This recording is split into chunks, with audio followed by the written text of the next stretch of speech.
System is now in sleep mode.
System is now in sleep mode.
System is now in sleep mode.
Hello, hello. I'm here. Hi. Let's ban this person. Why did my bot not do that as I made my head?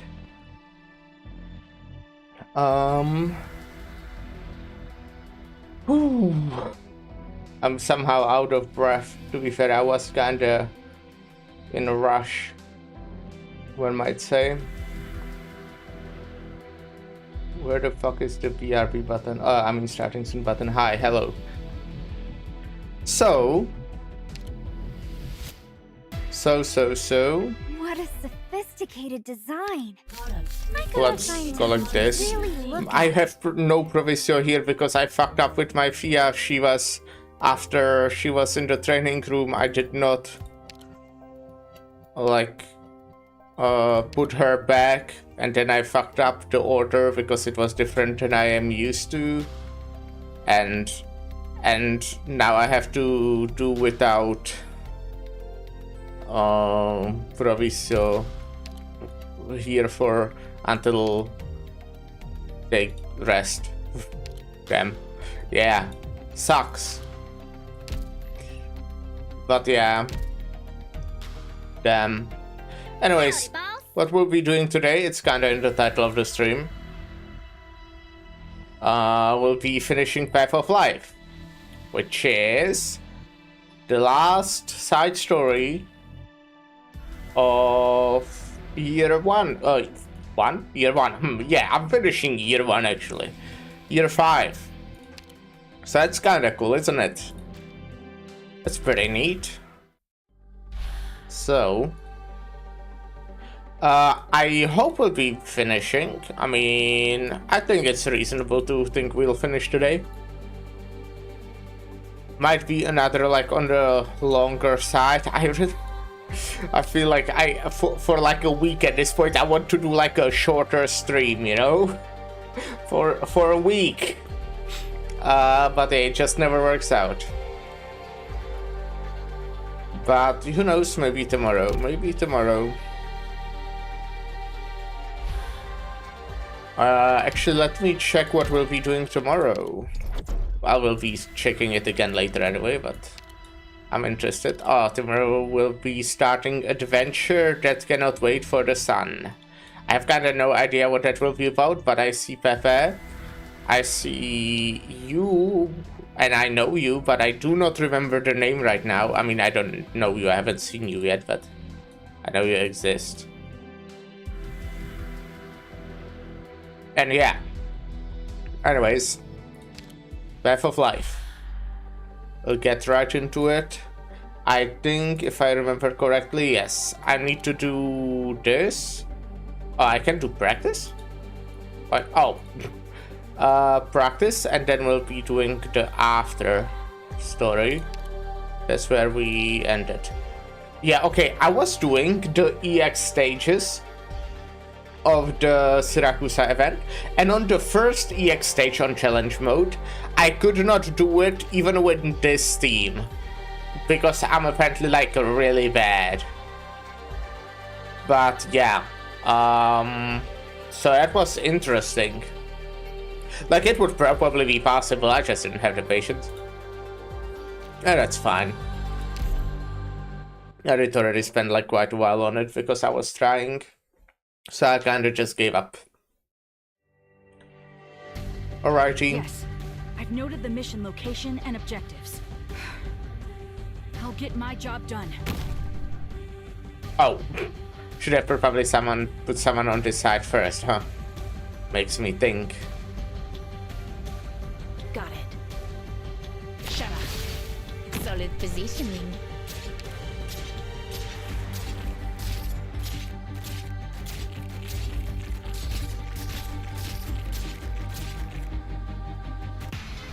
You'll have to try harder than that. I only do what I need to. Oh wait, which skill do I have? Yeah. Got it. Cut them to pieces. Here we are. My guys are so slow. Do you plan to eat it at some point? You plan to eat the fucking platform. Divine judgment!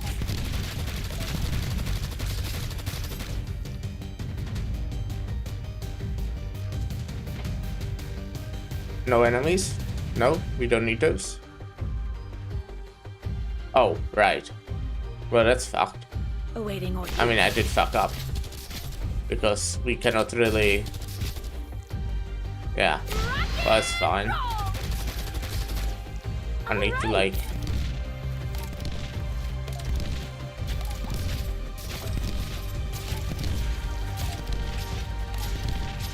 You'll have to try harder than that. Boring.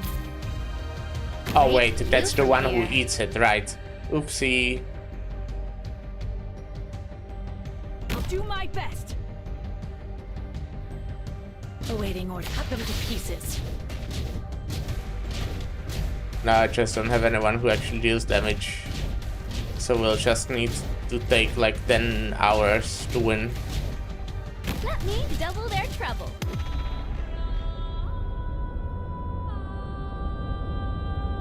Okay, well, that took a while, but we, you know, first try.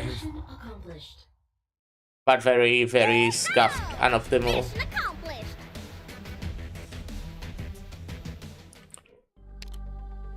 Alright.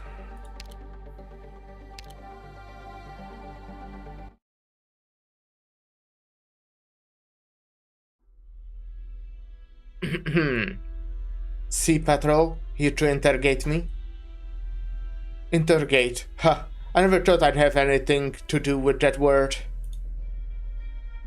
You should have thought of that when you intruded on the lab. What about before then? What makes you and I so different? Why interrogate me when I have done... What have I done to deserve being questioned? At times like these, I feel like our methods are too gentle. According to our envoy from Iberia, they are more than happy to incorporate punishment into the process. So if you're finished talking nonsense, state your identity. I'm a former roadside coral breeder. Motive? You ever paid close attention to the coral by the road, patroller? We hoped every cluster on every street would take on a different form or color, even different capabilities. Transport tubes pass through the cavity-filled cluster on the east side of the Sophon Theatrum, and under the glimmering tubes the polyps glimmer back, a patchwork of dots of light. Like a nebula in miniature. Then there's the one around the board. As it happens, I have been paying close attention to some roadside coral recently, specifically the ones growing in your experimental field, where an innocent data scientist died.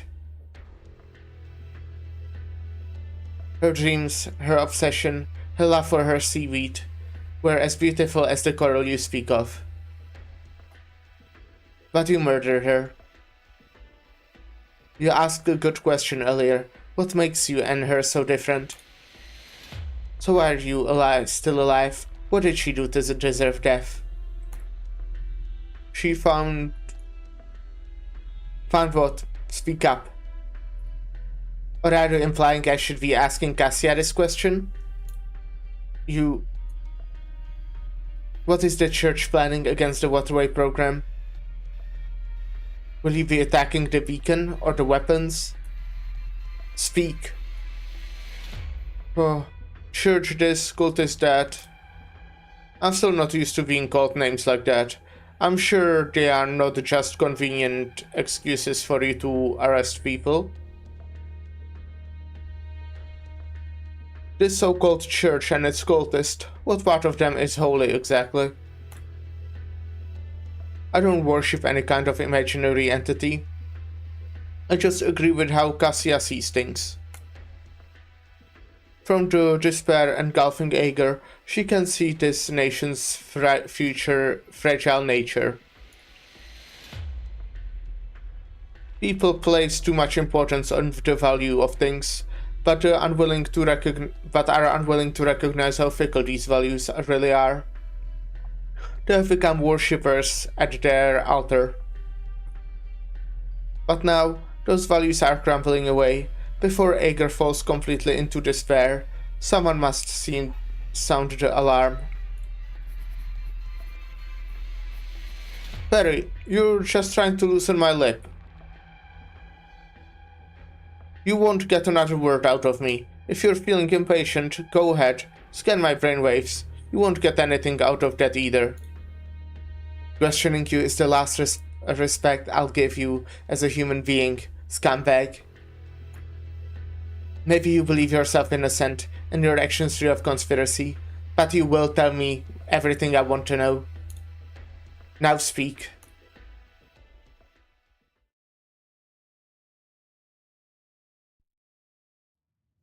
Yeah, they should. Captain, it's almost time for us to leave, Scotty. I know, it's urgent. The front line is barely holding ground against the Seaborn. The loss of 2 entire fleets is already hitting us hard now.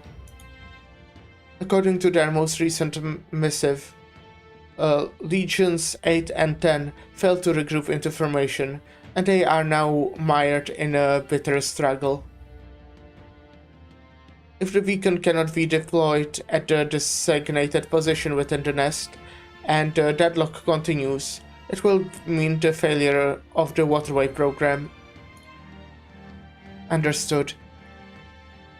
The Legion fleets are about to launch an offensive across the entire front at all costs, all to attract the Seaborn's attention. As for us, squeeze through the battlefield, infiltrate the nest, and deploy the beacon. Correct. How would you rate your current condition, Scotty? I got some good sleep, at least. My first dreamless sleep since our last campaign. The situation in the city is getting more restive. Do you know where the doctor has gone? Shakes head. I know you want me to keep the peace and protect the doctor, Captain. You want me to stay. To be honest, I'm conflicted. Cleansing the sea of its dregs is our duty, but I'm also responsible for your safety. Have there been any signs of Ishramla stirring since we returned to sea?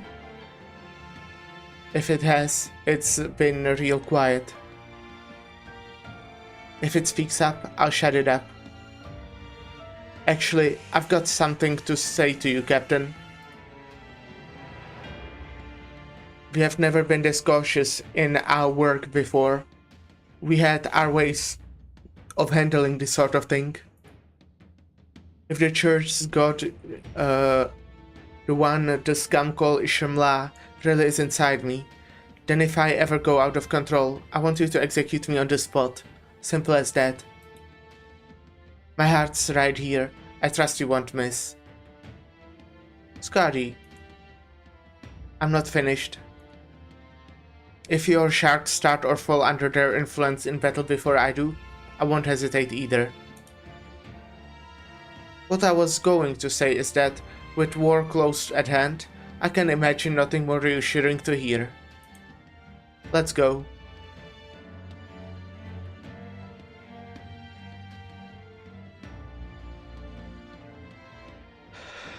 Miss Laurentina. No need for that very honorific little bird. We are not strangers, are we? Laurentina.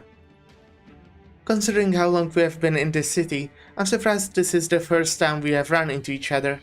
This is sad. I've always wanted to take our brave little warrior out on a real hunt in the depths. Sadly, the nest we have headed to is too far and too deep. No way to bring you along. It's alright. Even if I had the option, I'd stay in Milarium, regardless Miliarium. Oh? There's been a lot happening in the city lately. The first time I wore deep water equipment and entered the ocean, I was immediately knocked about by the current. I had to admit it, but I'd be that weight out there. No need to talk like that. The first time is always rough. Anyways, I can do a lot more in the city than in that nest. And once you have completed your mission and Aegir weapon systems start cleansing the area, I'll have to return to St. Carmen and make an urgent report on why the sea surface has changed. Ah, so you meant we were to be parted once more? That's right. I'd be offering you all the farewell gifts, but I wasn't expecting this before we left for Millenarium, so I have nothing to give. Don't worry about it. We'll meet again. While we won't be needing to drag you from the sea half drown this time, I have a feeling our next reunion will be unforgettable in its own right. Oh, look, Skadi and Gladia are coming.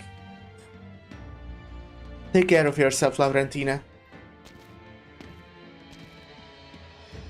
Finished with your chat? Yes. It's past time we have left. It's past time we left, hunters.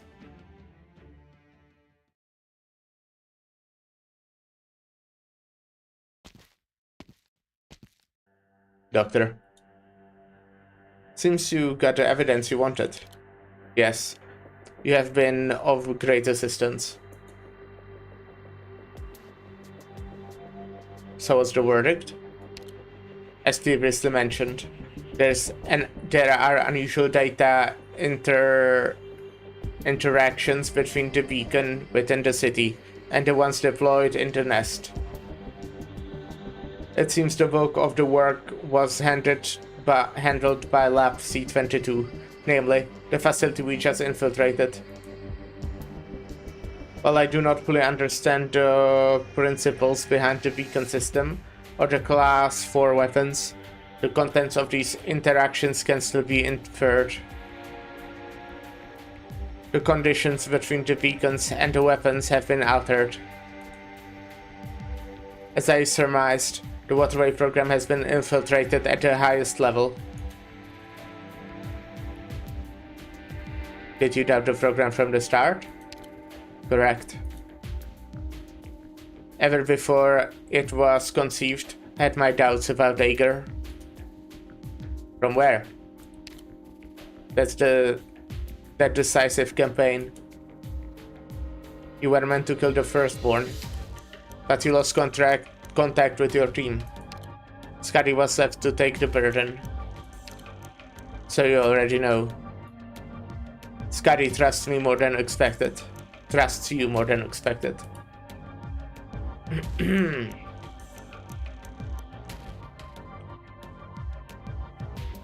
I put it together from what she said. My dereliction was due to a moment of distraction. In a cave, or rather, a cavity closest to the Ishamla's core, I noticed something that should not be there. Crude files of meat, turvid mucus. At first, I assumed they were nodules of its body, but then I saw clearly the measuring scales and flow channels around them. A corroded water flow meter. One from Aegir. A design hundreds of years old, one that now exists only in a museum. Hundreds of years old? Based on the degradation, it had sat within Ishamla's body for 2 centuries. But I had been told that no other Aegir had ever managed to reach the Firstborn before us. That is to say, before Aegir was even aware of it, its people had secretly come into contact with the Firstborn. The undercurrents beneath tranquil Aegir are more turbulent than anyone could imagine. I also found something odd while you were out. As soon as the hunters awoke, They left. They are being used to break the deadlock at the front. I can imagine the mission they have been assigned. Bypass the front lines, advance through the nest, and deploy the beacon. First support, now the linchpin. It's too quick. The advisor seemed more anxious than them. He left the lab at the first opportunity. Blandus. Then I fear we too must act as quickly as possible. If the coordination between the beacons and weapons has been tampered with, then there is only one place to go. The core of the waterway program, the beacon launcher. As for you, I'll go see the one who gave the order. Consul Clementia.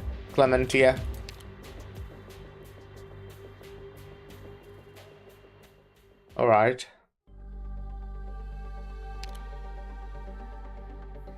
Did I not click? Oh, the game is not working. Gotcha. I'm kinda used to it.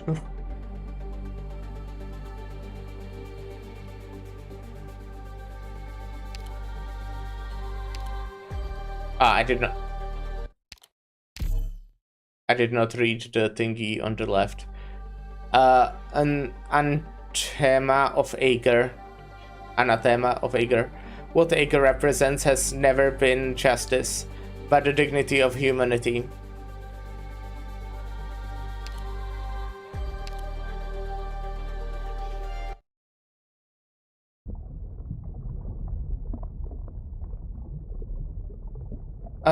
What a stench. All these years and they still want to make better camouflage cream. It wouldn't do any harm for us to at least smell different from the seaborn, you know? Don't move so much, Shark. It will only make the smell stronger. When you smell this much like a seaborn, it might hack at you on instinct. The whole plateau is trembling. Those giant worm-like seaborn are tunneling through the rock beneath us. Stay concealed. Vacula lightly trembles.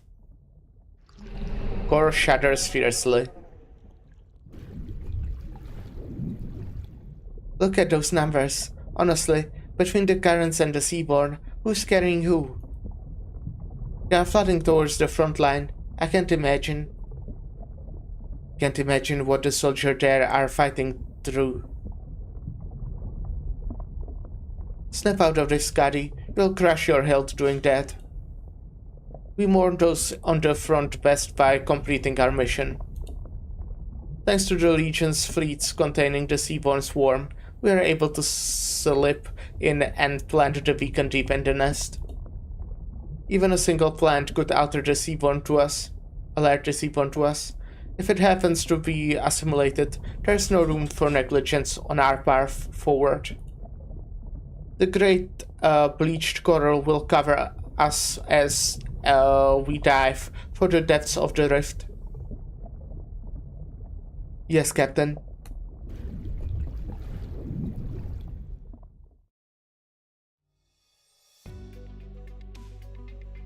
Jordi, right? Fast learner. A lot of students come here on work experience. With all the operation protocol, it never takes more than a day for them to slip up. You though, picked it up just by watching for a little while. You done this before? Just a bit. I've done some work on a Iberian lighthouse. The beacons share a few principles with it, here and there. I see. So you are into engineering. Explains a lot. I've worked longest as a caregiver though. Caregiver? What kind of job is that? Huh? Watching over a sick and elderly, taking care of their daily needs, sorting out all the little things for them. Gotcha. So it's like slapping little handy module 153 and 274 at the same time. But the little handy is impersonal, right?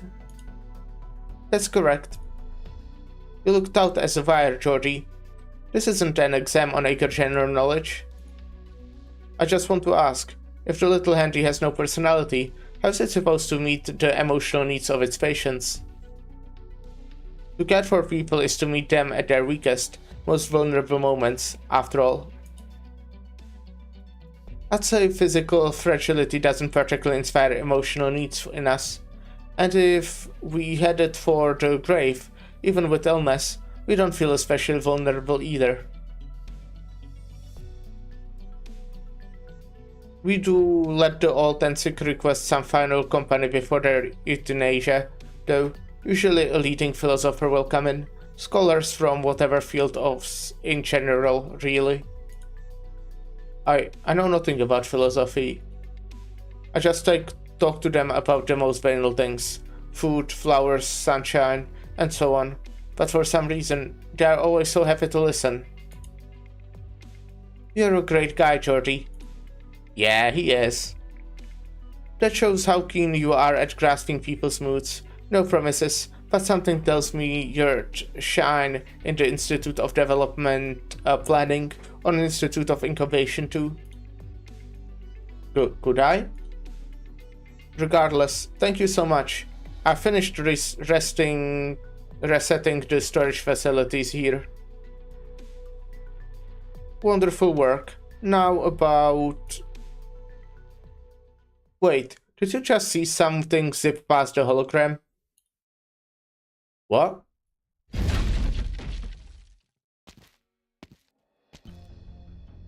Intruder!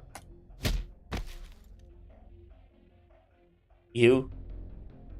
Young man, you saw none of this. You have no reason to complicate things.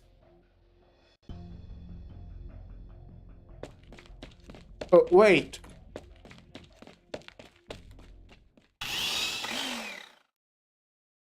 Sharks, so will be too loud. Scotty, you open the way. Cut through their cluster, as quietly as you can. Alright. That don't feel that quiet.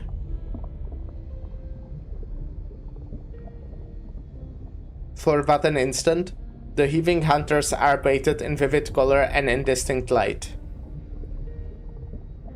That which the Ivarian skull nether sea branch creeps across the coral layers, the spawn of the many lifting their craggy nests. Eggs are swept from this cliff, faces the currents pass, metamorphosing as they spiral down, indescribable folds, yet unfolding, until a seaborne form emerges.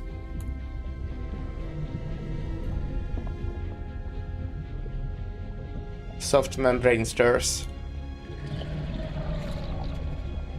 Greased skin shatters.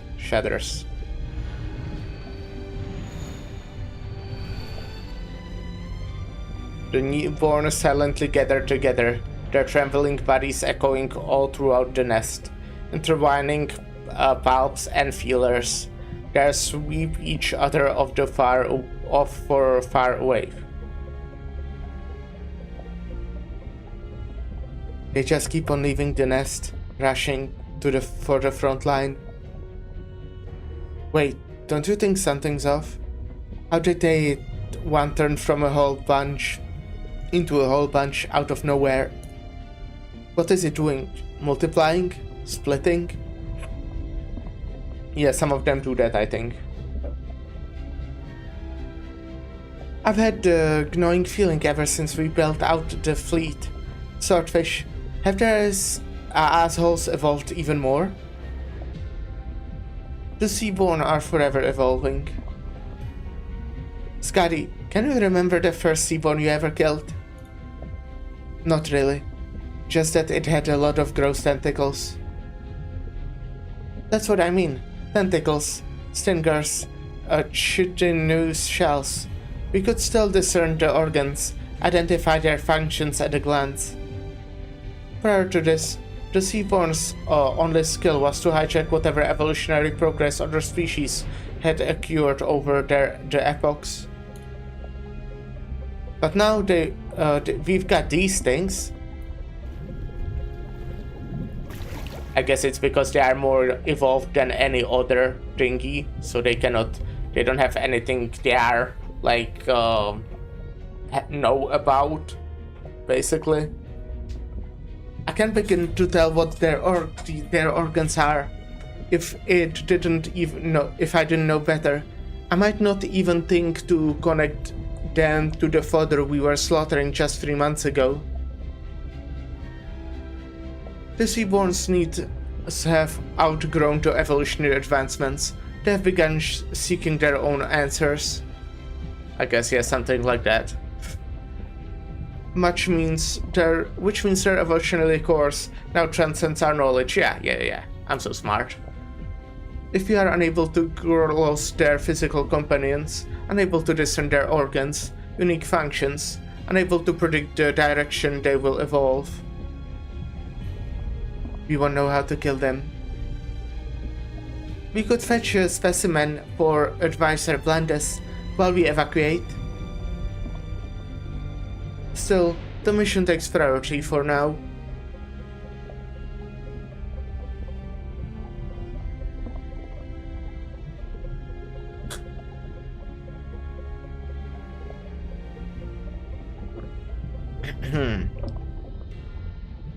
Scotty, you and I will find where the wall hasn't yet been branded. Embed the beacon there and activate it. Laura and Tina, spot our surroundings. We withdraw as soon as it is planted, without delay.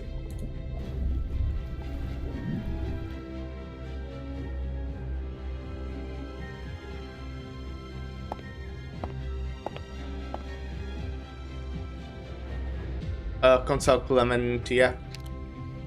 Greeting, Doctor of Rhodes Island, and well met in Miliarium. At long last, our first official conversation. Well, Calce's the official Iberian envoy. Save your modesty. Dr. Calce's awe-inspiring knowledge transcends the boundaries of space and time. So for her to be keeping you up her sleeve, the depths you hide must be deeper still. Whether you come to me in doubt or with conclusion of your own to share, I am prepared to listen.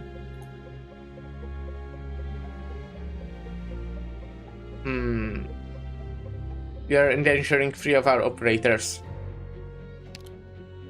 Much like Dr. Calcete, we have misgivings about this decision. Yet, I had no choice but to order them to meet death in the eye once more. My hand was forced. Only they can break out our present impasse. Rational, maybe a little too rational. The legions are deployed to capacity. The Abyssal Hunters must assume combat duties. Even having recently returned to Ager, you suspect the situation was deliberately engineered. I gather you returned from the city with findings of your own. The beacon weapon link was tampered with. Little handy priority order. Contact the supervisor of the beacon and class for weapons R&D. And notify all Legion commanders. Leave enough of your fleets at the front to curb the Seaborn and assist the Hunters.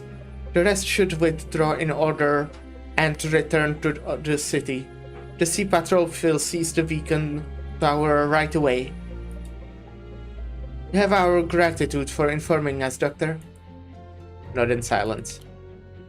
I know I owe you the two of you an explanation for how I have deployed the Abyssal Hunters. We don't hold you accountable on a tactical level. You know their prowess against the Seaborn better than us. I can only say this. Your powers of observation could not have missed the scales of Gladia's neck. We can assume the hunters will have no trouble seeing this assignment through, but what can we guarantee they would be spared from mutating while in the nest?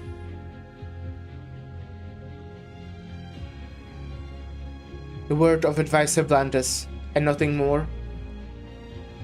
Advisor Blandus' statement on the tribunal served to strengthen Millennium's confidence in the Abyssal Hunters. I confess though, it failed to even ease my mind. I take it as the Hunters still weighed heavily on your thoughts. Ager never truly wound down the Abyssal Hunter project, following the strike on the Firstborn. I've not been involved, but my countrymen have every right to interrogate me for my awareness of it alone.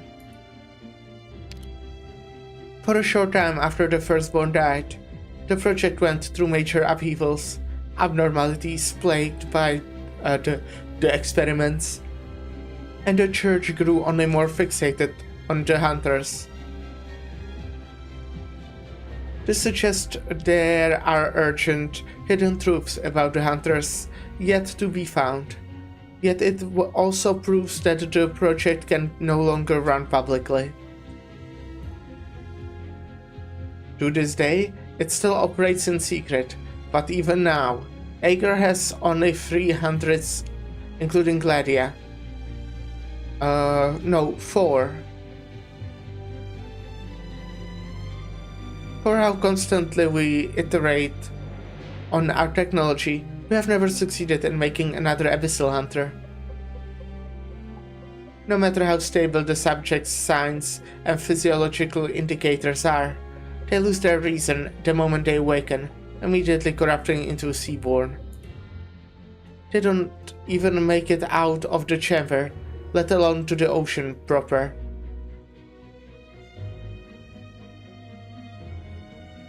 Abyssal Hunters are bound by blood. We forgot. What is this blood binding them? We don't know. We still don't know why Gladia's group have kept their reason intact. Sounds like they are your key to solving this. Yet you chose to send them to the front. Indeed, for Gladia, Laurentina, Skadi, and all the participants, it was an irresponsible act. But the front lies at Millennium now. We made it in time to cut off the Seaborn tide as it laps at the dry land, but Millennium is far from impregnable. If we fail to open the waterway now, it is only a matter of time before the city is lost. The Seaborn have organized to seize that waterway by the throat. Storming them head on will invite the large-scale counterattack. At which point, I fear none will survive. Is risking the Hunters a necessary cost here? The Hunters may well give their lives. They may well transform, but right now, they are our greatest hope. Gladia has been skeptical on the waterway program feasibility. It was for that exact reason that she did not hesitate to serve as a link in its chain. Your doubts and struggles may differ, but all roads lead to the same place in the end. That seems to be an unspoken yet shared understanding among the Ager. One not without its sorrows. Upon the bricks of the Sopho Theatrum entrance, the architect Martus left this maxim: there is no justice here, only the path ahead. In later generations, some criticize Martus as being overly fixated on material value, squandering his energy on comparing worth against worth. But ultimately, all that mattered to him was Ager's path forward. Justice was merely a value cherished by the masses, and he preferred to apply his thought elsewhere. Perhaps Gladia and I have been acting on his philosophy without realizing it. Dr. Calcite, everything you have said rings all too true. I'm bound in the end to carry Ager's arrogance with me, and nothing will change that. I would like to amend that wording. Arrogance as a word seems insufficient to describe Ager. You respect equally the humanity of your every citizen. To realize each individual's worth is the guiding star for your entire society's development. Yet at the same time, you are capable of making the cruelest judgments and calmly accept them for the sake of Ager's survival as a whole. Calmly, you say? We Ager are not cold-blooded. Whenever you would feel wrath, our own hearts are far from unstirring. These are feelings I had wished to convey to Gladia once upon a time, but I realized I had no right to. Every decision I made for her, I based in pure rationality. How natural. Then, that I lost that right, how dare I ask for an emotional pardon? The same is true even now. And so calmly, I accept my own judgment.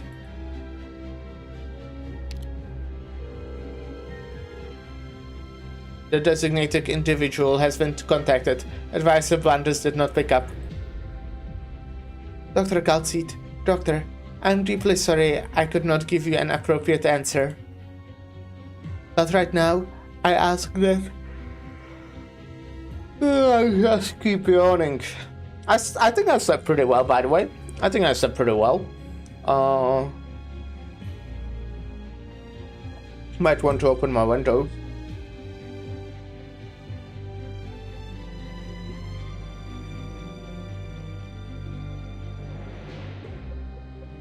But yeah,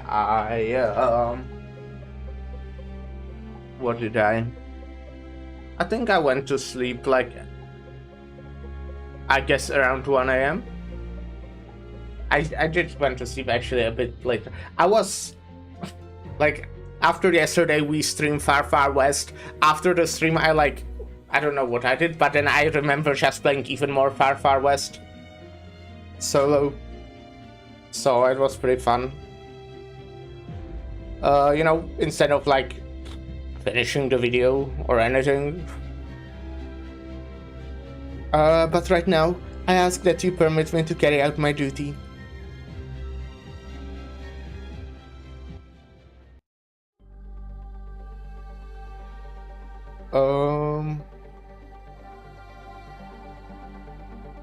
I don't...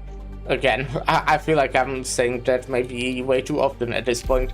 I'm not like completely sure I'm following like what everything is, Yes. if that makes sense. I've noted the mission location and objectives. Let's begin. Exusier, cover me.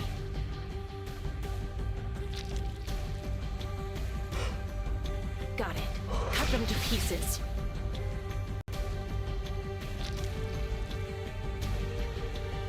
What? You've got time to take in the sights?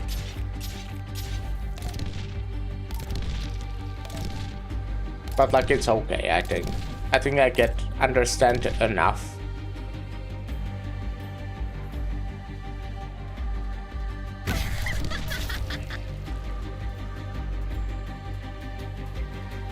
Alrighty. Awaiting order. You can't stop me. Follow me. Divine judgment. Oh, here you are.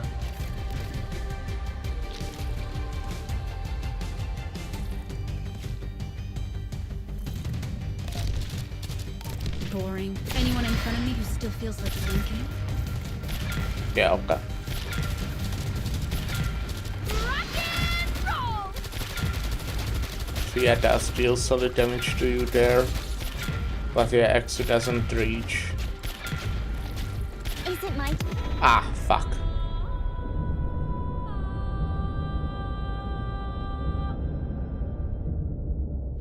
Awaiting order. Cut them to pieces. Show me what you got there. Annoying. Yes! Ah, fuck. I mean, we got it. Mission complete. Look, this much is granted. Don't make a fuss over nothing.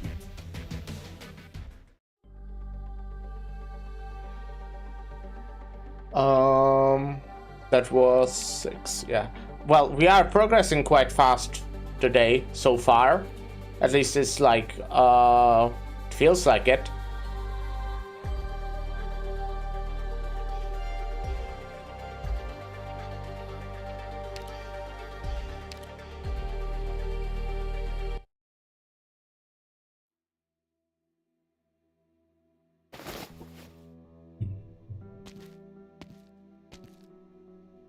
Ah, awake. I don't know if this is like I think I said same thing yesterday. This side story so far makes me feel like a bad streamer because I feel like there's not much to talk about. I feel they maybe give you all the information like kind of very clearly, very like spell it out for you what's happening often. I don't know, and you know. So I don't know what to talk about. But I don't know, maybe I'm washed. Maybe I'm a washed streamer. Ah, awake? I've taken care of your wounds. You'll find 2 doses of stimulant beside you to bring you back to your senses. Shall I administer? Or would you prefer the little handy? Fine, do it yourself. Very practical motions. It seems you have recuperated well. How useless as I know it is, I do need to tell you this.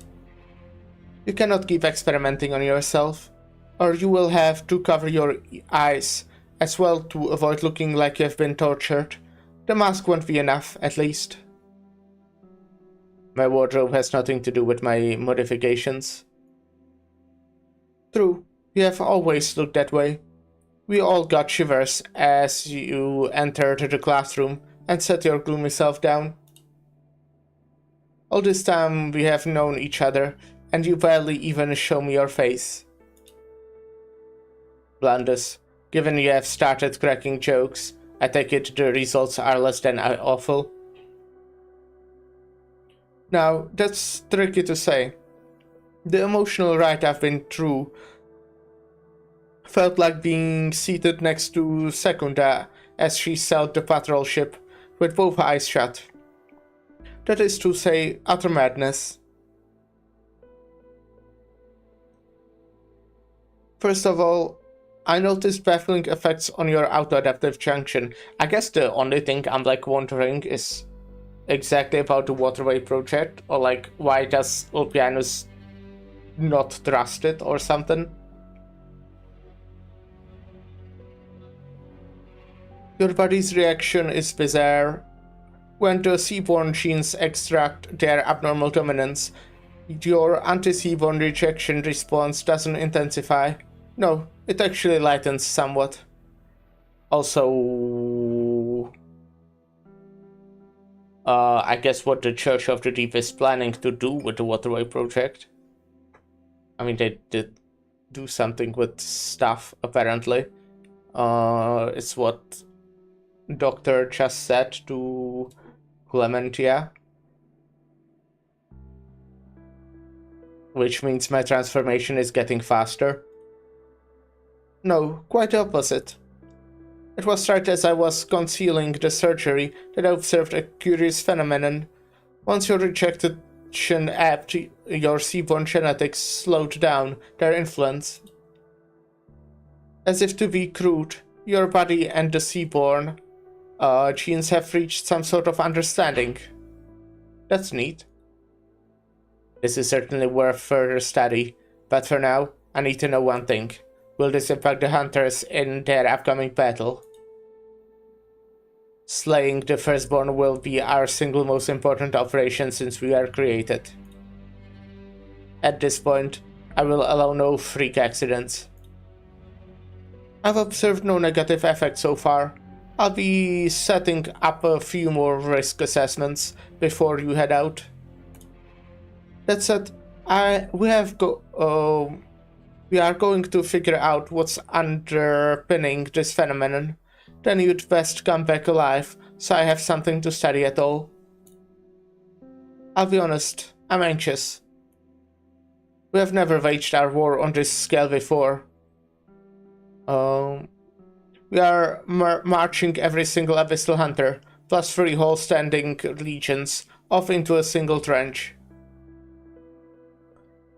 If not with a war like this, how would we ever kill their Genesiozoic? Okay, that's a word. It sounds like it is one.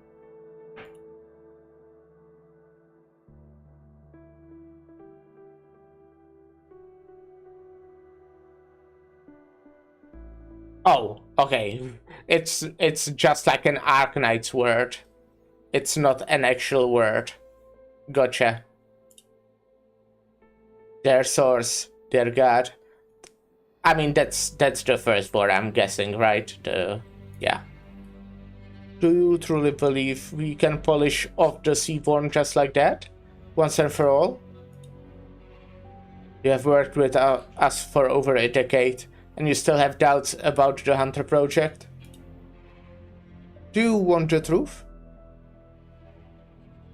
The truth is, I should have vetoed this project at the audit stage. A roadmap to warping evolution, predicted on sacrificing our own people's humanity. If not for you, I wouldn't have even entered its feasibility, let alone poured 10 years of my own blood and sweat into it. But it's a sunk cost now.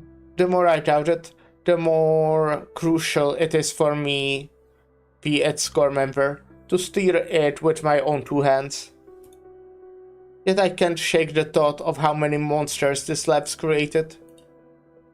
The majority of which were put down by your own 2 hands, Ulpianus. Yes. Their deaths don't even qualify as sacrifices to you, do they? A homeland ravaged by Seaborn will only wrest away even more eager lives. We have had this debate 1,000 times. We don't need another before I leave. Get the risk assessment going. Furthermore, suspend all ongoing Hunter modification trials. Come again? With no hunters present, it would be difficult to deal with any aberrant results. Aberrant? Well, they did not do that, but to be fair, they were also gone for 5 years. Which they did not expect, I'm guessing. Ulpianus, you have been the director of the Abyssal Hunter project for its entire lifespan, and even you can't be fully confident in it, can you? That's the real reason you chose to be the first subject. Can this campaign put the Seaborn crisis to rest? Yes or no? Even you can't be sure. Blandis. No, Ulpianus. I spent each and every day hoping more than anyone that this will end in victory. Maybe when you sail back, safe and sound, the project will have no more reason to exist. Think we could even pick up where we left off on all of our old research. You barely even remember, do you? Well, I ran into our old teacher at the council. He asked about that dream of ours. The evolution of Aker cells. It made for no particularly grand abstract, but glimpsing the whole course we have run from a microscopic cross-section, that's a beautiful pursuit, and no one can tell me otherwise. From our ancestors, swaying their limbs in the rivers, eons ago, to us here and now, as we debate science and ideals. There is a flow to it all, and an order of events. It's not too late for us to witness it, is it?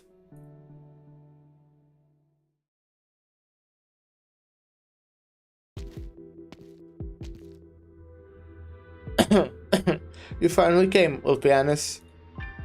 You won't even resort to flaunting your wretched sense of humor as a plea? Haha, wretched sense of humor. Second, would agree with you. You know, she's really growing to resemble you over the years. I fear we'll have another you on our hands someday. Yes! That's good. But yeah, we'll take a short little break. And then we'll continue. Be right back.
Hello, hello.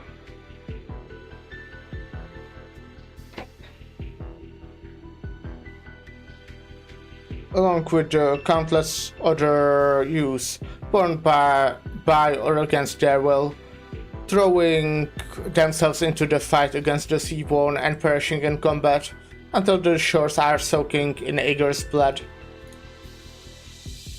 It grieves me how she has changed. The changes in you, though, I can barely begin to comprehend. Stop what you are doing right now and explain your game to me. Blandus, cultist of the deep. Oh! He is cultist of the deep. Okay, like, I must say I was kinda suspicious of him, but then the fact that the other cultists, like, attacked him, I was like, oh, okay. I guess, like, I'm not really on the same page as this guy, but I guess that he's not cultist of the deep. But I guess he is. I guess he is. You're late. I've hardly anything for you to stop now. Just a moment ago, my holo chart received a signal from Nest 37. The final beacon is activated, and the class for weapons are warming up. You're not putting this one down, Ulpianus. And if you hoped to learn what the church is planning, I can't help you. They were tripping over themselves to protect me out of their own wishful thinking. And then, one day, they just went and changed their minds. If not for their actions, I know I might have been caught long ago. No, though, I've never counted myself among their members. I can't even make heads or tails of their warped doctrine.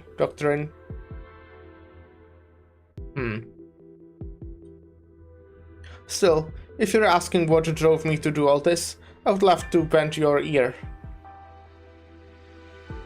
Isn't it lend your ear, maybe? Excellent. Then I won't need to resort to violence. Hahaha, violence.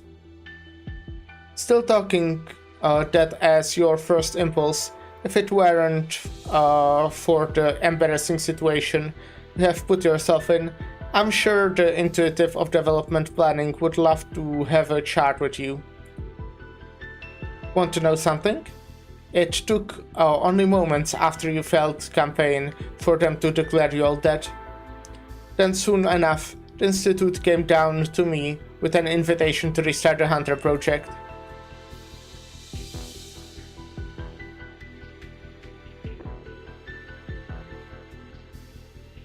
Okay, so I have... Let me show you. Let me show you my face for a moment. But mostly let me show you my drink. So, this is like what I actually have no idea what it's called. When you have like canned cherries, but not actually in a can, they are like in a jar. Like jarred cherries, you know? This is like the juice from that. Not juice, because juice is something else, but like, yeah. But it's old, so it's like, apparently, I think that's how you make alcohol, so that's fun. Anyways. So I'm like basically an alcoholic, but it's like extremely sweet. Which, to be fair, I like sweet alcohol, so. You haven't seen the casualty report for that campaign yet, have you? You should have a read. Abyssal Hunter, Legionnaires, their sacrifices, a tragedy yet the ending's a farce. Violent resistance was already a dead end. The project was dead in the water from the start. Granted, Aegir's never used cruel platitudes or propaganda to encourage such a sacrifice. Every one of their project subjects has given the freedom to make an informed decision. But using the sacrifice out of our citizen as a market standard, well, that makes the very question of free choice much ado about nothing.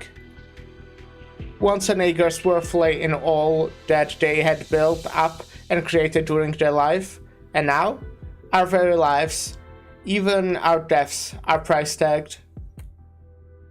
I will record your words, even though it's pointless. Blunders, I expected your suspicion and dissent to drive you to search deeper, not reduce you to the cowardly self-deceiving man you are now. Just like completely off topic again, since I was just showing you my face. I kinda have no idea how to work, because I have this cool VTuber now, which is cool. I do like it. I was using it like since I got it pretty much. I have like obviously the thing you can turn it off or on. I never know what to do because like it's kinda cool to use this. It's easier, basically. Easier, not like easier, but I don't show you my face.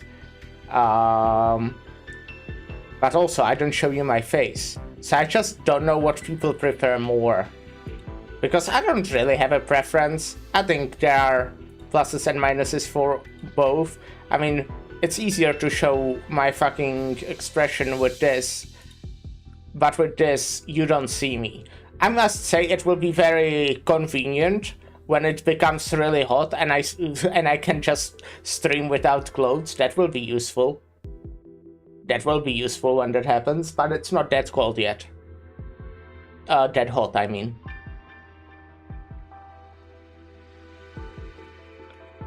Blandus, I expected your suspicion and dissent to drive you to search deeper, not reduce you to a cowardly self-deceiving man you are now. So, yeah, basically my point was just, like at the start I was just using Ubiquitous was new, and it is still new, right? But now I'm like wondering every time, like, should I start with the VTuber on or should I start with the VTuber off? Whether out of passion or mourning, it is still the same brand of rhetoric spouted by every fallen claiming to foresee the fall of the acre itself. Assigning a character to a nation anthropomorphizing to it to critique its values, even as a method of inflating one's ego. It's shoddy at best. But even as you weep over the senseless sacrifice, have you never imagined how many lives your destruction of the waterway program will take? Destruction? No, Ulpianus. I'm trying to open up a true path for us. What have you done? Now, Ulpianus. Be patient. I have nothing to hide. Blandus brushes past Ulpianus and stops before the hollow chart. With his back to his old friend, he passes a finger over the sea of glowing dots and points to a flashing spot in the top right corner. See that? That's where the hunters are right now.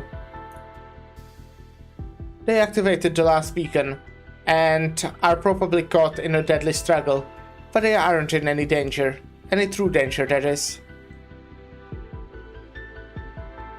The moment they can fight no more, that's when the weak points kick in. The Seaborn will cease fighting. Every last one thronging, one of them will fall asleep. Keep going. If you remember your auto-adaptive junction tech, you will have no trouble understanding what I tell you next. That old surgical accident I had? Well, you were right. It was absolutely worth the further study. The junction brought about the homeostasis in you on the microscopic level. Your body is no longer rejecting the Seaborn genes. Your body no longer rejected the seaborn genes, and they miraculously stopped overtaking you. So it may have been by chance, but in no time at all, I was able to reproduce your phenomenon on the macro scale. To an extent, I could lead the hostility seaborn bore toward humankind. That sounds pretty useful, no? That sounds pretty cool. And before Gladius unit left for Nest 37 during their surgery, I took the opportunity to reproduce that accident of yours. You wanted to recreate it in the Hunters an accident with no proven explanation, no clear effects, and not even a trace of actual rigorous verification. No. What happened in your body has long since graduated from a freak accident. While you were missing, I spent every waking moment on the research. I trusted you Hunters were still alive. I trusted you would come back, and that I could help you be free of that blasted fate of yours. But you refused to restart the Abyssal Hunter project. How did you... Were you experimenting on yourself? No wonder your body stinks of miasma. My physical condition doesn't hold the candle to yours, naturally. I haven't much longer now. I can practically feel each second of my life slipping away, but it was worth it. I've done all I needed to. Tell me, Ulpianus, that the Hunters were born to be a solution, not a tool, not a weapon, not a consumable destined to be tossed away. Yeah, I hate consumables. They were. Good. Then the project was a failure, but the Hunters still have a chance to fulfill their calling, yet not through senseless slaughter and sacrifice. You will live to shadow your worth, not die to give Ager a few more final gasps. The Abyssal Hunters will be the start of a revised relationship between humanity and the Seaborn. If I can have them mistake humankind as their own, then maybe I can get the many to see Ager as neighbor. And you had your eyes on the Waterway program all along. More precisely, the Waterway program came to me first. Clementia reached out to me at practically the same time as the Institute.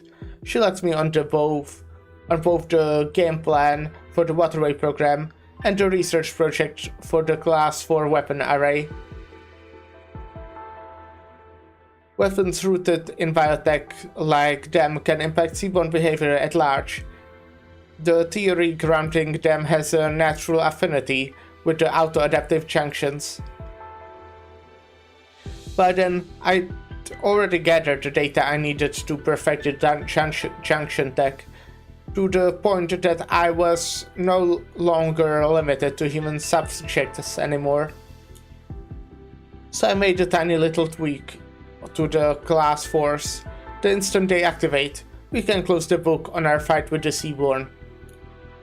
The Abyssal Hunters, the class force, it all transcends the boundary of species.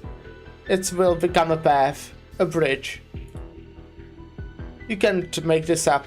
2 centuries of constant war between Ager and the Seaborn, and one little trick is likely all it takes to stop it.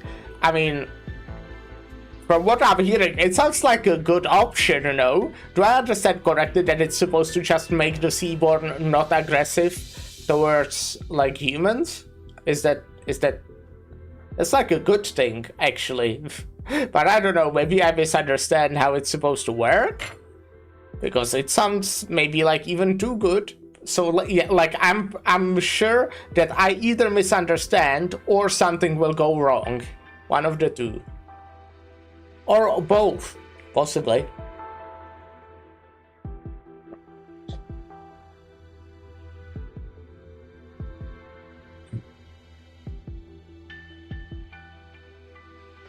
Maybe the severity of this war was a fiction from the very beginning. No, I mean no offense to our predecessors, but at least we still have the power to choose a different path. Know that I'll get to see it. The rest is out of my hands. At least I was lucky enough in the end to see you at the Subhorn Theatrum. You're the one who started the Hunter project.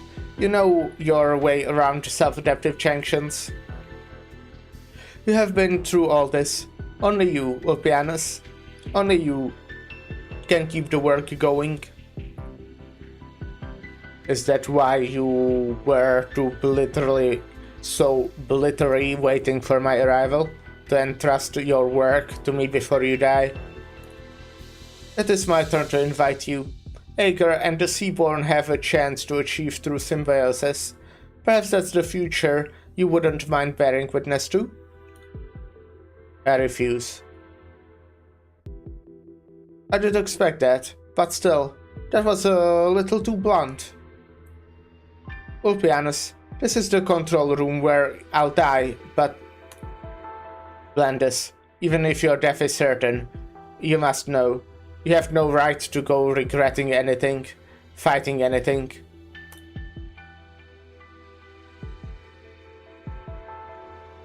Lark.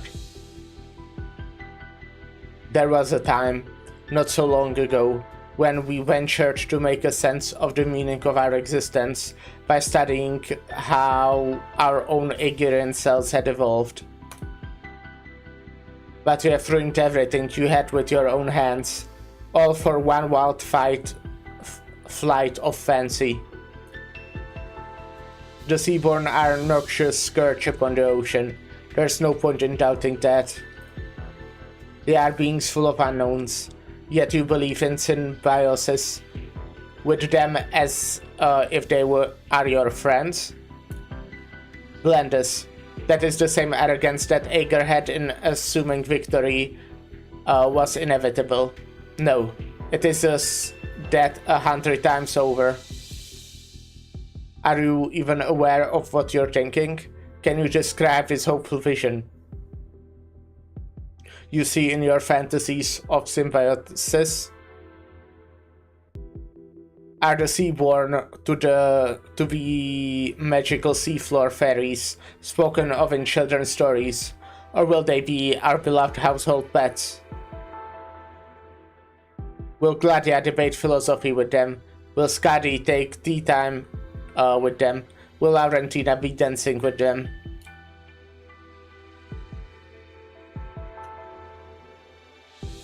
You can't paint even a single proper picture, can you?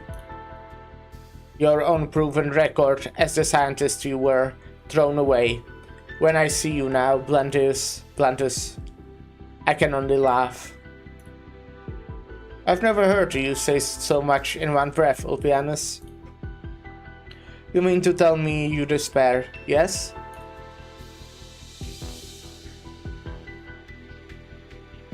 The only one who ever despaired was you. So you have no right to go regretting anything, fighting anything, not in front of me. Every fallen must be sentenced, and there every corpse should be hung from the dry reefs. Is it even in you to sentence me? The campaign to slay the Firstborn was full of questionable points, and you stand as the greatest suspect. Everything you've done now puts you in the odds with Ager. This nation has rejected you, and so I have no choice but to take on your noble work. The man I knew would never have given this conman's rhetoric. I'm simply stating the facts. Then in this moment, the last I will ever spend as an Ager, I sentence you. Blandis says nothing back. Perhaps he's lost the strength or given up on retorting. His dialogue of monologues has dragged on for long enough, to the point it's began to wear on him. The golden hollow chart ripples before him. Too bright, he thinks, and so he closes his eyes.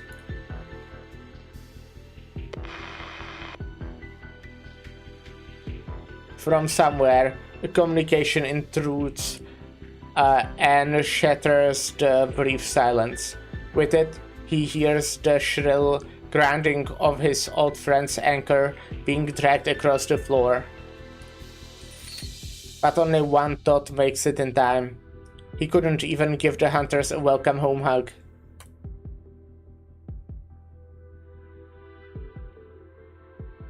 Welp. No idea if that was before or after. Well, Ulpianus, that was after. Definitely thinks it's a bad thing. Sounds like. I don't know. Like, maybe I don't get it. Maybe I don't get it. Black flow current. The children of the sea proliferate through the city. They will not permit any place in the sea that does not belong to the sea.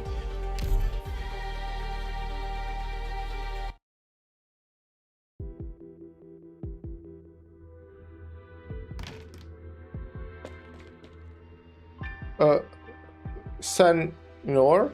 Ulpianus? You? Phew, so it's you. Okay. We met once, at Gran Faro. Actually, it was you who approached me, though I never learned your name until after I got here. Please, you're not supposed to be here. It's control center for the beacon tower. That man on the floor, did you do that? It is the most fitting end for one who fell. What did he do? None of your business, young one. Leave this place for your own safety. The next nest beacon have all been activated. The sabotaged weapons are warming up. How else can I warn the hunters? Is Laurentina's group in danger? Did the man do that? Did this man do it? Is that why you won't tell me? You don't trust me. Well, I don't trust you either, honestly. You never introduce yourself. And seeing all this, it's really only right to suspect you. But they are your friends. You are a hunter too. I think I know little about your tales together. He did his dirty work on them before they left. They are still caught in the seaborne tide for now. I'm not entirely certain what's going to happen, but the danger is definite. If they want to plant the beacon and are still in the nest, maybe we could send their beacon a signal from this tower to warn them. I was helping out here earlier. I know roughly how the basic controls work. Then do it. Oh, okay.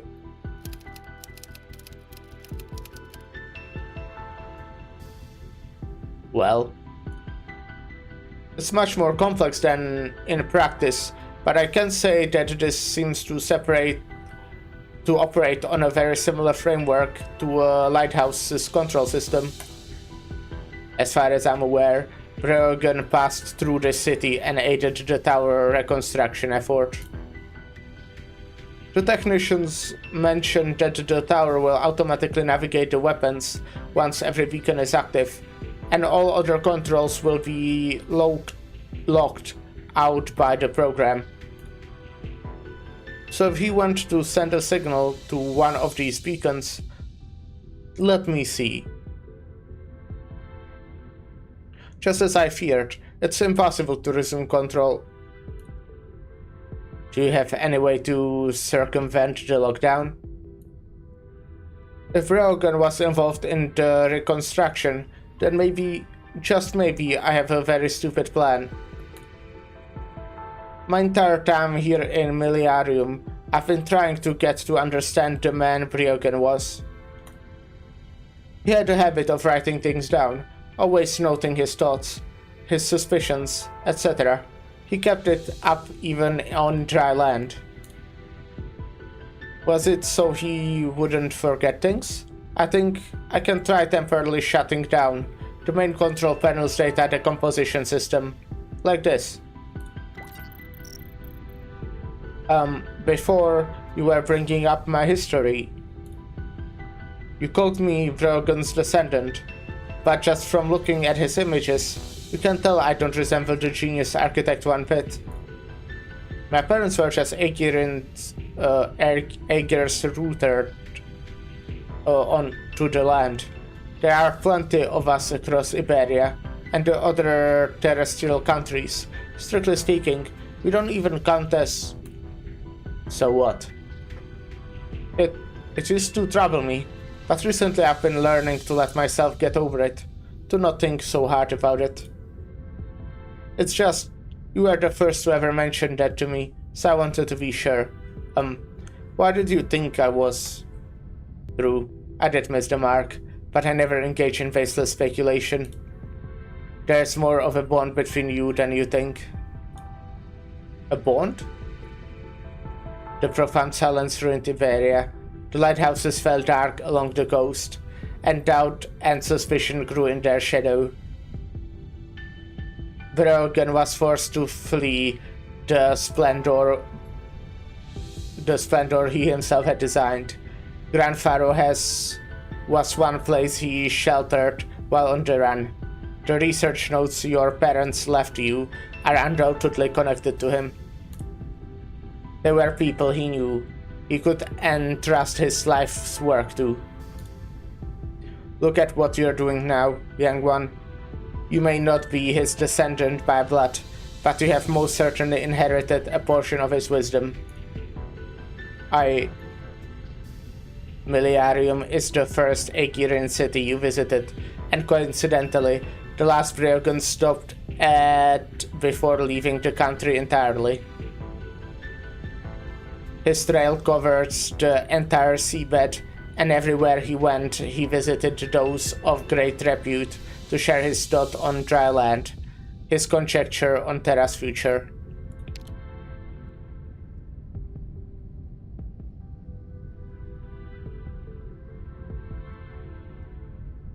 I see.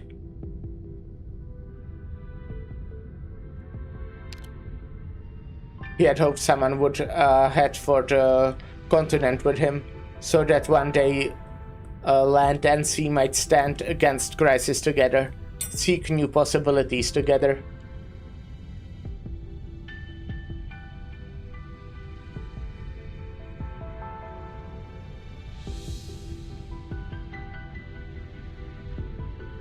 Many admired him for his talent, but perhaps his suggestions were too ahead of his time. For in the end, hardly any responded to his invitation. In Miliarium, he even volunteered to take part in this tower's reconstruction in exchange for an audience with the then council. And? Do you need to ask? He was rejected.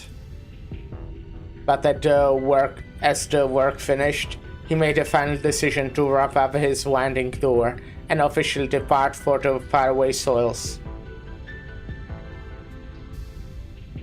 Even if his time on the road had gained him practically no support.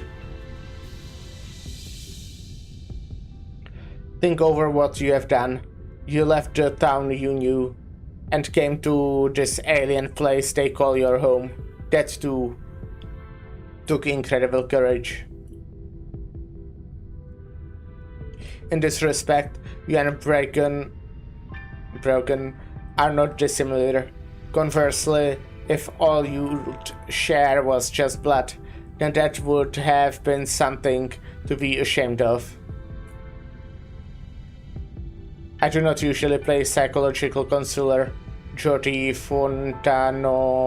Fontana Rosa. I think really that did it. At the very least, signaling a single beacon shouldn't be an issue. Let's see, Nest 37. Hope Florentina and her friends notice. Actually, Senor Ulpianus, is it just me, or is the air getting stuffy?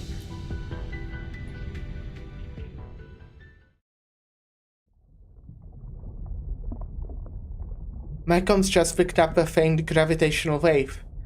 What a strange feeling, seeing the ripples in space-time with my own eyes.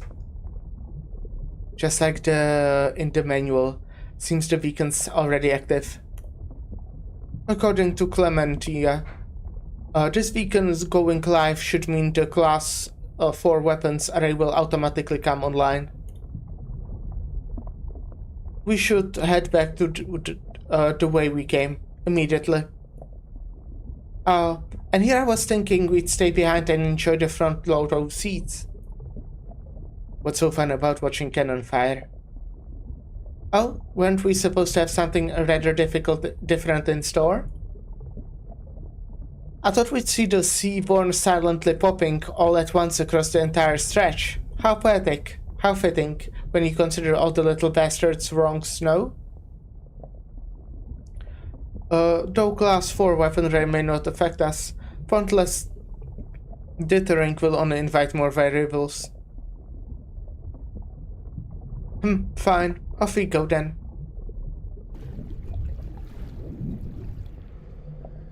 Vacuole merrily whirls.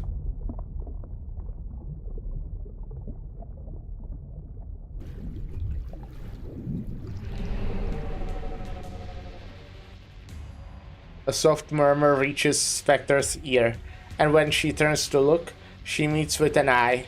More accurately, a nucleus leaping to and fro.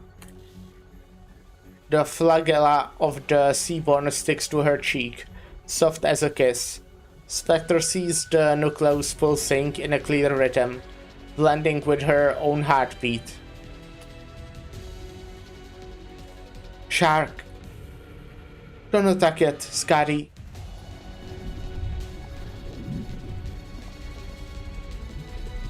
It went straight past us? Doesn't strike me that we spooked it, or like something pulled it away. The beacon. Captain? The gravitational waves coming from this thing aren't supposed to be so irregular, are they? Scotty, behind you. Move. Vacuole merrily whirls.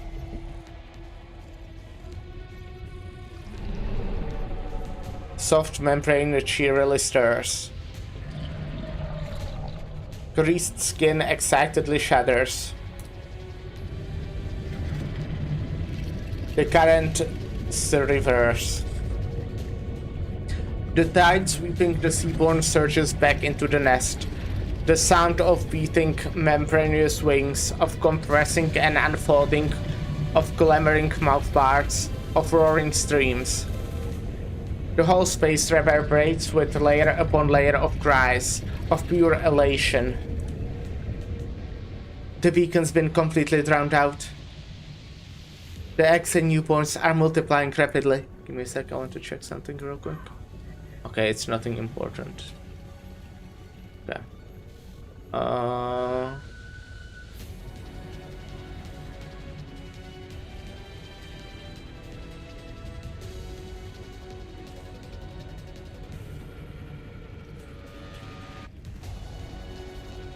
Clementia and all formless newborns said all formless newborns would enter straight into necrosis, and mature individuals would flee from the area. While the fungal mist met and the vegetation, the whole nest would decay, starting from the environment. But clearly we're not seeing much of a collective necrosis here, are we? Well, yeah, it did not go right, huh? Weird. If anything, I'd say they are full of life. Pull back. Gladia turns the instant she barks the order, her lance piercing the Seaborn ahead as ruptured tissue bursts about like blood. Ever since that little bastard touched my face, I've been feeling sleepy, somehow. How very strange. It's been so long since I've felt this way. I thought it was just me. This shouldn't be... Combat only sharpens an abyssal hunter's lucidity. Blandus? You mean the auto-adaptive junction surgery? We discovered an anomaly, and Blandus certainly treated us, but he also tampered with the procedure. Yet whether coincidence or not, the Church's attack cleared our suspicion of him. This was my mistake. But he's the advisor. Why would he... If you want answers, we must make it back to the city. Yeah, good luck.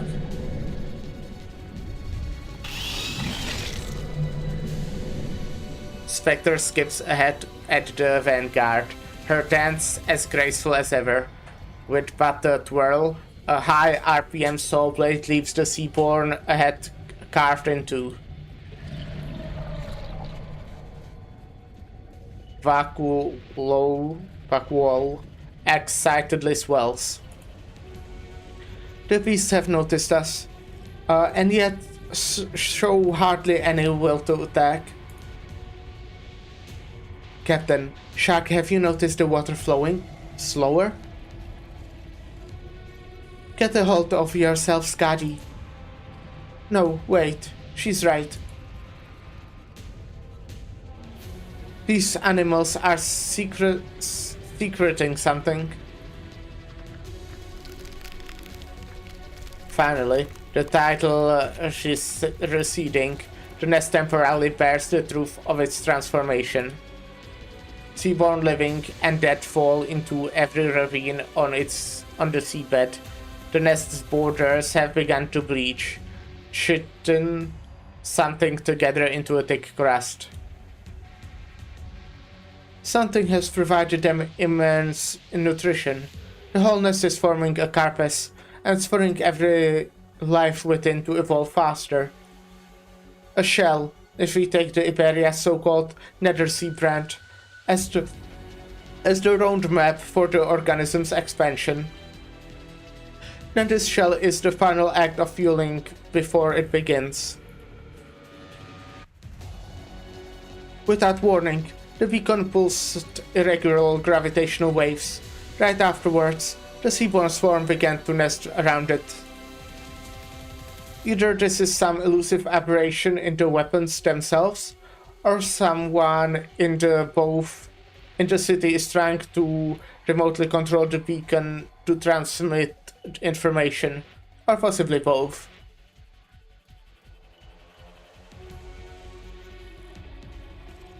Whatever Blandus did to us during surgery has dulled our senses. Consider the hunt on. Time is of the essence. Get out of here.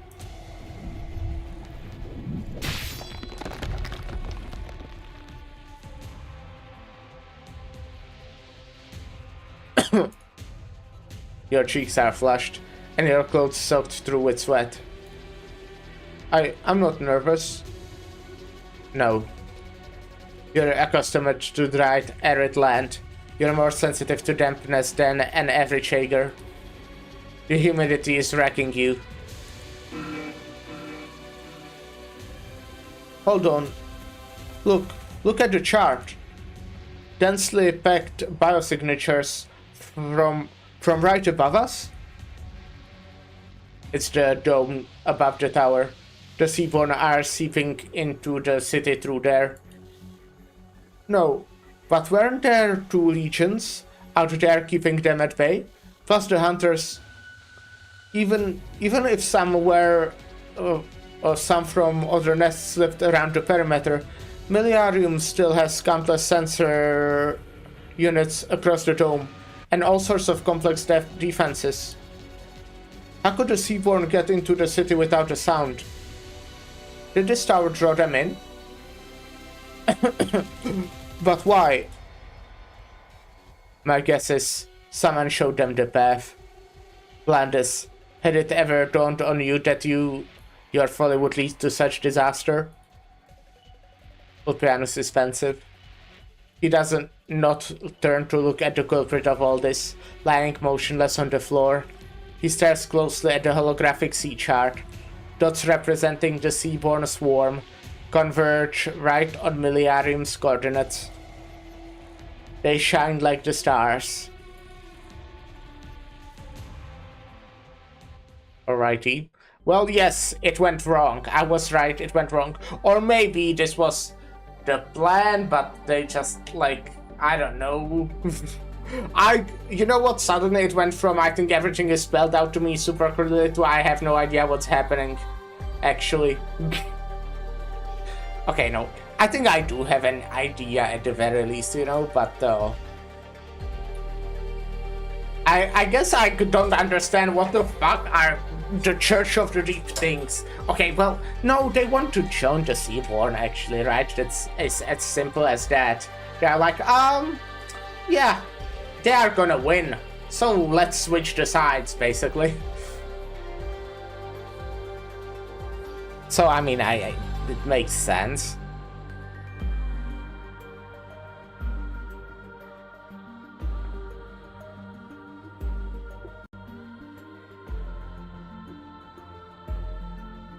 I want to say again that so far, it feels like we are like super speedrunning today. We have done like 2.5 stage and we're only like hour 50 minutes in, less than that.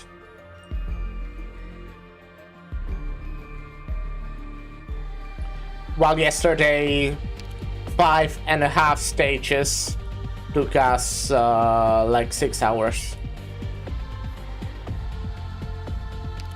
Anyways, from history. And so the forefather passed into history, from whence came the Seaborn, and for the first time his teachings were understood. BP7B B. There are always chimes like little bells resounding from the dome, the result of countless tentacle-shaped biomonitors analyzing the most minute changes in the ocean current. Occasional dull roars echo faintly from the port, as warships coming to and from the harbor gracefully displace vast amounts of seawater and gigantic fins. The goods flying through aerial optic cables in squeezed state to every household emit a near subsonic buzzing. These myriad noises, varied yet not chaotic, have become the ambience of Millennium, long since faded into the background for its 10,000s or so residents. But now, all those residents stop in their paces. They wonder if their ears are deceiving them. At first, it was like a wisp of wind sweeping across an angular reef. Then, like a newborn who tentatively poked its head out of the warm womb. And after that, a colony, a nest, an entire region of sea.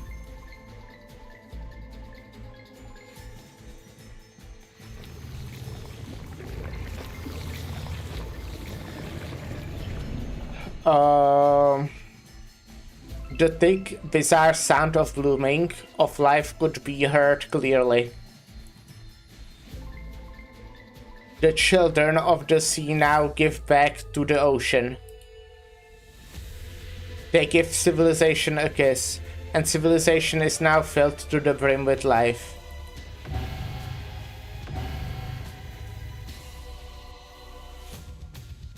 Look. The usual tower looming over the city center is gone, replaced by an enormous stone column, the type seen only in karst caves in the sea. Layer upon layer of fine, porous, slimy and smooth seaborne tissue encircle the walls of the beacon tower. Yet light from the equipment within still permeates, casting an ethereally enchanting glow over its surroundings. Microbial colonies float down from the column, blossoming into oddly shaped life forms. If it weren't for the status, I can just barely make it out. I'd have thought these were untouched wilds. Nest conversion. Why would there be seaborn in the city? I know we haven't. Doesn't matter if we did or not, as long as the results are as expected. I just hope it's a lesson those ever-sinking Aegir will never forget. What do we do now? We keep it growing and stop the city from pushing it back. Was murdering Tulia not enough? Do you need to destroy the entire city to sate your appetite for chaos? At first I was planning to tell you back to your allies and save myself some effort. But since it's an emergency, I'll have to haul my net in now. You will be the 33rd and 34th Church of the Deep Cultist God by the Sea Patrol this month. The Sea Patrol? You have harmed a lot of our brothers and sisters lately.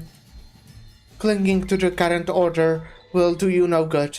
What Aegir needs isn't a struggle for its life or in despair. It's... Shut up. I'm not here to debate. Pre-effecta secunda, an unusual concentration of biosignatures has been detected. They have tripled in numbers in a short time. It seems the Seaborn have fully converted the tower into their nest, and are now steadily producing more of themselves. We cannot allow them to spread to the other city units. The nearby civilians have already started evacuating by themselves.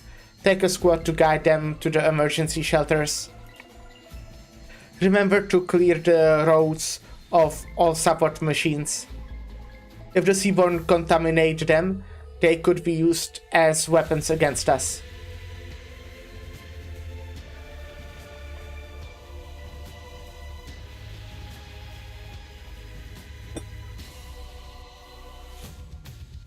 The rest of you, get information and deploy barriers. Keep the Seaborn within the perimeter of the beacon tower.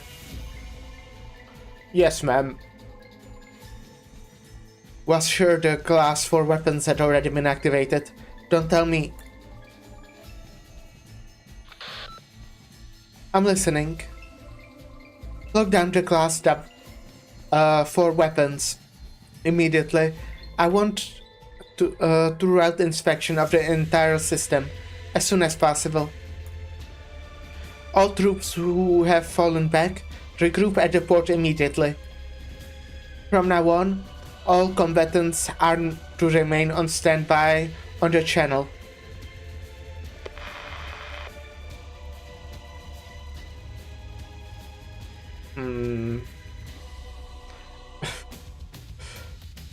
I'm guessing this isn't part of the plan. I'm guessing. Look at the real-time nautical chart.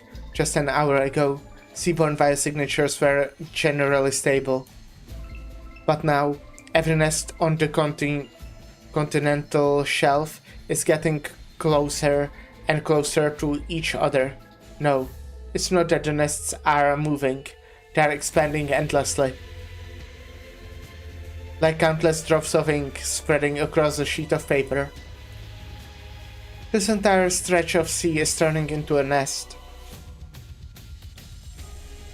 The scattered nests are linking together as one, with Millenarium in the middle. Did Aegir really bring weapon to disperse them, Madame Console, or a mass of catalysts? Are you annihilating them or feeding them? If Blunt is tampered with the link between the beacons and the weapons, it must have been him who altered their effects as well. And as a result, the city is now a foothold for Seaborn's expansion.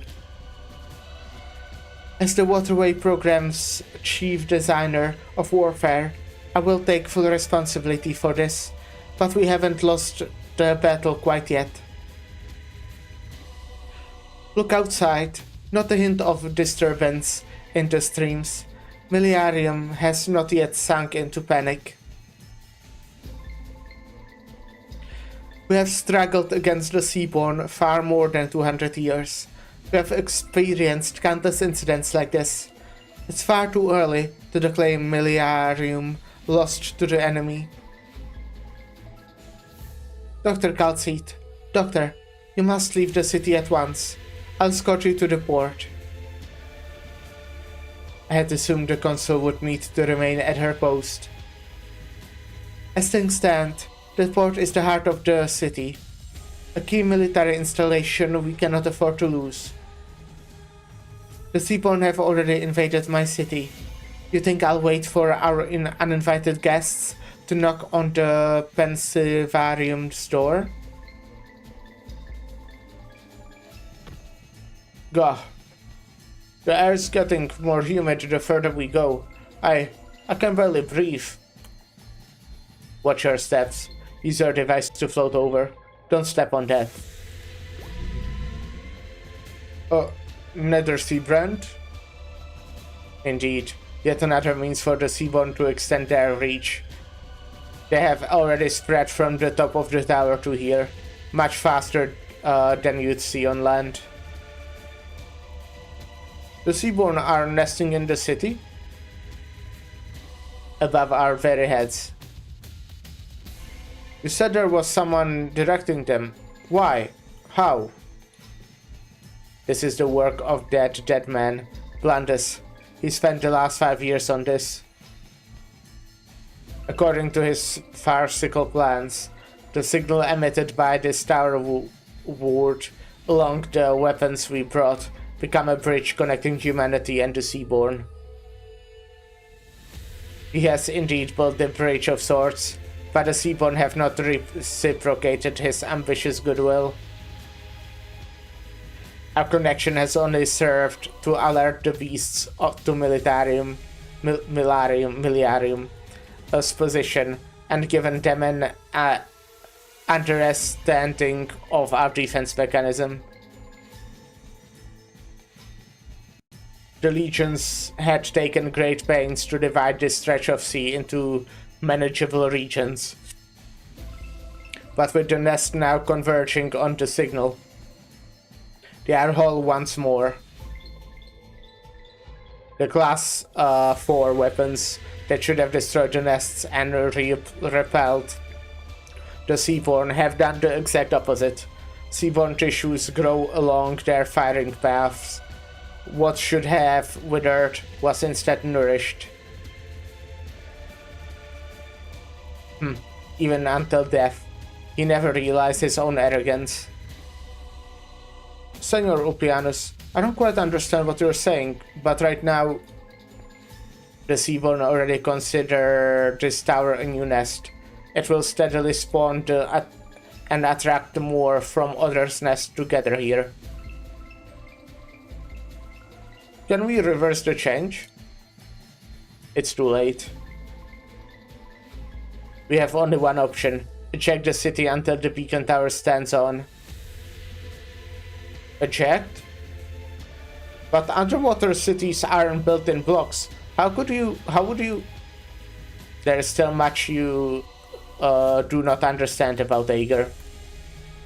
Unlike the nomadic cities on the land, pieced together from cumbersome plates, Aegir technology focuses on the biological, especially when it comes to city construction.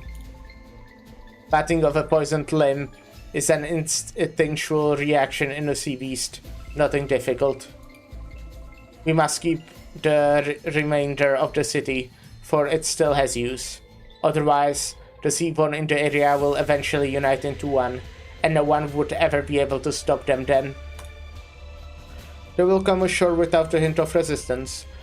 They will land in Iberia. Alright, well, we'll take a short break. Things are getting very, tense, let's say. And now, be right back.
Hello, hello. I'm back. What do we have to do exactly?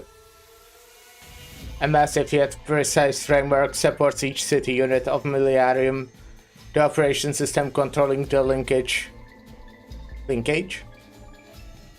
of the tower's unit should be in the control center. Once activated, it will send the entire tower into the depths.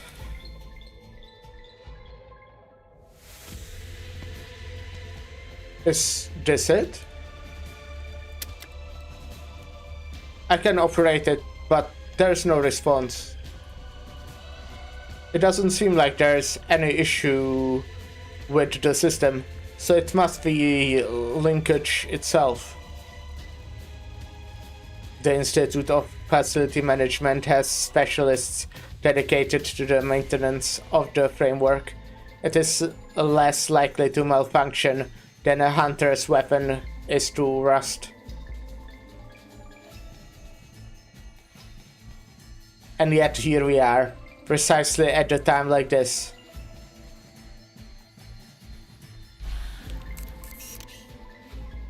Reading error occurred to Brandful Diagnostics. Do you need my help, Mr. Avitus? Oh no, I was merely observing this aberrant little handy. Could he know something about this? I might know who to look for. Contact the Acre soldiers outside. They will help you exit this place. Are you going to stay here? Alone? You still have doubts about me, young one. Good. But someone needs to stay in this control center. Once the tower completes its conversion, Millenarium will be unable to eject it, even if we manage to repair the linkage. A sea beast cannot spit out its heart when the heart is no longer its own. I must remain to confirm that the framework has resumed operation, then eject the tower myself. But if you do that, you'll sink along with it into the hordes of seaborne. You needn't worry about that. Or do you mean to say you'd be more suited for the duty? You don't have much time, young one. You don't have much time, young one. You have already... Isn't this the frequency of the beacon tower? Secunda, Sea Patrol, who's inside the tower?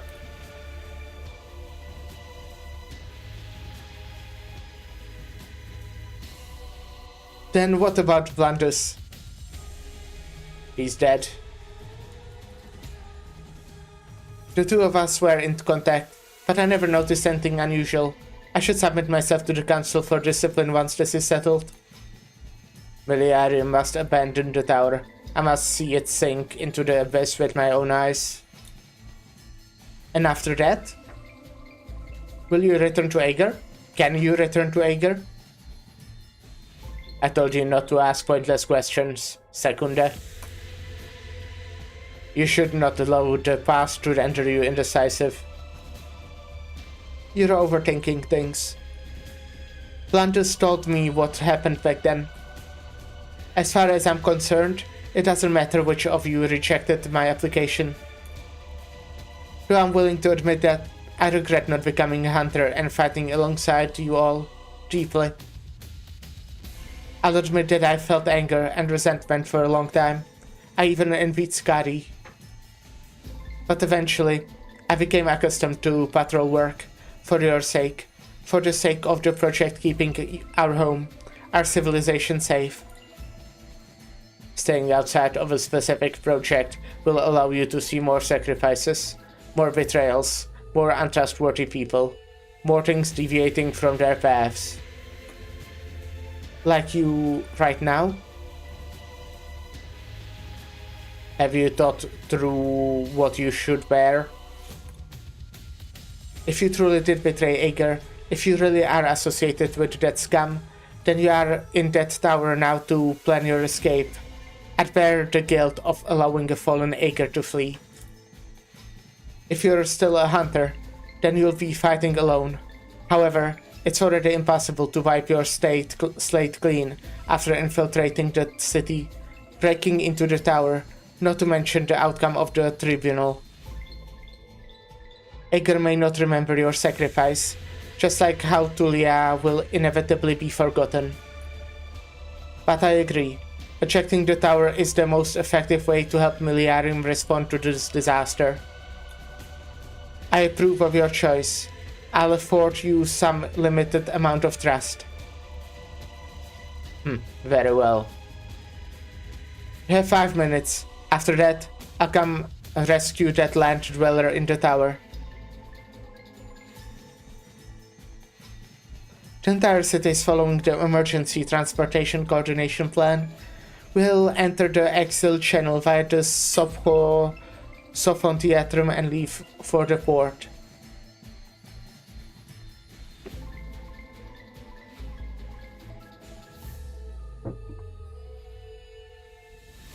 I will remain there to direct operations, while the Sea Patrol takes command in this ship and sees you to dry land.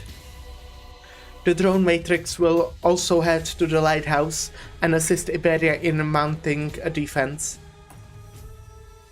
Should the city not organize an evacuation of its citizens as well? Miliarium is a military fortress. It is able to accommodate its citizens during battle. Our civilians have already been escorted to shelter by the Sea Patrol.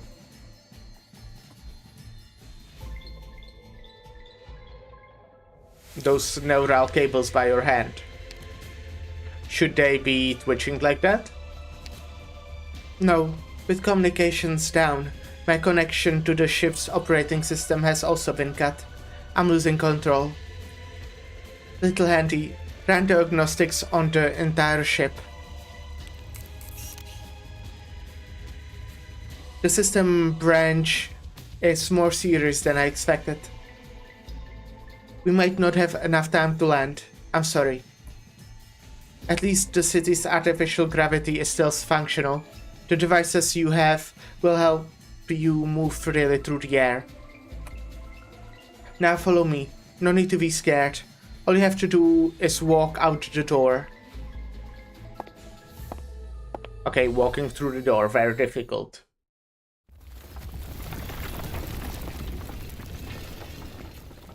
Comms are still down. Looks like someone managed to cut off the entire subhot theatrum from the outside. Monster. Vigilant screech. Monster spreads its ebon talons as a wave of heat washes over you. At nearly the same time, the console draws her ceremonial sword and steps to the side to cover you and Cult Seat. You take a good look at the enemy before you.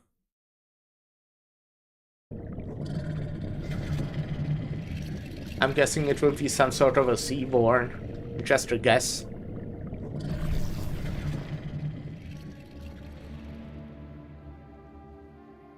Hi.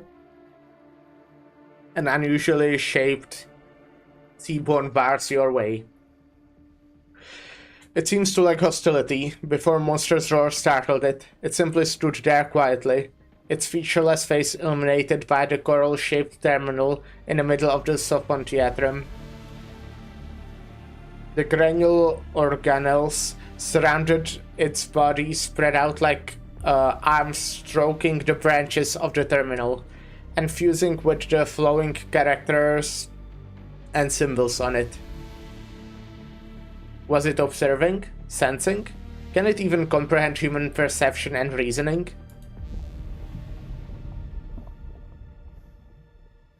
It turns towards you. Seaborn. It is one of those that breached the terminal? This is unprecedented, and not a good sign. Garbed Algerian. There is no justice here, only the path ahead. A seaborn trespassing the Algerian city, reciting an ancient proverb in a sanctum designated by sages past. This might be the most ironic scene I've witnessed since I joined this war. Uncouth even for a provocation. Its use of language and the manner of speaking are all unlike the usual outcome of the Seaborn's forced learning. I fear the Seaborn was once human, Madame Council. Language. Never have I forgotten it. Never has it abandoned me. What about your thoughts? Do you actually comprehend yourself when you clumsily mimic the saying of the wise? Comprehend? No, I did not understand their true meaning, even as I left them for posterity. Now, I have a new understanding. left for posterity. Martus? You are Martus? The key member of the 4th observation team on the Mantle's ruins. The scholar of anthropology and prehistoric civilization who went missing more than 2 centuries ago. That Martus? In my most distant memories, I was once known by that name. But now, you need only be cognizant of my appearance. You see before you Seaborn. Call me as such. Seaborn. The Seaborn floats towards you. Through its transparent skull, you see strangely colored orbs gather and disperse, steadily changing their formation. Ager, allow me to converse with the one behind you. Angry howl. Glurp, tell your little friend to stow its fangs. Its flames cannot burn my blood. AMA 10.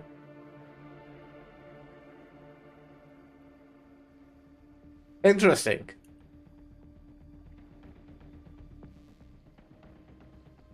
You know who God's Eat is?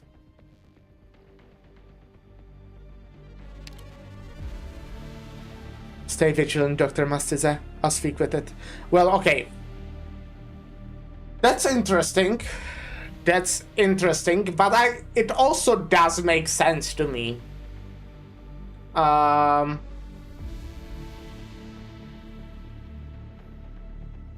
Yeah, somehow. Like, I can't... It just feels like something... I mean, they share knowledge, right? It's not... They are not individuals. They have, like, one knowledge, if I understand that correctly. And it would kind of make sense if, like, the firstborn or whoever would be...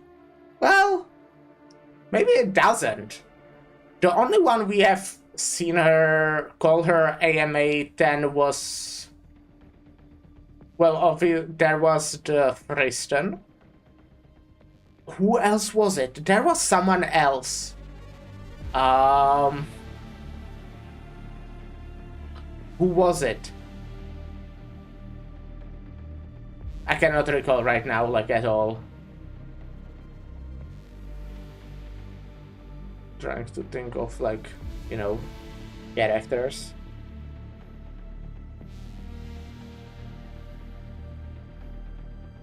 No, yeah, I really cannot recall.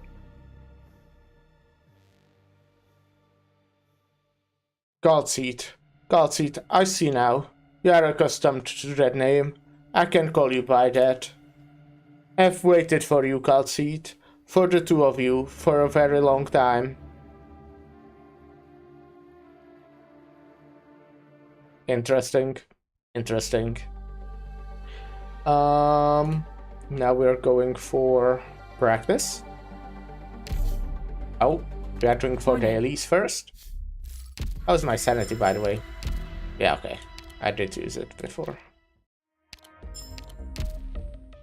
Let's quickly do daily stuff as we tend to do. You can contact me from anywhere, but do not let others learn of my whereabouts. I am. How is Proviso doing? Ah, yeah, you can already go to the trading post, even if you're, like, not full, right? You are kind of close to full.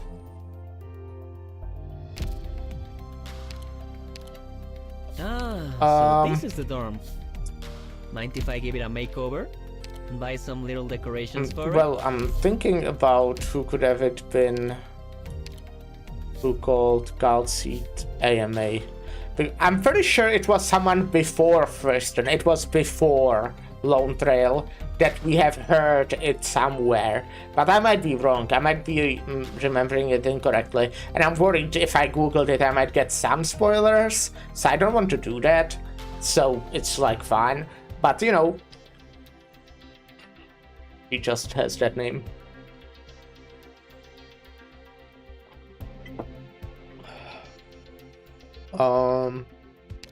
Let's send some dupes to people.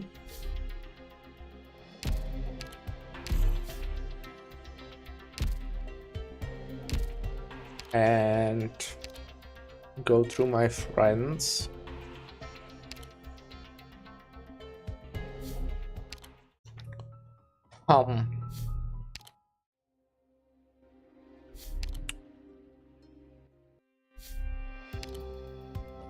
There's like someone with extremely loud car or whatever outside my window. What is that? I don't... Maybe they're like...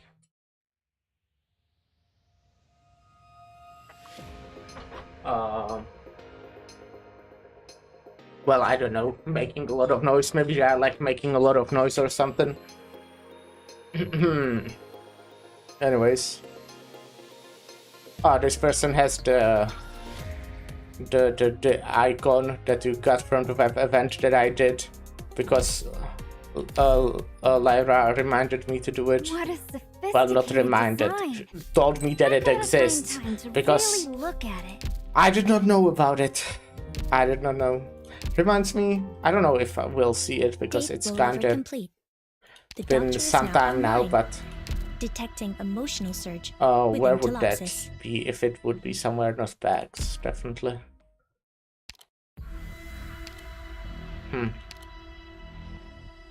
Well, this icon, they are cute. I did get it for Enfield as well. I will play Enfield at some point.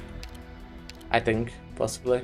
Oh, I have Chase character record. Well, I'm not doing that now. I'll do it at some point, but definitely not now. Wait, does that mean actually that the Chase You probably... can contact me from anywhere, but do not let 200, others yeah. learn of my whereabouts.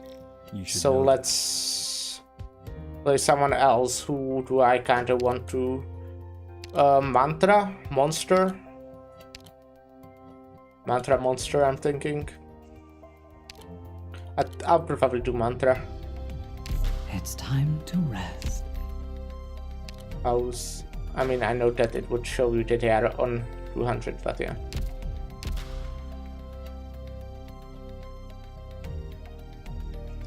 How is this? It should be kind of close, yeah.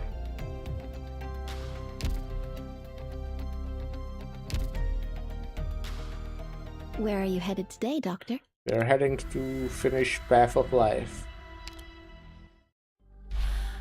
But yeah, we are now going to the practice.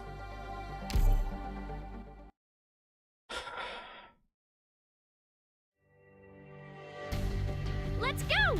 Take them all by storm!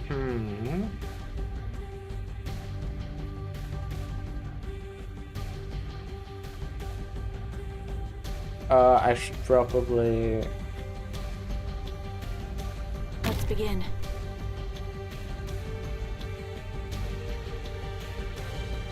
Yeah, do this. Awaiting orders. Shut up. What? You've got time to take in the sights?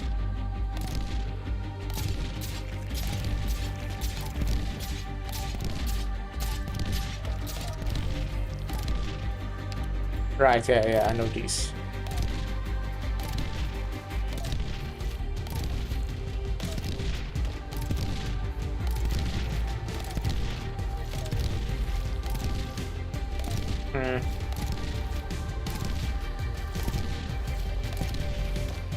Sights locked. Anyone in front of me who still feels like drinking?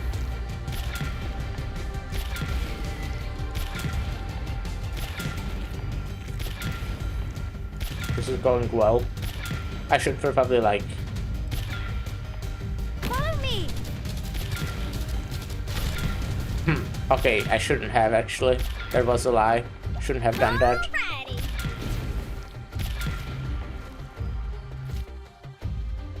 Alrighty! Could have played that so much better. Nice weather today. But it's fine. Awaiting orders. Solid positioning.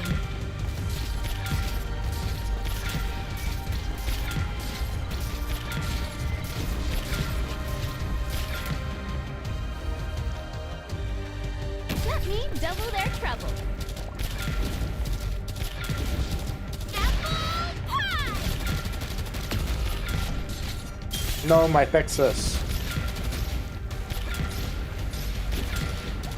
But we're fine. You're okay. It just takes up a while. Oh. Didn't you destroy it? Now we are stalling even longer before they, like, move.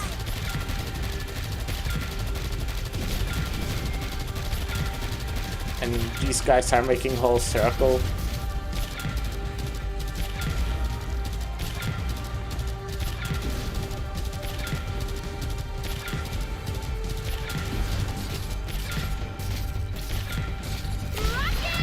Wait, that's bad, isn't it? No, it's fine actually. And I had most of my skills, so I would be fine anyways. Mission accomplished. Wow, Doctor. You really are amazing. Yep.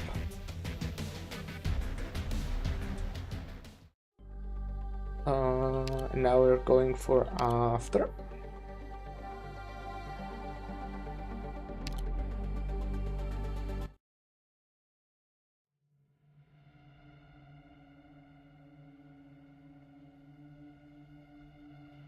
Long have you walked this land, Godseed. The changes in the sky would not have escaped your attention. The Seaborn raises its head slightly, gazing up with its non-existent eyes. Perhaps a habit from the time it still had them. Above the dome, beyond the infinite water, something in the distance seems to have caught its attention. Tell me, how long will it take for the hall to close again? Ah! I see.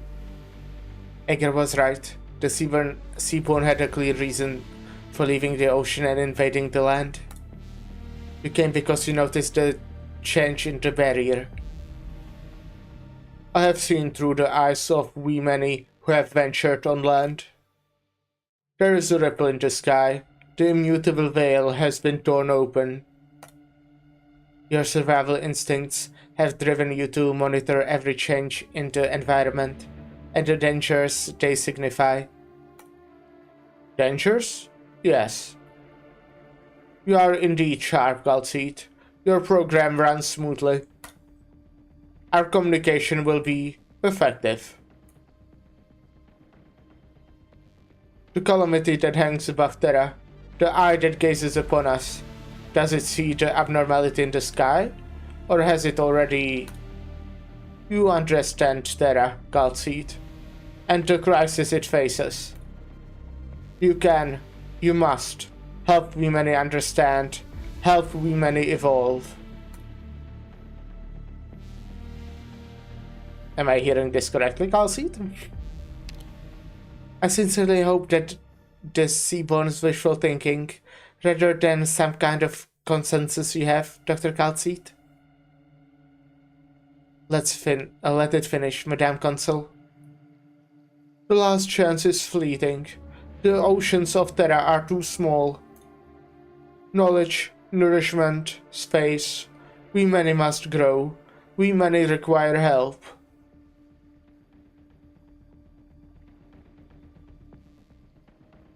You're not just trying to go on land, you want to go into space? Growing wings is not difficult, but insufficient. Going beyond the skies requires a revolution in the species' fundamental nature. You have the knowledge, Godseed. You help we many understand, and we overcome calamity. Whatever their origin, the Seaborn are non-sapient creatures driven by instinct. Ones that the church fanatics have placed upon unreasonable expectations on. But you know far more than either of those two groups possibly could. How?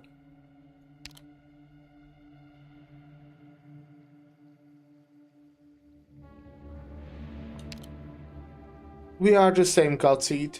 You and we many have the same duty. Perhaps I should reframe the question. How did the Seaborn evolve into what they are today? What do you have to do with Searula Arbor going out of control? What is that? I definitely heard it before, I feel, but... It is the answer Is the answer important to you? I can speak of my own history, if it helps you understand my intention. We have waited 2 centuries for these answers. What really happened in that failed expedition? What turned you into what you are now? Failed? No, it was a success beyond our wildest dreams.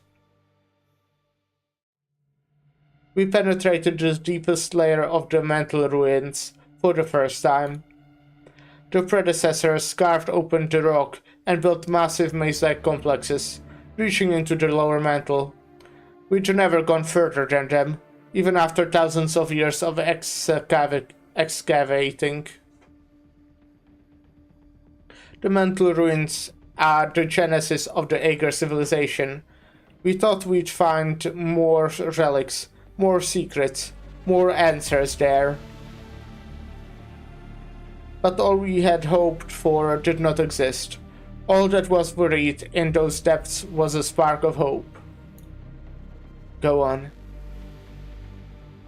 I was separated from my team along the way.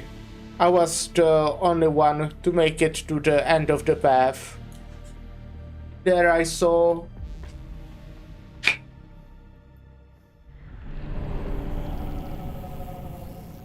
a giant, some massive thing sleeping in the shadow of the cerulent tree. Give me a sec, I'm opening my cool drink.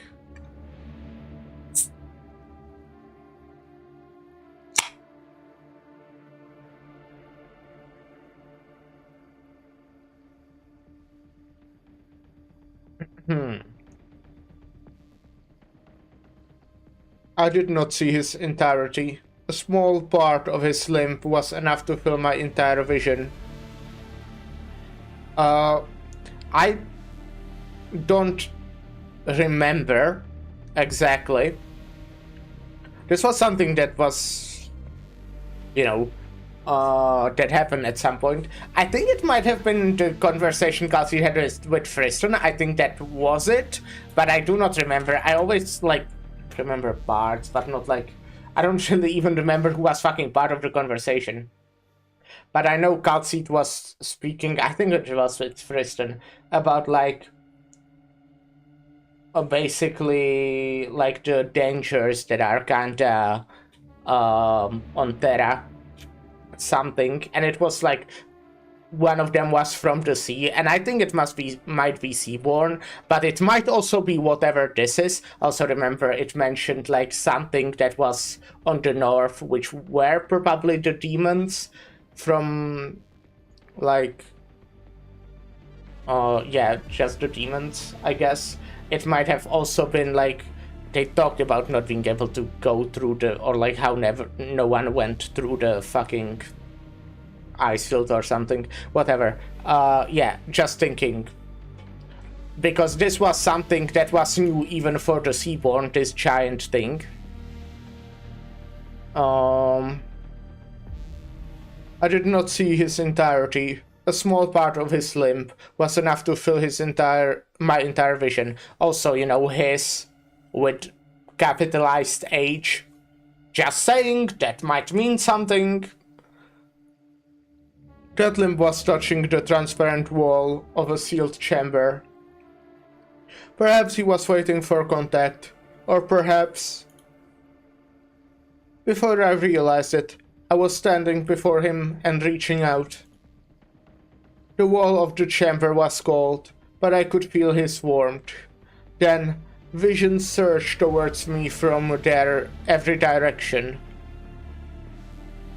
A Ferranmouth shared its vision with you. What did you see?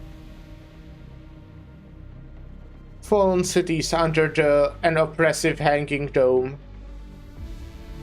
This land aflame, the land aflame, the Stargate extinguished, the star ring broken, the road network shattered. Hello, Aduhaha, hope you're having a good day. Octopus guy, exactly, we have an octopus guy. The destruction of prehistoric civilization? Yes, Aegir never discovered the reason for its destruction. but I saw a vision of it before my eyes. Yet it was not the end. Visions continued to flow, visions far beyond my limited comprehension. Eternally dispersing particles and oceans of sand that never ripple. Cold, lightless plains and darkness without end.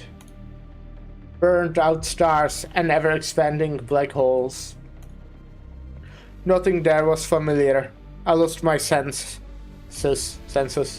all of them, and even the Feralmut that shared vision with me could not sense his own existence.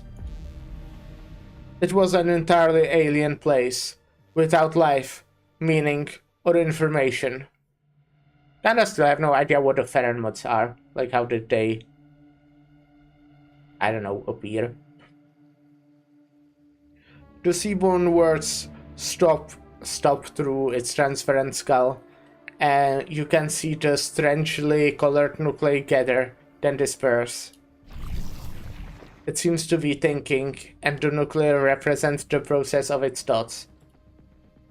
But you, Calceed, understand the meaning of these images.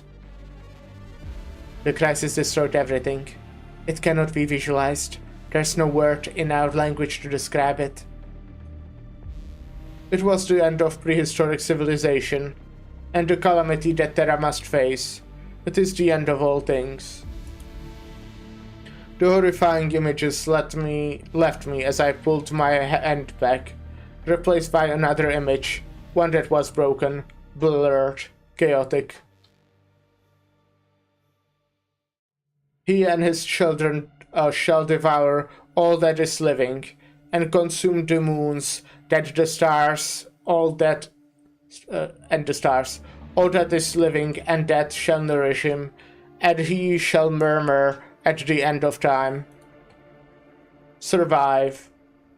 Over and over. Survive.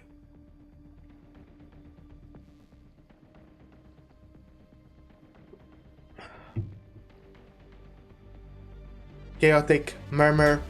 Was the Feralmut asleep? He was trapped within a dream. The dream stagnated. Evolution stagnated. Duty stagnated. He was trapped in the Cerulean cave. Therefore, I must awaken him. Okay. Ah, you. Cassia. Magister Avitus? Did you and your comrades go into hiding in order to destroy the city from within, waiting for when the Sea Patrol's guards was into its weakest? You should be evacuating, Magister. The Sea Patrol has noticed, Cassia. They are investigating you. You're showing this much concern for me, because the tiny embryo I left in the incubator reminded you of the past. Am I right? I'm just curious. Do you regret your decision? Now is not the time for this. The Seaborn have invaded Miliarium. Stop what you're doing, or the city will be lost. Isn't it a little late for that? Why did you choose to betray Aegir? I told you, the Seaborn have revealed the weaknesses of Aegir's very foundation. Before people can regain the will to live, the collapse of their values will have crushed them already. Once you were a great scholar. But what are you doing in the city now? You found out about me a long time ago, didn't you? You had many chances to stop things from getting to this point. You could have reported me to the Sea Patrol at any time. But you did nothing. You sat and waited, watching everything happen like a blind fin spinning in a whirlpool. Did you come to Miliarium just to witness the destruction and validate your own despair? I can't stop you. I can still stop you. As long as life remains tied to any value system, it is doomed to eventually collapse.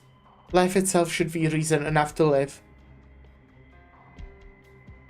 We must rekindle our most basic survival instincts and force the people to reassess the values they once held in such high regard.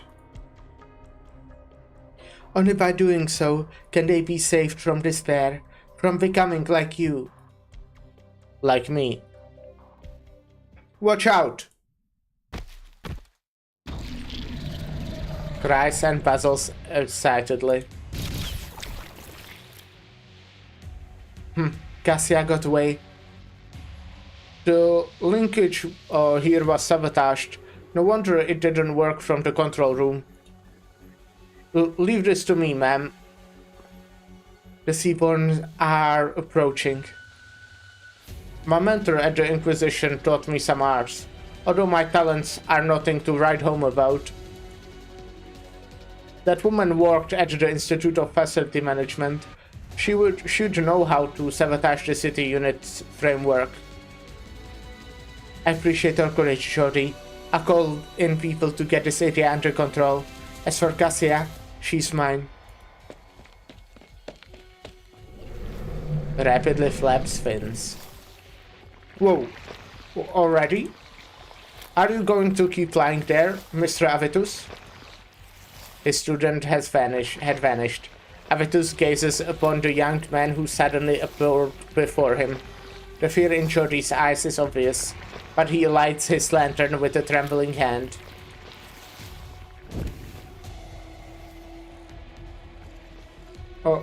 Jody. Bullard. I heard your conversation. You're not an evil man, but I'm disappointed in you. Very disappointed. Did you come here with this city because you believed it wouldn't make it back? What are you hoping for? Death? You should have returned to land sooner, Jordy. Look around us. The Seaborn will soon overcome the barrier between the city's units. It will all come to an end. Just like... You never answer my questions properly. I may end up leaving Ager, and leaving behind all my hopes and longings, but it won't be because it's about to be destroyed. I've read The Path of Life, you know, but it didn't answer any of my questions.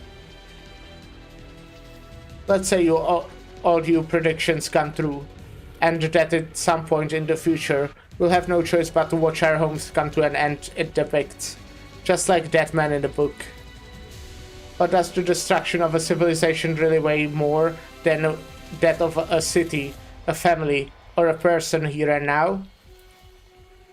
I don't understand. I just don't.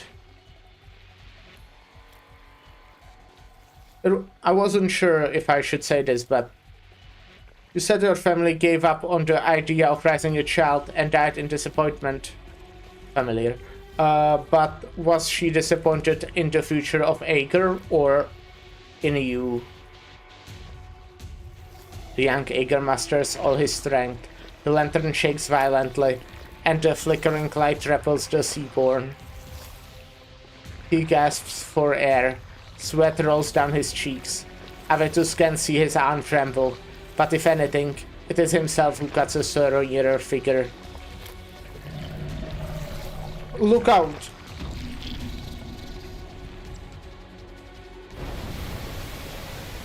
You have smeared your bodies in the outer wall, on the outer wall, infiltrating through a trail of weapons fired before reshaping. What a convenient form of life. Seaborn.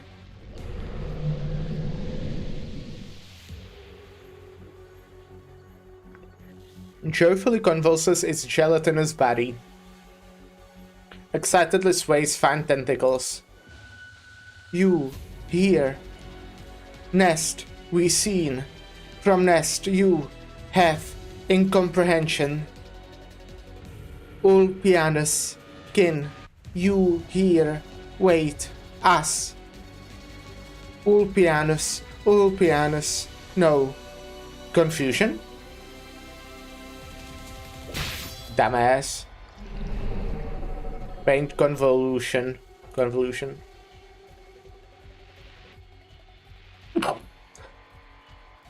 No need. Pain. Individual death. Eternal. The many's survival. Eternal. Opianus, I lead you. New individual born for you.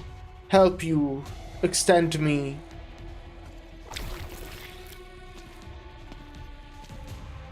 Gladia. Ulpianus. There's no expression on Gladia's face. She holds her lance sideways, its point touching the floor.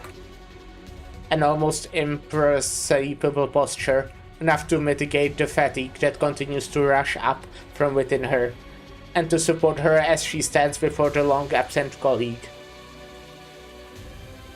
Your friend is now a pool of goo, but you should need to answer its question. But you still need to answer its question. Such rowdiness. This is really poor dance etiquette, you know? Huh. Dance is an art. It's all about elegance. You can't make it work with strength of numbers. What? That didn't pierce it? This used to be a cluster of coral changed by the seaborn, but now it's a wall. No one knows how thick it is. A warning from the city, the unusual movements of the seaborn, the results of the abnormal surgery. We must get out of here and find out what's happening at Miliarium. The entrance is gone? No, it's us. We are losing our sense of direction. Capsidization. Everything around us is hardening. The illegal blanket, the unhatched eggs, even the waves.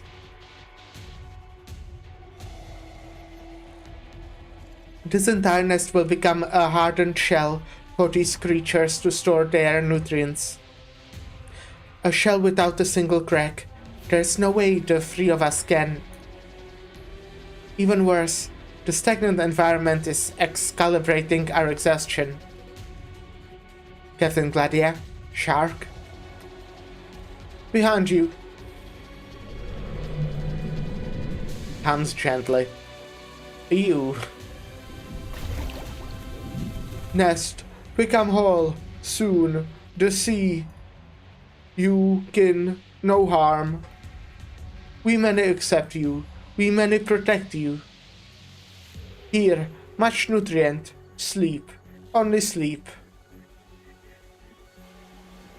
The lethargy, which the had heretofore been suppressed by the fighting, begins to spread through every limb and organ.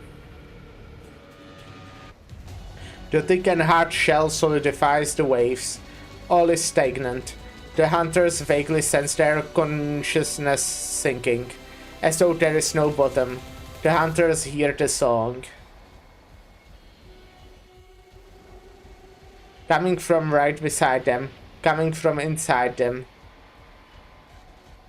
Ishurmla. The hardship we suffer is ever present. The life we thirst for is ever present.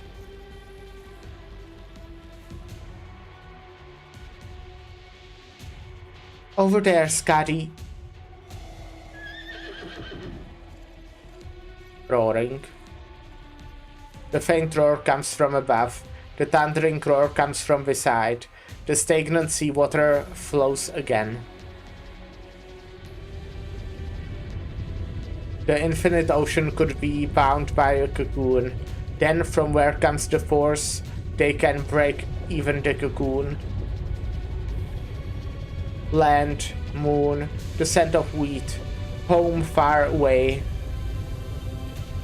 The force has become legend. It has shattered mountains, death, time, all that is tangible and intangible. He will not be bound. Loud neigh. Right, this guy. You many, alike. From where? Prague. The waves. You built them. You hardened them. Are you turning into a land? Turning this to land? Will not allow. Contradiction. Wilderness. Mountains. Rivers. Wheat fields. Land is just land. I seek. I reproach. I crush.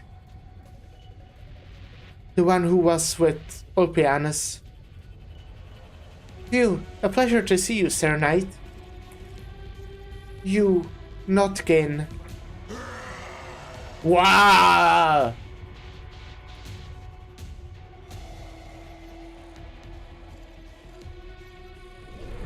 Agitatedly twitches soft tentacles. You're the guy I see from Olympus? Yeah, that's the last night. He was the mini-boss. Or maybe like a full boss, but not like a final boss of the collab, yeah. Excitedly flaps creased fins. Out of the way.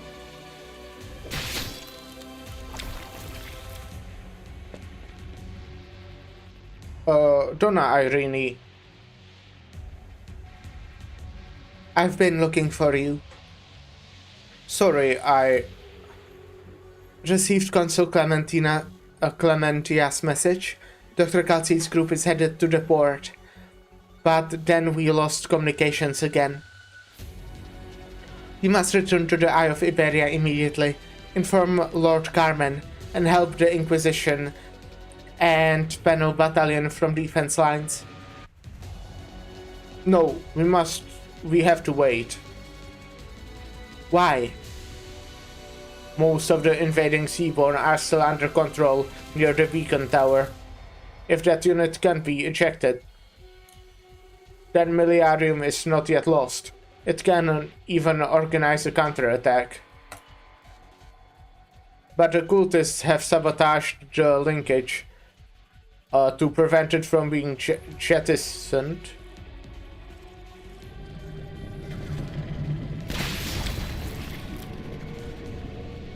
The Sea Patrol is already cleaning up the Seaborn in the area. We can't let these slip away either. I'll deal with them. As for whether this linkage is you're talking about, will your engineering skills help? Yes. I can fix it. Good. You take the lead on that. I'll protect you in the and Avitus. We can return to land as soon as we're done. We work together at the Eye of Iberia. Let's pray we do just as well this time. But the Seaborn from the depths are different from the ones I've dealt with on the land. I don't know how long I can hold them off. We have said all that needs to be said, Mr. Avitus. Come and help, if you still have the strength. Alright.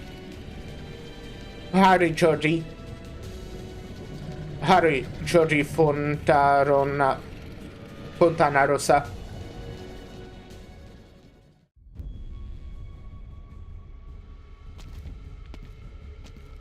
You warned us through the beacon, and the strange knight who appeared in the lighthouse broke through the shell just as we were about to fall asleep. Is he part of your plan too, Ulpianus? The madman who's forgotten himself is an enemy of the sea, of everything abnormal that has become normal, and of himself. No one can control someone like that. We just happen to travel together. Are you the only one to make it back? They're on their way. Breaking through the nest shell and returning through the tides of Seaborn. Your speed was remarkable, but you're too late. You have seen what's happened to Miliarium. We many have exploited Agar, and Miliarium will be the stepping stone of their invasion of the land. And what precisely is happening here? The first thing I heard when I arrived at the port is that the Abyssal Hunter Ulpianus has entered the control room of the Beacon Tower and killed the weapons technology advisor of the Waterway program. And indeed, Planter's body is right behind you. You're quiet. I assumed you would feel more anguish over him. I take it you figured him out then, judging by your reaction. I doubt we have time to discuss a fallen traitor, even if he was once our closest comrade. That young man really did it. The linkage has been repaired. Jordy's my goat. You're trying to check the Beacon Tower from Millennium. A wise plan. It seems there's still hope for you. This place will sink to the ocean floor in a few minutes. Do you smell it? The stench of frenzy. The seaborn above have noticed the changes to the tower. They are seizing the last opportunity to break their blockade and reach the other parts of Millennium. Leave Gladia. Now.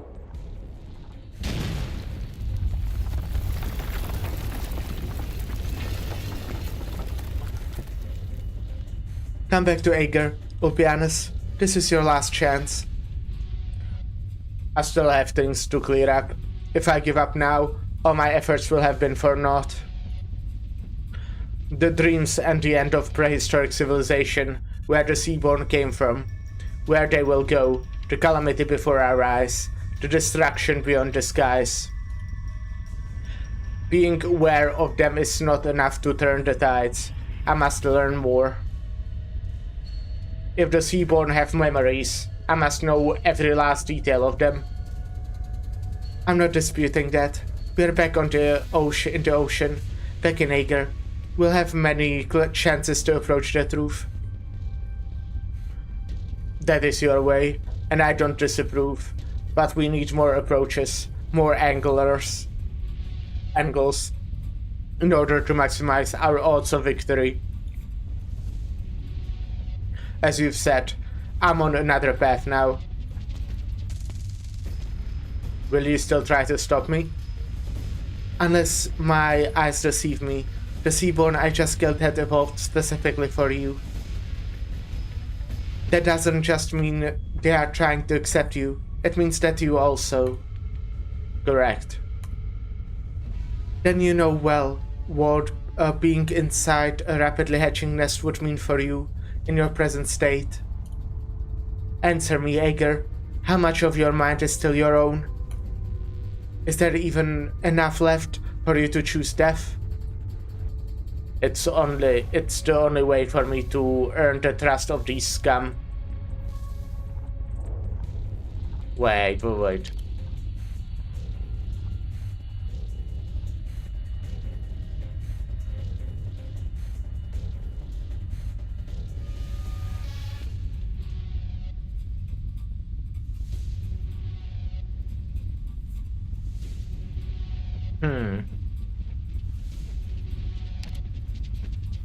You are an outstanding hunter and a learned scientist. Are you really so arrogant as to believe you can control the transformation through willpower alone? Accidents like the one during the auto-adaptive junction surgery will not happen every time. I can simply watch you walk down the path of destruction. You're at your limit. We are both experts in violence. You'll die if we fought here and now. Is that so? Don't fight, you should be friends. Her lance draws a cold arc through the air. Ulpianus lets loose the chains, and his massive anchor flies at Gladia, forcing her to leap up. The sound of the building sinking drowns out the clash of metal. Seawater and Seaborn rush into the control room. Well, hopefully they will team up and kill the Seaborn. Wait, yeah. Instead of fighting each other, you know, that would be nice. Anyways, we'll take a short little break, and I'll be right back in, like, you know, 5 to 10 minutes, I guess. Burp.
Hello, hello.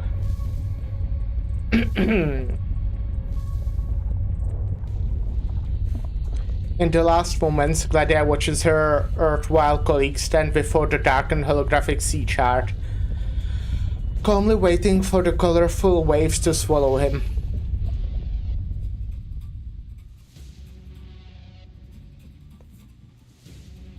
Your description raises many questions. The feasibility of modifying the Ferranmut into a biological ark by leveraging its habit of fostering an independent ecosystem inside its body had already been verified on Talos. The technology used by the project was mature.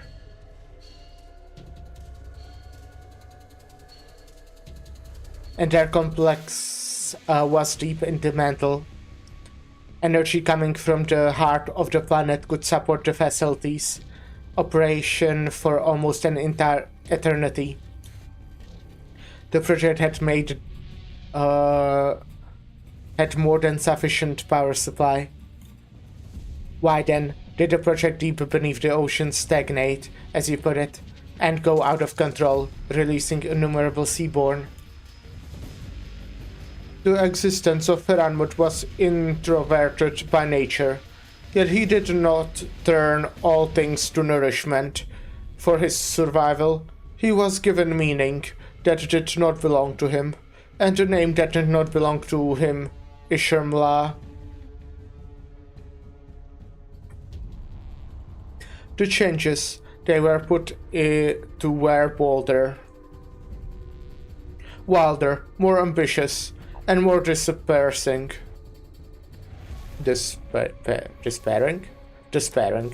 Their nature had long since exceeded the biological arc.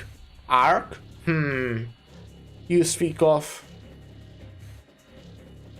For unknown reasons, however, their subsequent actions did not follow the program,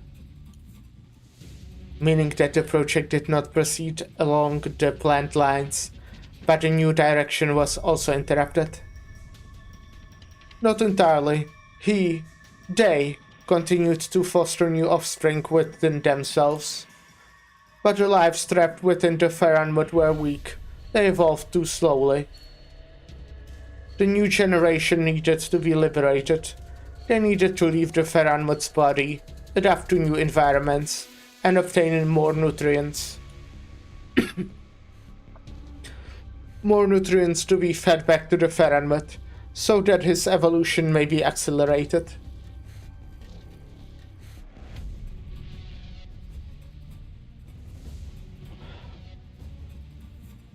Under normal circumstances, the organism nurtured within the Ferranmut are rarely able to venture beyond its body. Yet the aggression the seaborne left demonstrated outside. The modifications these Ferranmuts have undergone were indeed transformative. So it was you, Martus, who brought the seaborne into the ocean and sowed there the seeds of calamity. Seeds of calamity? No, the offspring were weak, and Ager was strong. The seabed was governed by a self-regulated ecosystem. Offspring that devoured the ugly fields would be discovered and destroyed before they could proliferate. But Ager should not have been an obstacle. Ager should have been have provided aid. Fortunately, my influence in human society was still useful. The Institute of Development Planning had already announced the deaths of the members of the 4th Observation Team of the mental ruins at that time. You came back from the dead just to corrupt your countrymen? I held no forums, no debates, only a few sincere conversations. I helped some discover the problem, and some discover the answer. It was enough that they were willing to give the Seaborn an opportunity. We many will find a way out eventually. The ecological disaster we call the fallen cities, the citizens lost. How many of those were you responsible for? Was it you who cajoled Blundus and the cultists behind him to infiltrate the waterway program and alter our weapon system?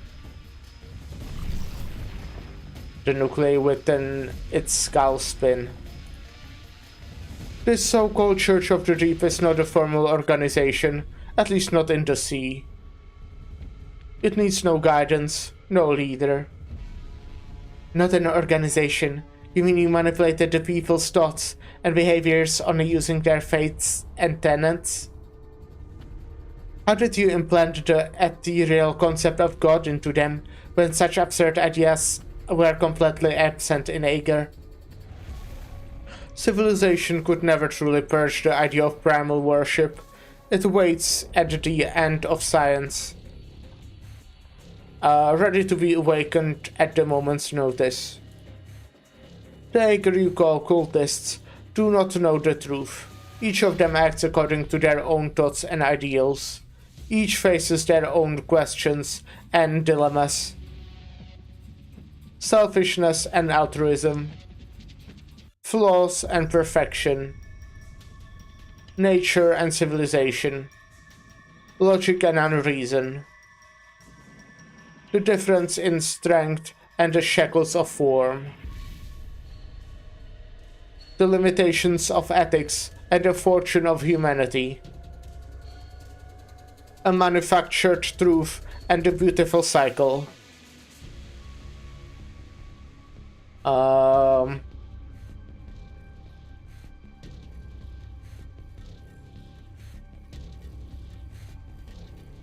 You deceived our followers. Well, the nuclei within its skull spin. A scam? No, that's the option I didn't say. I didn't call it a scam. Primal worship originates from the survival instinct.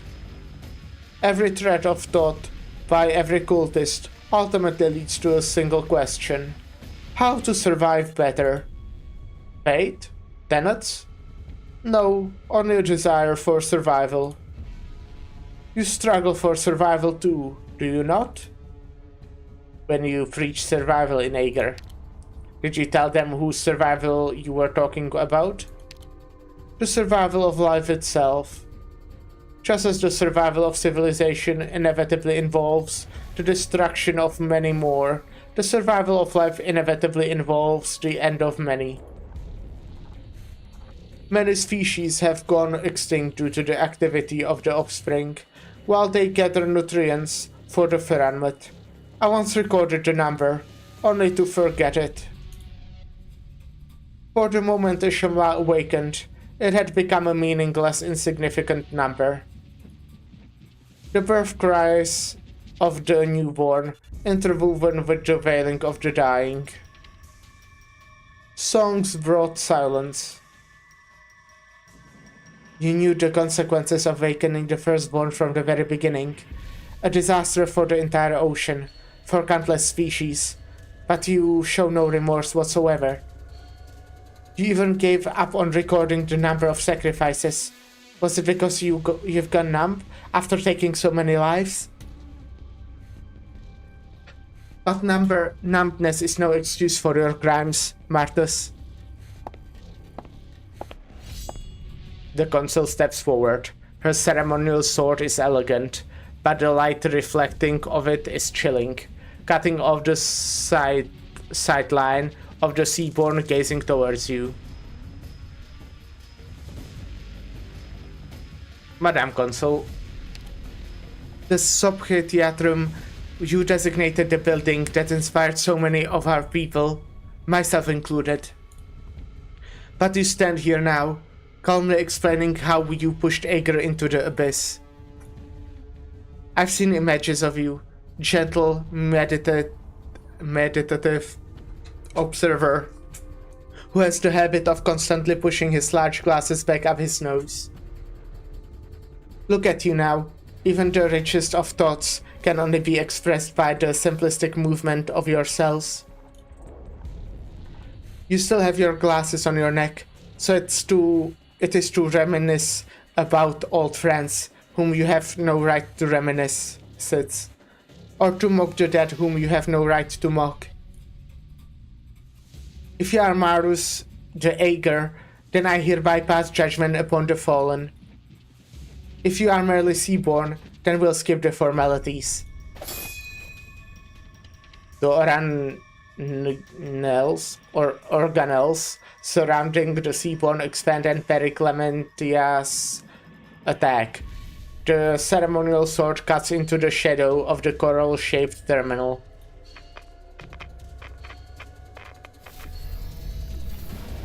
Well, Gurgle, you cut so off my control of the terminal. Brief scorching fire. Howls furiously. Emergency transmission. This is the 10th attempt.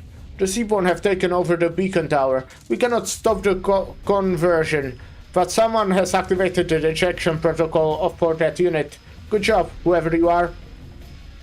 Biosignatures keep soaring in numbers. The Nestas are becoming one. Incoming Seaborn tide. Scope is the entire continental shelf. Repeat, incoming Seaborn tide. Scope is the entire continental shelf. Emergency transmission. This is the 11th attempt.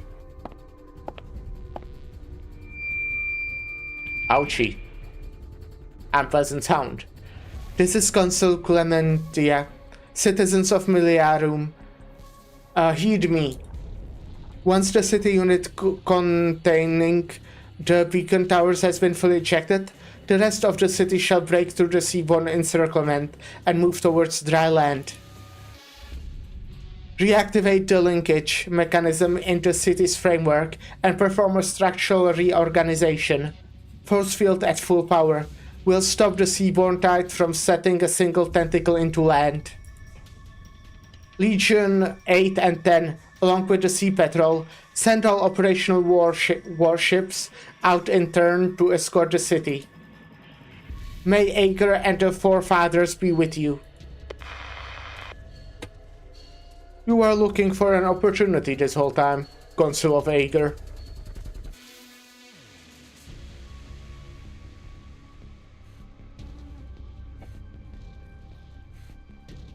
You're tough. We too, once.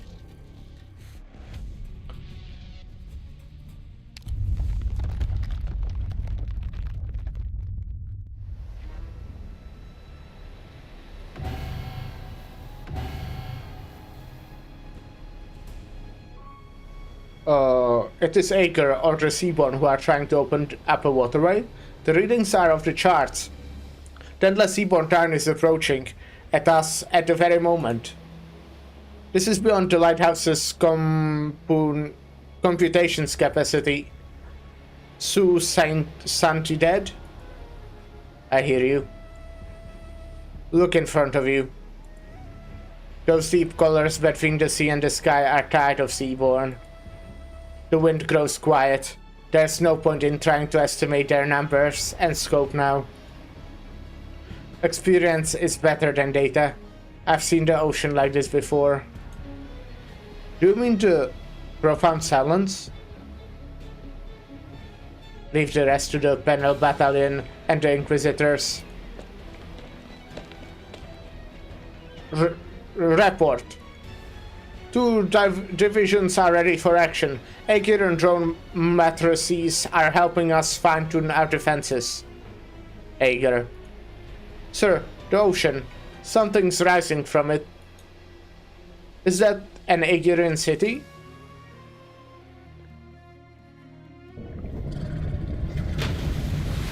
That looks really cool. Having sailed for thousands of miles, Miliarium rises to the surface of the ocean after casting out its heart. Every inch of its being reformed, supported by its framework. An invisible force field extends towards the bottom of the sea and the highest reaches of the sky. forming a structure like a great wall. The structure breaks the surface of the ocean, creating a giant wave 100 meters tall. However, on the other side of the city, the real tide has arrived. It is a living wave. Seaborn of various forms have fused with the ocean. The children of the sea are the sea itself. They have even changed the color of the water. The city from the depths and the rolling tides stretch out at the same time, colliding, embracing, and rippling at each other's throats. Nature never tires, yet civilization will not stop its footsteps. All is quiet. No wind dares tell of what it sees, here and now. Well, neat. That's what I will say. I'll say that it's neat.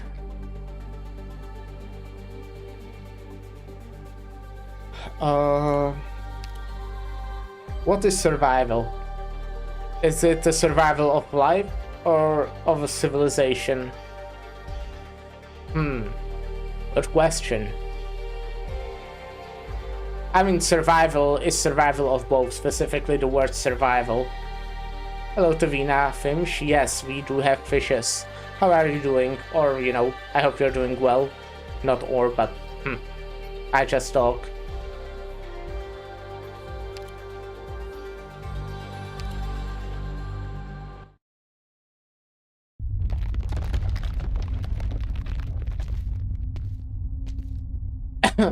Just woke up. I will wrinkle dinner at some point. Alright. It's funny getting dinner after waking up. Or like right after waking up.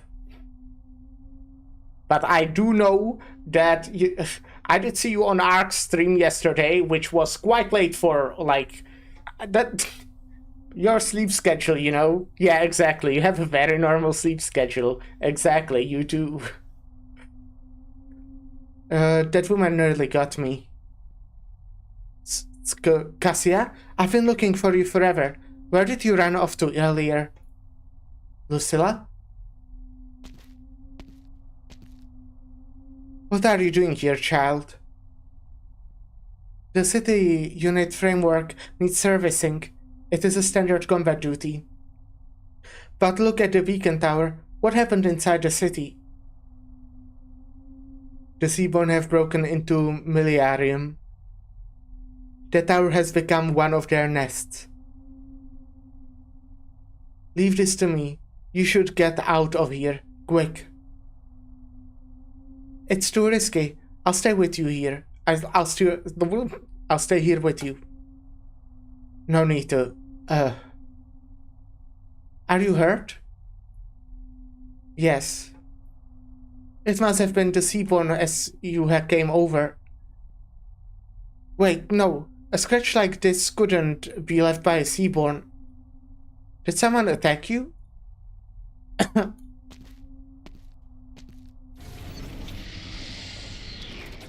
Wait, why are you pulling out the safety valve? Hey, don't push it. It will cut off the ground level self-diagnostic system, and the city framework will stop working. No, you know what? That better than I do. You have been trying to do this all along, Cassia? Are you with the Church of the Deep? When the Sea Patrol investigated Tulia, you deliberately turned them against her? Don't tell me it was you who made her disappear. What's this you have put on my neck? Long bead, comb to grass, something made by a friend in charge of raising roadside coral. Don't move. You'll die if its bristles pierce your skin. Quite painfully, if I may add. Now, leave this place, child. Once it senses you have gone far enough, it will fall off by itself. You want to leave, don't you? To be honest, before we became co-workers. I happened to see your assessment at the Institute of Development Planning.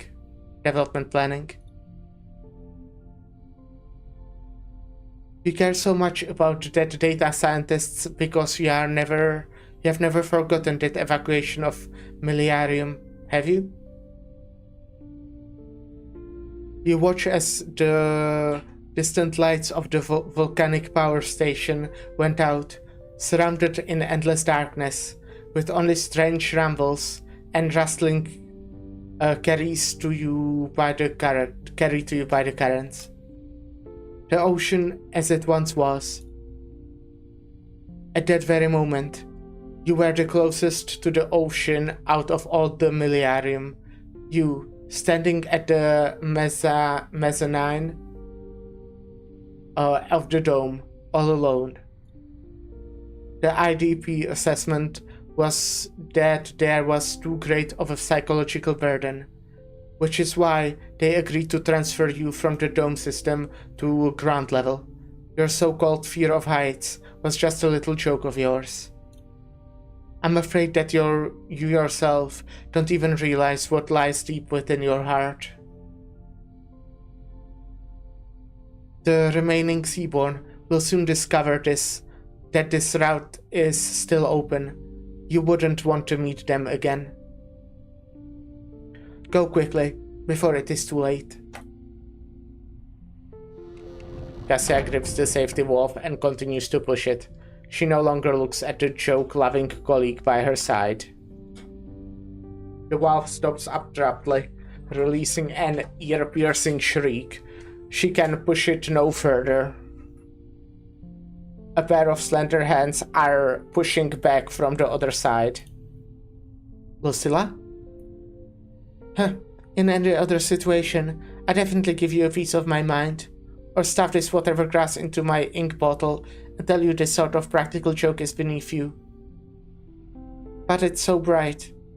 The light from where the tower sank in, from the dome above us. Every seaborn in the whole continental shelf is rushing towards Millennium, right? Just what is behind those strangely colored lights? You are not wrong, Cassia. The Seaborn have eroded away at our lives. I've experienced the truth of that myself, and I'll never forget. I envied Tulia. Our experiences were so similar, but she was able to protect what she treasured all along. An amazing woman, really. And look at me.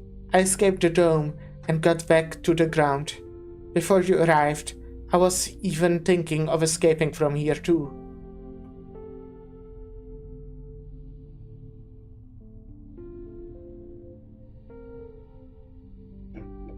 But where would I go? I can't let you break the framework, Cassia. I can't let you let the Seaborn get into any other Millennium's unit. Even if this grass thing kills me in the process. Because there's no going back for me. You really are strong, child. Laurentina's parents once told me that while the dome may be beautiful, this transparent structure is actually the true eye of the city. In fact, I've been asking myself recently, since we are at war right now, shouldn't I be on the lookout for danger? She forces herself to look ahead, the strange colors reflecting in her pupils. The roar of the tides and the whispering of the ocean's progeny resound in her ears. The young Aker presses hard against the safety valve. She does not let go. She dares not let go. Only once a firm hand presses down on her shoulder, forcing her stiff muscles to relax, does she come back to her senses. You can let go now, Lucilla. Cassia, she... temporarily paralyzed, Only managed to graze her with my shot, which is why why the paralytic took so long to take effect. Sorry for putting you at risk. Can they stop playing this sound? I kinda hate it. This is the Consul Clementia. Citizens of Milarium, heed me. Once the city unit containing the beacon tower has been fully ejected, the rest of the city shall break through the seaborne encirclement and move towards dry land. Reactivate the linkage mechanism in the city's framework and perform a structural reorganization. Force field at full power. We will stop the seaborne tide from setting a single tentacle onto land.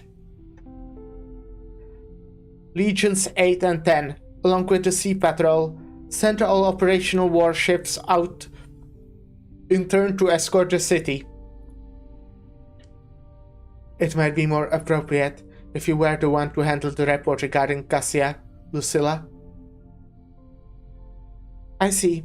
You should be heading straight to the port now.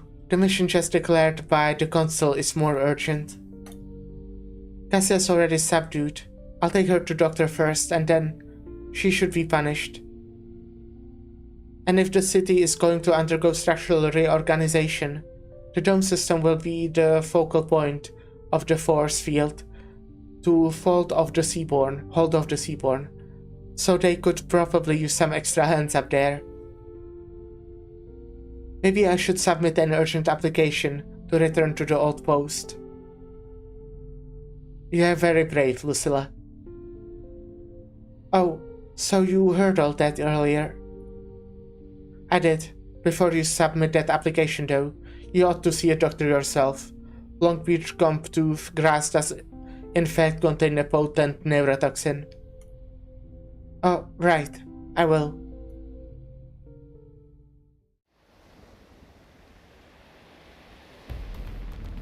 Ramming armor, check. Ship cannon mounts, check. Monitors, check. Camouflage coating, check. Propulsion system, check. All system diagnostics complete. Ready to launch. We'll be heading to the designated waters at full speed to block the seaborne tide from the north. All weapon system permissions granted. No need to hold back. Don't let them get near Miliarium. We'll do everything we can. You're just part of the first sortie. We'll be sending the rest of the ships into battle after you. You're to escort Miliarium's shifts while it's reorganizing, serving as an extension of its Great Wall and preventing the seaborne from making a landfall. So remember, the moment you get the order to change shift, you must return to resupply immediately. Understood.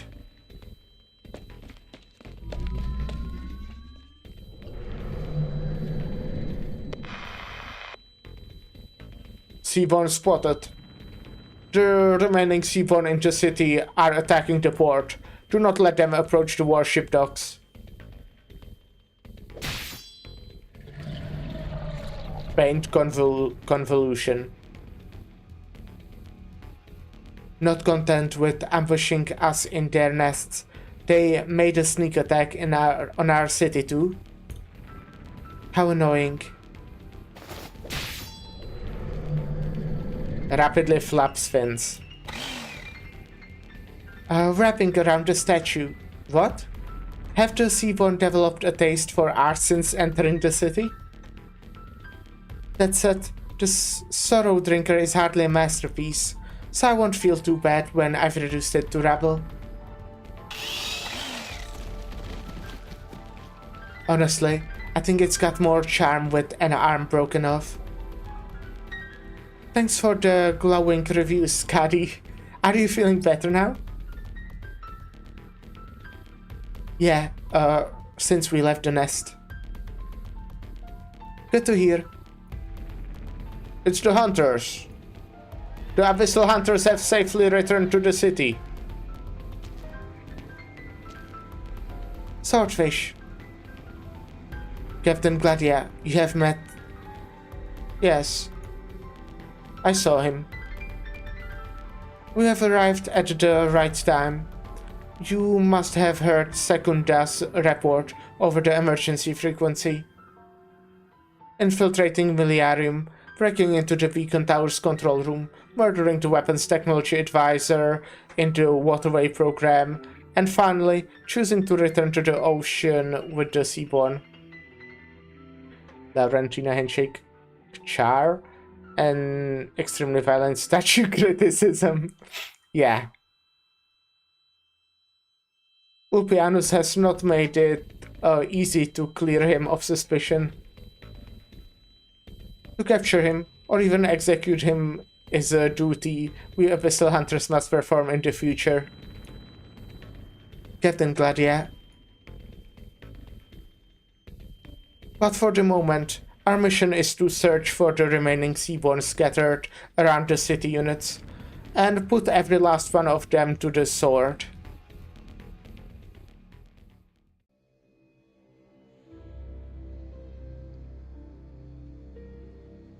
What must be said, I have said.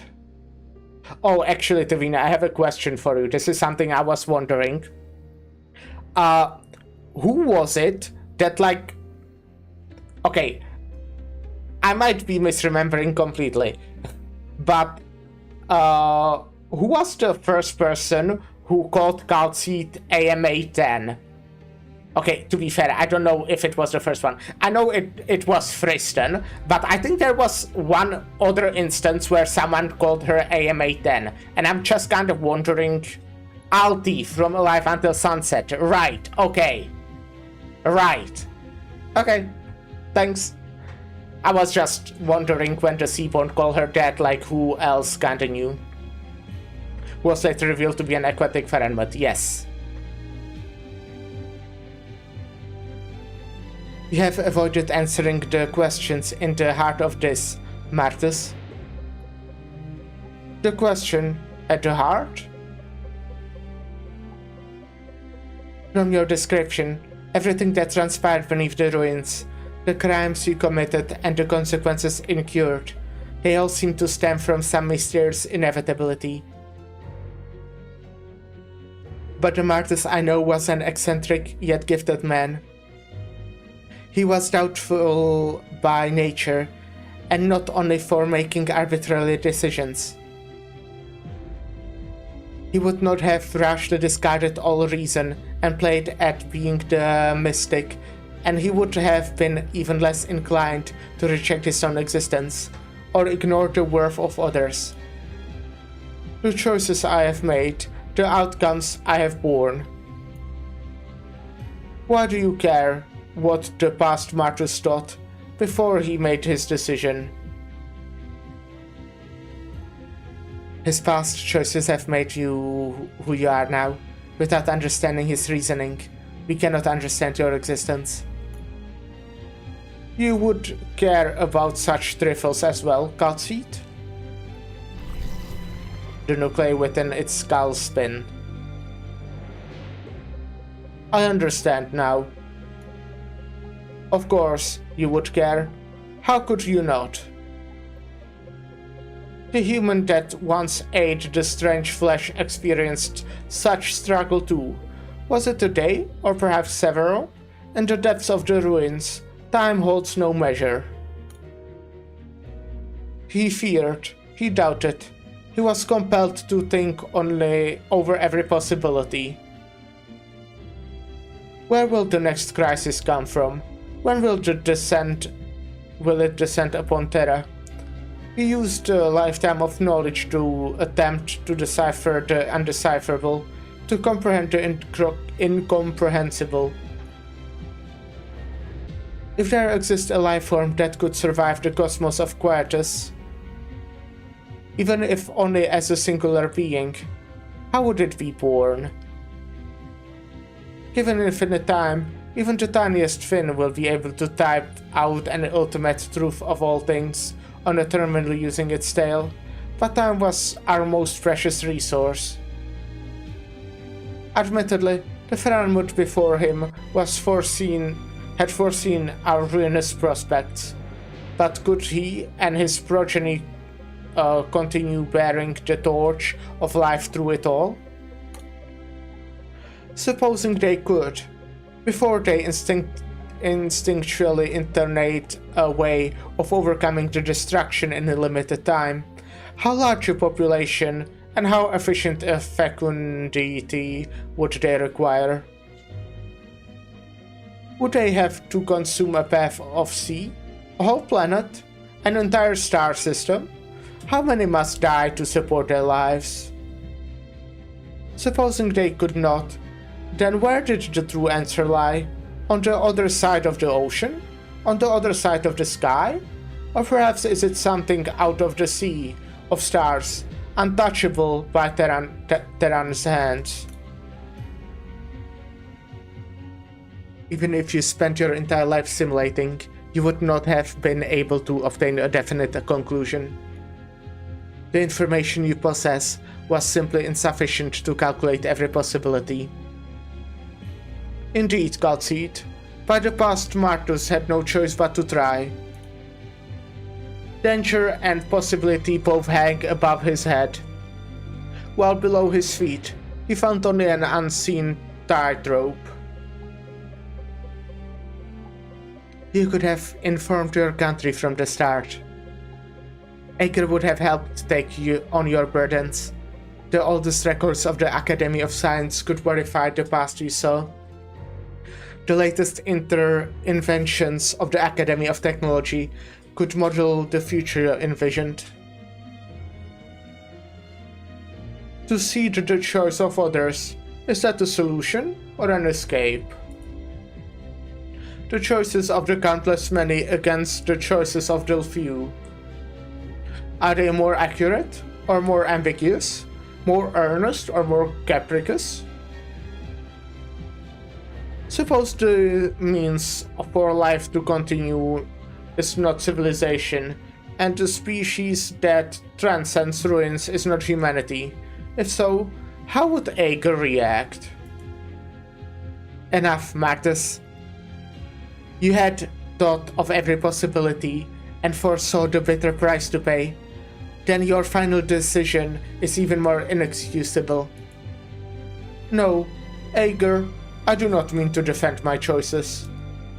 What I wanted to say was that, at the time, there was an immature life form that interrupted my flights of fancy.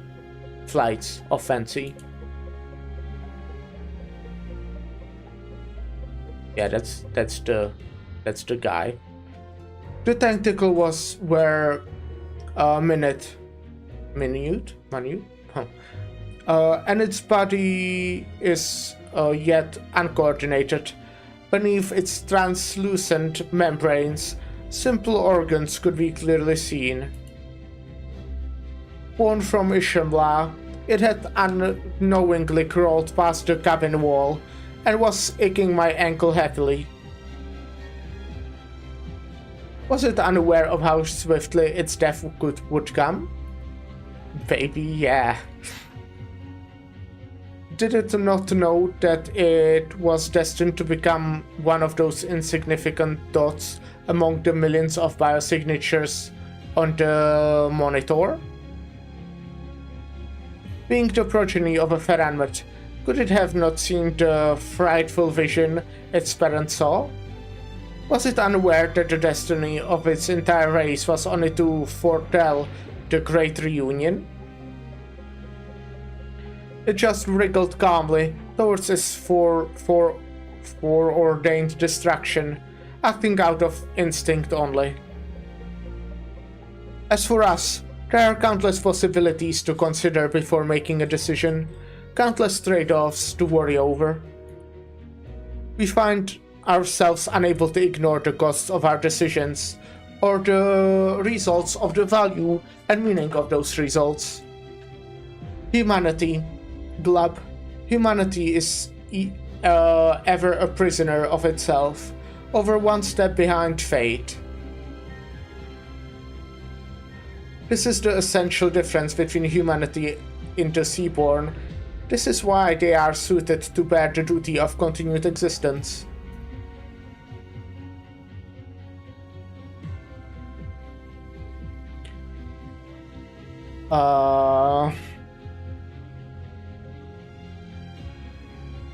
That's why you interfere with civilization's evolution. If there is any life that can survive that future of Quertus, no matter what form it takes, it is worth fighting for, no matter the cost. There is no justice here, only the path ahead. You should understand now why you must help women evolve. I'm good. You are not the first one the doctor and I have seen who can barely qualify as a human, but they all made their hard choices. No one had ever made a choice as horrifying as yours. Before you ate that flesh to become a Seaborn, you had already renounced thinking as a human does. From my perspective, that which you abandoned is your final in your final moments. Your doubts, misgivings, concerns and struggles were the most precious of treasures. They are treasures because they are unending. The Seaborn are swallowing Terra's life whole. You have not denied this, nor can you stop it. How are you to see them as our hope? What is your choice then, Calcite? To incubate Originium?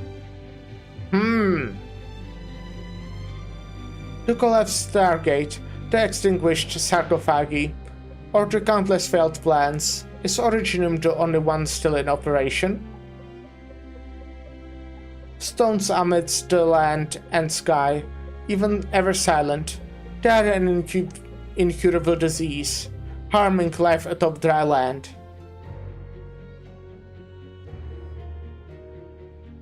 They...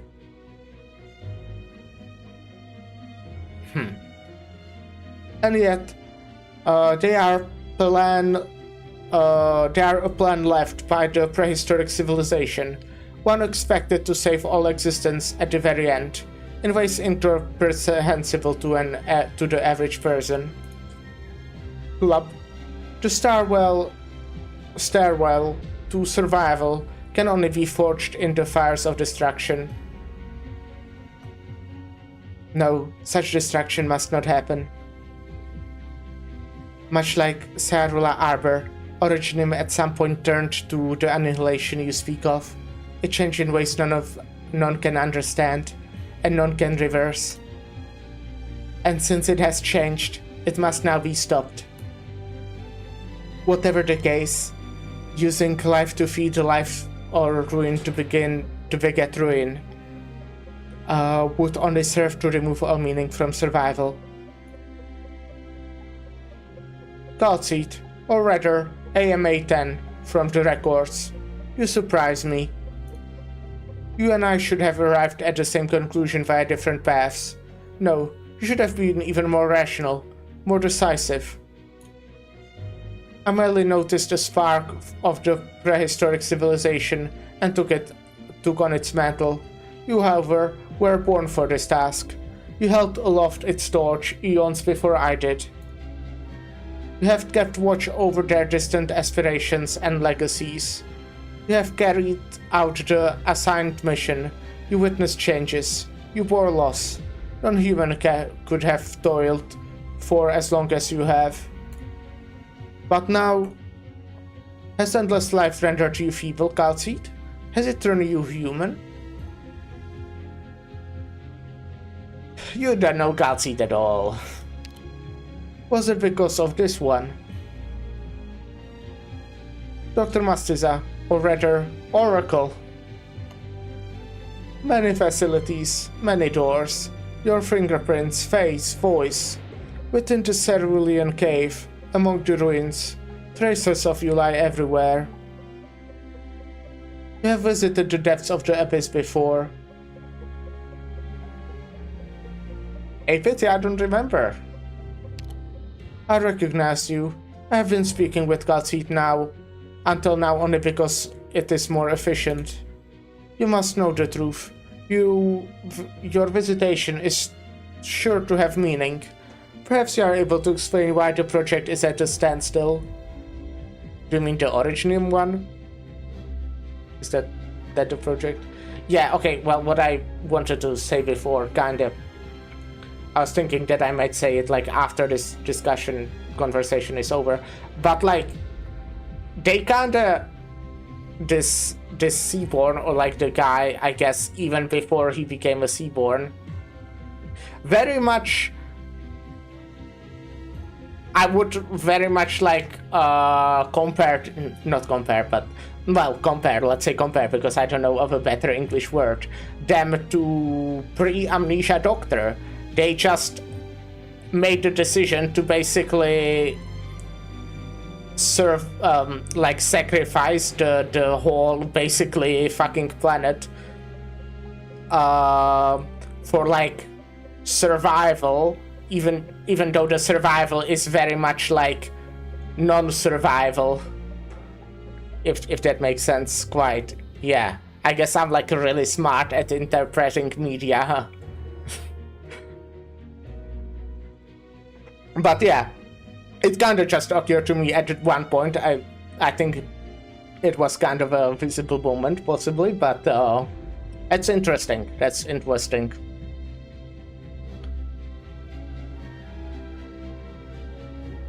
But your title is different now. Something had happened to you. Otherwise, Cassid would have held no doubts about what had happened to the plan. For several reasons, the Doctor is unable to remember many of the things back then. The nuclei within its skull spin. Memory loss. Glub. Uninspiring. Unsurprising. Losing one's memory is perhaps the most insignificant sacrifice you could make. Even those most resilient of life cannot withstand the ravages of tens of thousands of years. The fact that you still exist upon Terra is in itself a miracle. What I saw, what he saw, what they saw.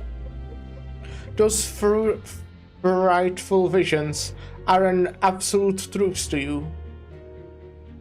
You have lost your proud civilization and homeland.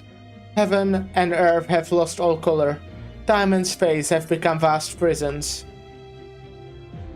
You have been exiled by despair. You have stopped to rest upon Terra. You have not escaped your fated ruin. All men will perish. All things rendered meaningless. Despite this, you have not stopped fighting for hope. This planet has been forever marked by your resistance, even if those marks are mostly wreckages. I revere you and your cause. You, the people of a bygone age.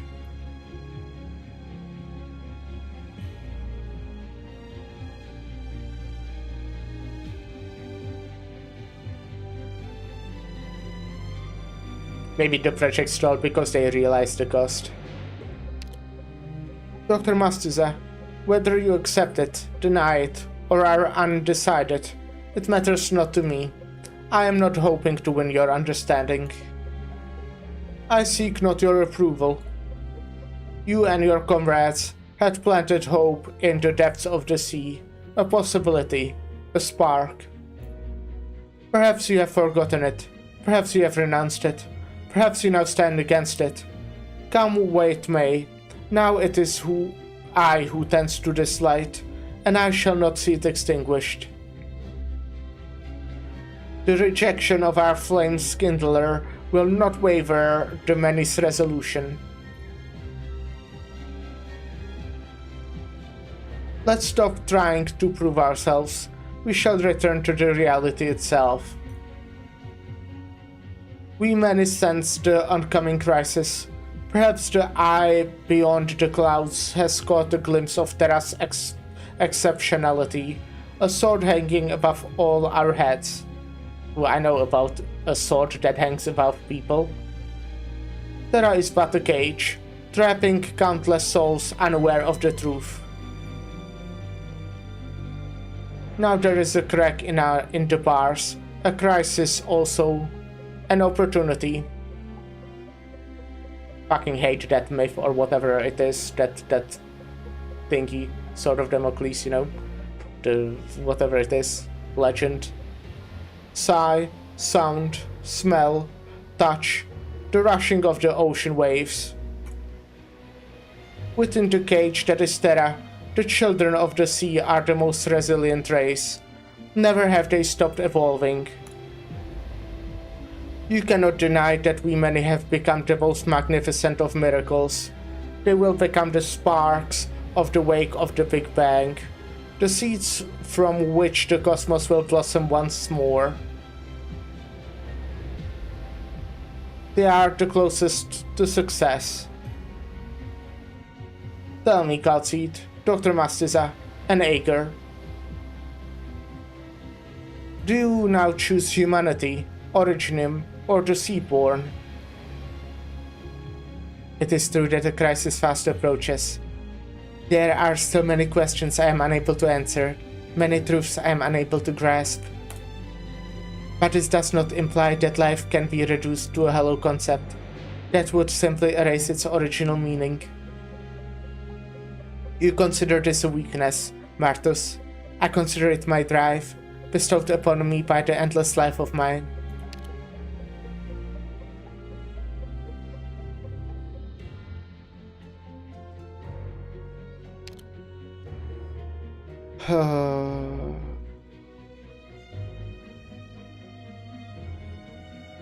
Life's worth should be determined by... Life's meaning should be written by the living. The Seaborn are calamity that must be stopped. Well, yeah. Let's take a short little break because I kinda need to play ads. And I'll be right back.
Hello, I'm back.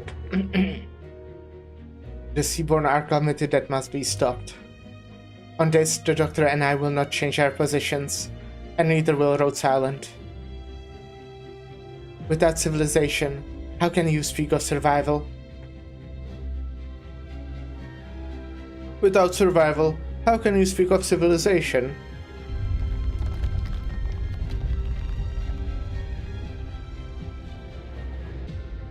This ridiculous debate has gone far enough, Martus. We have excised the deceased organ from Miliarium. Your kin in the city are being eliminated as we speak. You'll have plenty of time to reflect on what you have done and share the rest of your secrets with us in prison. Furious how. You, Ager, and that Ebon monster. It is futile to contain me. You alone, your city alone, are not enough to slay me. To slay Ishirmla. The city has completed its reorganization. I can imagine how it will look as it bars our current, but we many will surpass it. There is no right or wrong here, so let your belief resistance provide our soundest proof. Next, I will rouse the slumbering firstborn. I will lead our kin to the moons. You will become a part of this magnificent cycle called Seed, as will you, Dr. Mastiza. Welp. Ah. We're here. Maestro. Susantidad. I'm here to make my report. No need. Egger has already informed us of what transpired beneath the waves. What of Kathy and the Doctor of Rhodes Island? They are still in the city. We're connected, sir. Is this it? This is a real-time image of the sea surface, all thanks to Ager's drone matrix projecting directly onto the Great Lighthouse display. The Seaborn Tide and the Aegirian city, both approaching the land. They are less than 10 nautical miles away.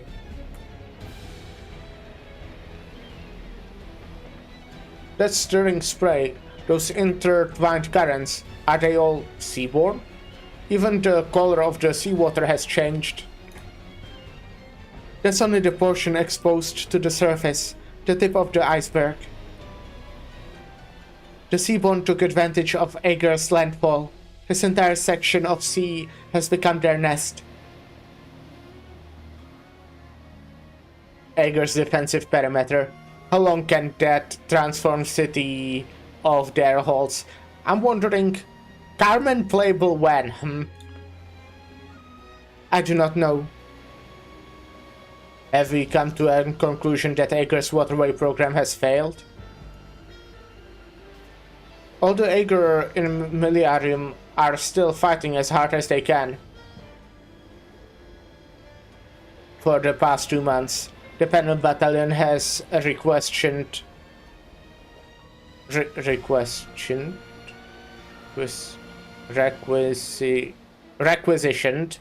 all operational vessels along Iberia's coast.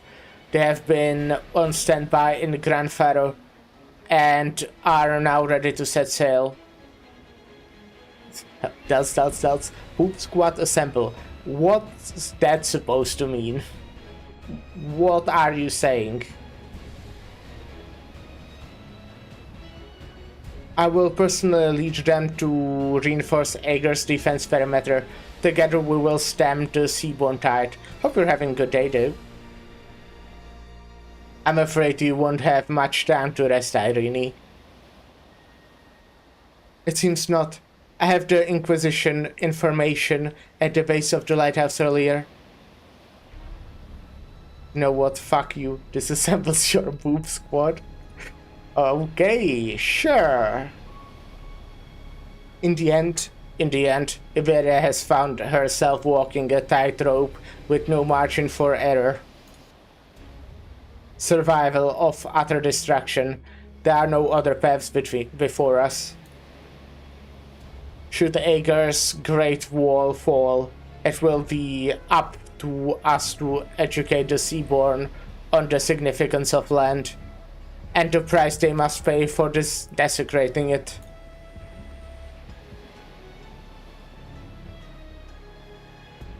Maestro, Donna Irene, you stay here, Jordi. This lighthouse will be our final bastion. The panel battalion's operation will depend on its signals. Do what you can to keep it going. No, not that. Look out the window. Light. Is that a lighthouse?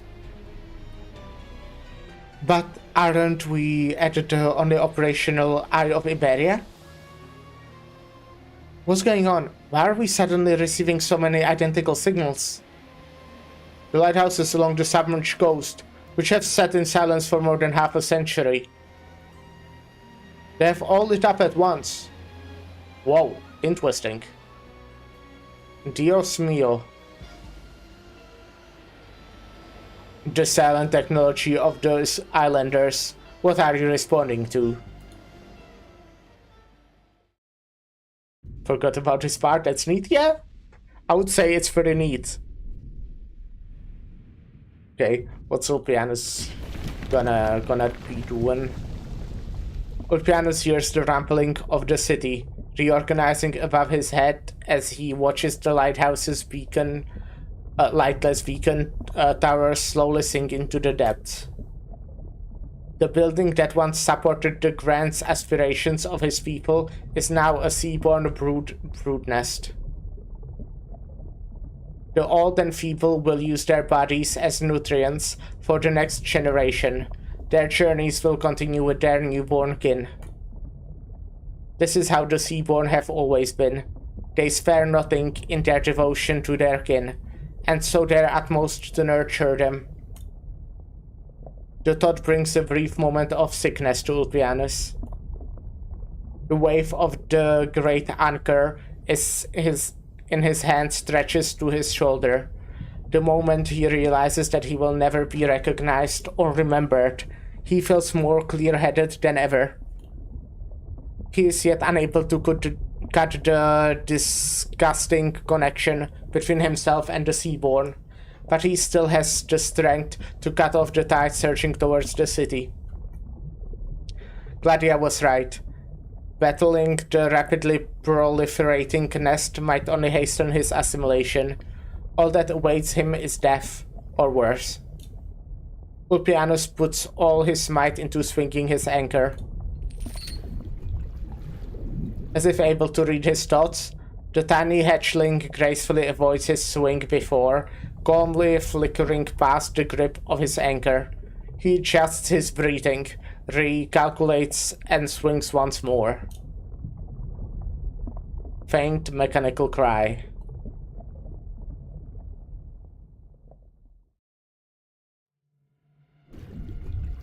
Cool art.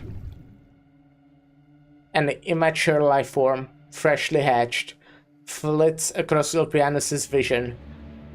It flips over gracefully, revealing minute yet minute, yet precise mechanical structures in its belly for just a moment.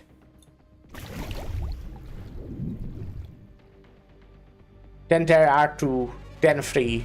The school of newborns link together into a fine path of life, illuminating the chaotic waves. Adult Seaborn of all shapes crowd around them tightly, directing the currents and protecting them as they swim into the distance. What are you escorting, Seaborn? What are you protecting? Nutrients.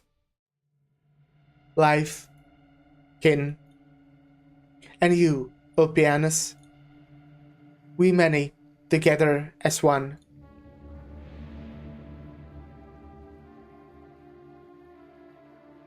As the formal council of the Academy of Technology, one of the top of his field, Opianus is certain he is not mistaken. The steady flow of wondrous things steaming out of the beacon tower. Are nanomachines once ensconced in there, a history cut off, a dream that died young? As an abyssal hunter, he trusts his sense of smell as much as he does his scientific intuition. Their scent is no different from the seaborn. Those beacons that in the cradle nearly 200 years ago now drum with a new life, incubated by the seaborn. They now swim together towards the tidal confluence on the surface. Have you not yet given up on these games, Ager, despite your own noose around your neck? Or is this also a part of your plan? At first, they are only a mode of fluorescence. Then, a flowing line. And after that, an elegant lattice, spreading out across the surface of the sea.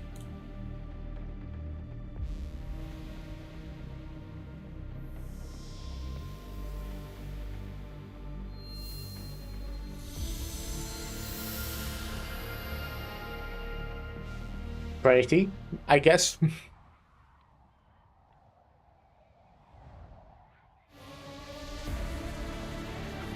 Blinding. Yeah, this looks pretty cool. And the music goes hard. Billions of nanomachines sway alongside the children of the sea, bobbing up and down on the ocean waves. Their shimmer is minute yet clear, indistinct yet unwavering. The passage of light reflects about among the seaborne bodies. The currents connect every nest scattered across the sea. Seaborne gather together from every corner of the ocean for their excursion onto land, gracefully extending the path of light.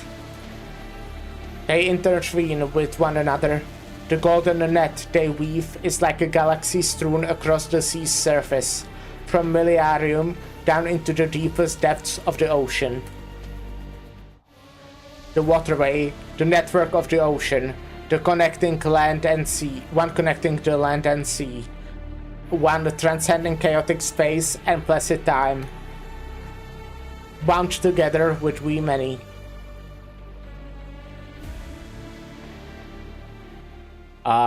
Interesting. That was a cool one. Like this whole stage, like the fucking, obviously the conversation with that one Seaborn, this whole thingy that's happening with the Seaborn. Interesting. Anyways, now we do combat. I did the practice one, right? I think I did. Yeah, I chose the practicing in here. Noted the mission location and objectives. What should I do first? Draw swords.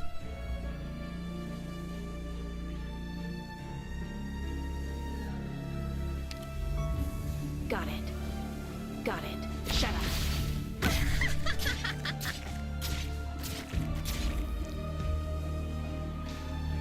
Let me double their trouble. Divine judgment!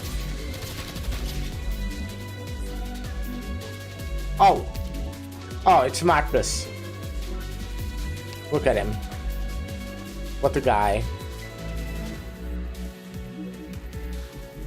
Is this good? Let's try it. You've got time to take in the sights? Oh wait, I think I remember this boss actually.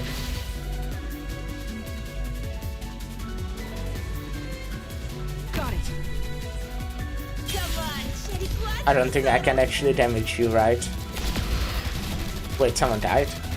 Ah, cool. That sucks. But to be fair, yeah, I would probably be getting rid of them. Alrighty.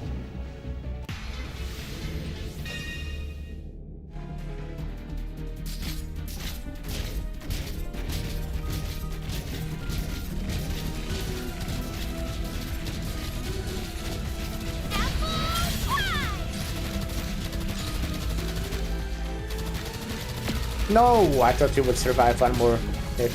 Damn it. Ah, there's still a lot of guys. I only do what I need to.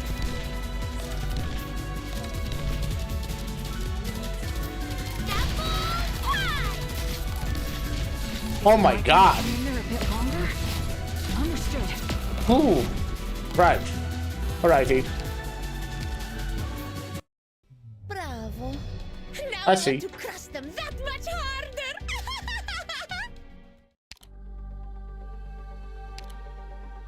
No.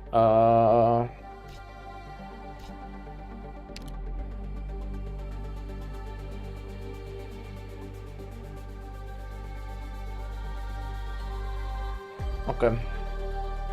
Yeah, permanently invulnerable.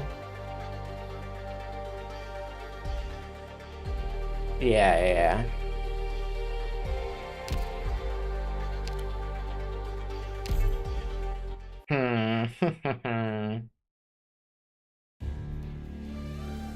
Singing on the battlefield. Now that's a fresh experience. Wait, I think I did it. Well, not wrong, but.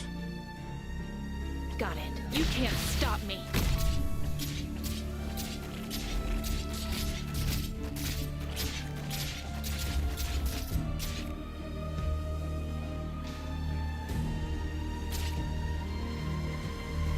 Alrighty.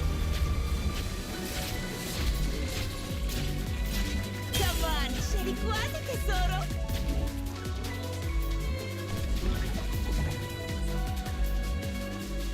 I only do what I need to. Got it. You can't stop me. Did I put you one higher? No. Need double This their is trouble. place for Sora. Divine judgment. Oh! Fuck! Okay, it's not a place for Sora. Should have waited when I can also place Bison, you know, to get the aggro. But let me actually get rid of Crossant. Will definitely work out well for me. Boring. Anyone in front of me who still feels Oh, like I should panicking? probably do this, at least for Great now. view from here.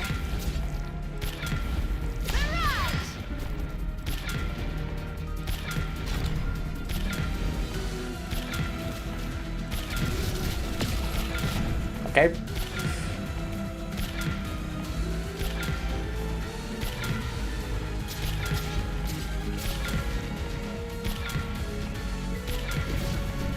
Damn, this is rough.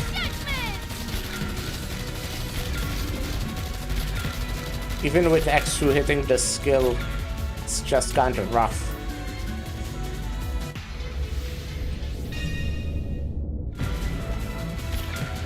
Come on, scegli quasi tesoro.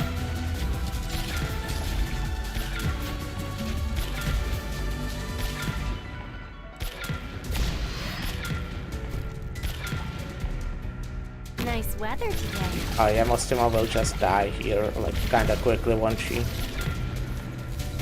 Maybe not. Uh-huh. I wonder what we should eat after this. Oh fuck! Is it my turn? I know Kristen has ADHD now. What does that mean?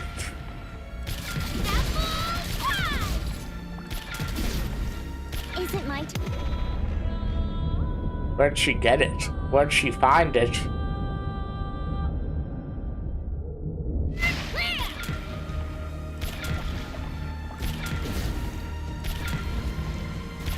Marcus gave it to her. I see. Harder than that. We're gonna do you for. Awaiting orders. You can't stop me. What would you like me to hold my Okay, I feel like my left side is significantly stronger than the left. Nice weather. But I today. think we might have it.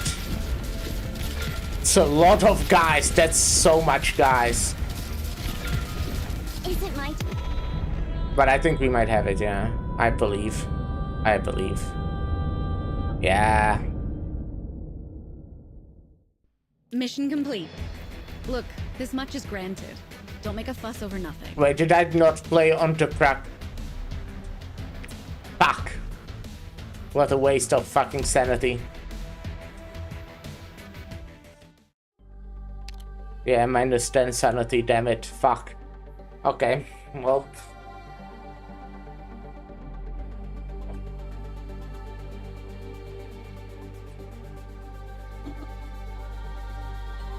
We're going for VP8 after.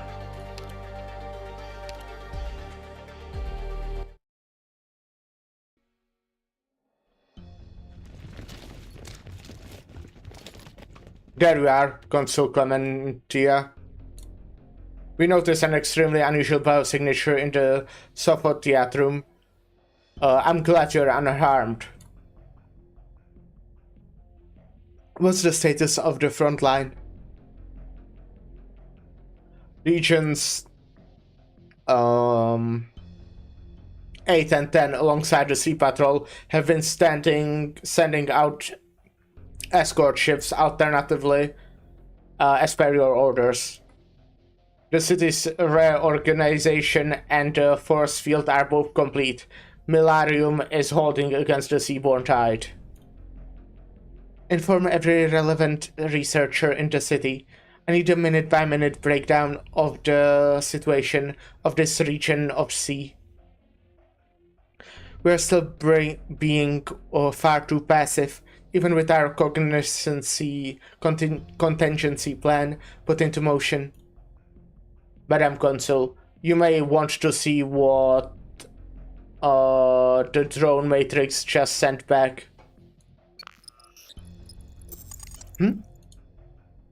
These passages of light between the seaborne waterways? Consul Clementia, we have re-established communications with the home territories. We just got dispatched from the Institute of Scientific Development Planning. Any news from the hunters? 3 of them have returned to Miliarum. They are cleaning up the remaining seaborne in the eastern city units. Contact Gladia. Tell her to come meet us immediately. Yes, Madame Consul. Let's go, Calcite. Doctor. You need to deepen your contact with Ager. I'll go with the captain to inform the hunters. Calcite and I alone will be enough for diplomacy. Doctor?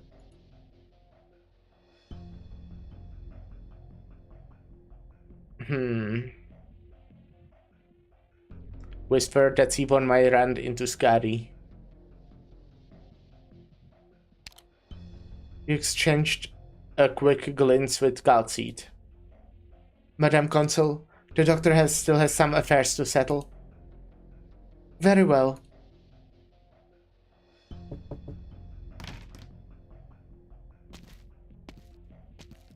The final battle for the waterway program has concluded with the seaborne invasion of Miliarium. I require an explanation, Consul Clementia. Gladia. Were any of you harmed? I see you are here too, Calcite. We had a few unexpected encounters, but nothing we couldn't handle. I believe that as an envoy of Iberia, Dr. Calcite also requires an explanation. I could use one myself, if you are being honest. There is someone who wishes to see you all. Hello, Little Handy. Little Handy wants to see us all. The Little Handy moves to the center of the Pensivarium. Its projection module emitting cold motes of light slowly coalescing into the figure of an Aegir woman.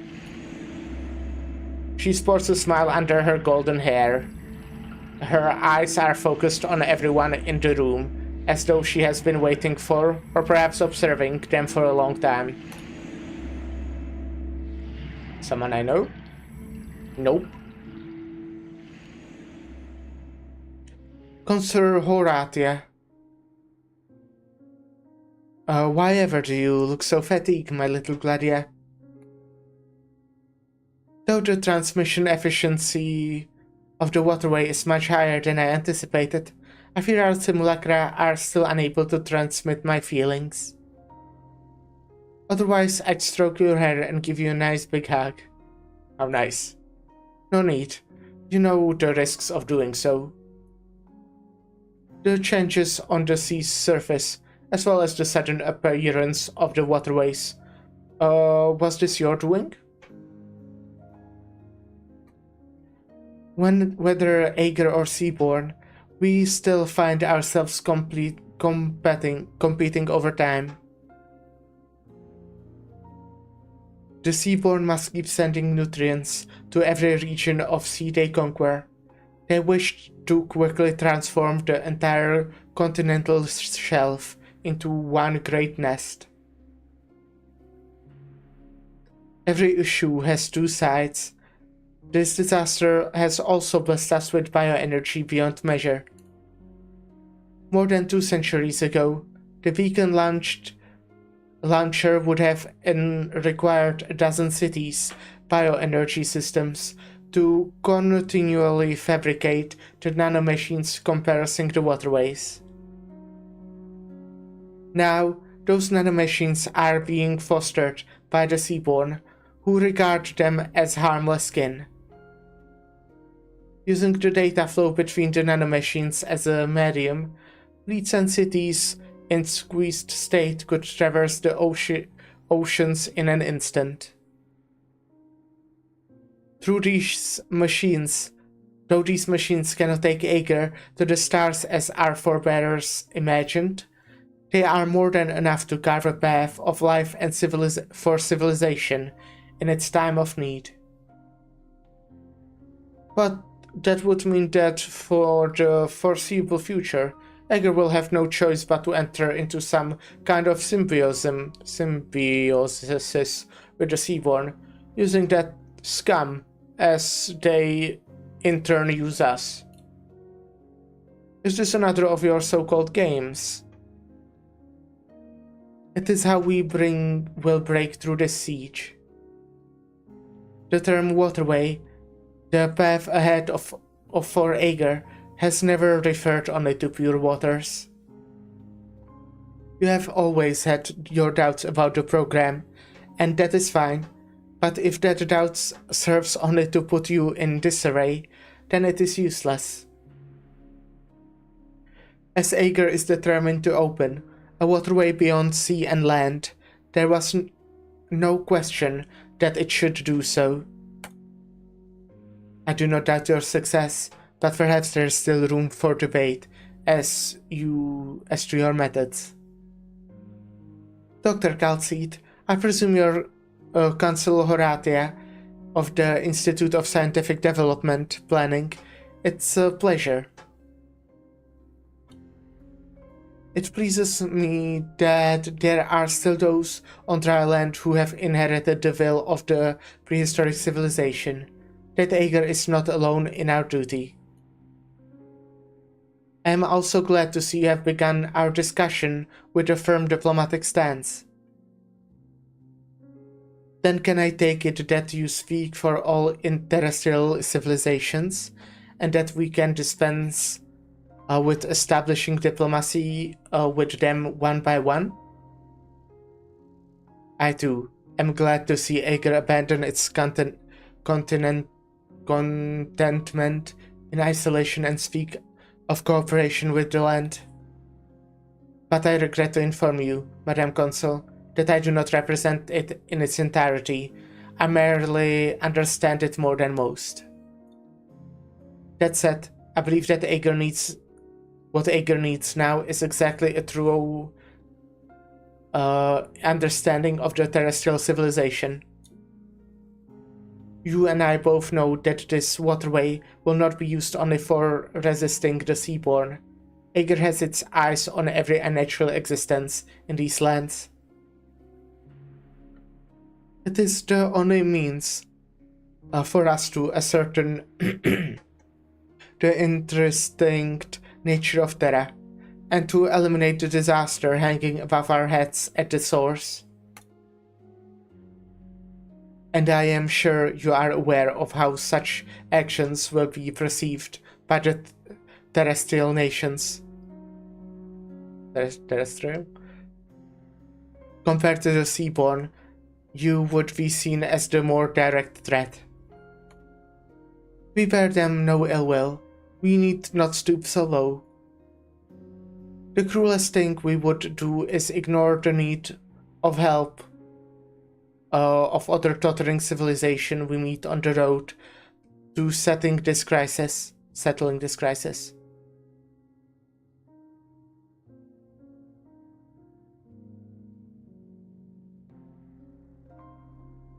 Of course, we will first help them to learn how to walk. Bottlenecks of development, dilemmas of war, barriers of race, clashes of cultures, trends of ideology, changes in the structure of society. Over the millennia, Aegir has grown freely beneath the waves. It has faced every issue a country might face. We wish to share our experiences without reservation. And how would you do so? Using Millenarium as our main port, we would send talent and technology ashore to aid the Iberians in revitalizing their home.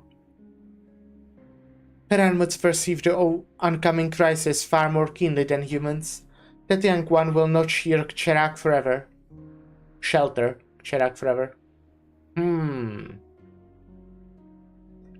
We can aid their nation long trapped in snow and breaking through the development barriers in a few short years, so that it may stand equal with its neighbors.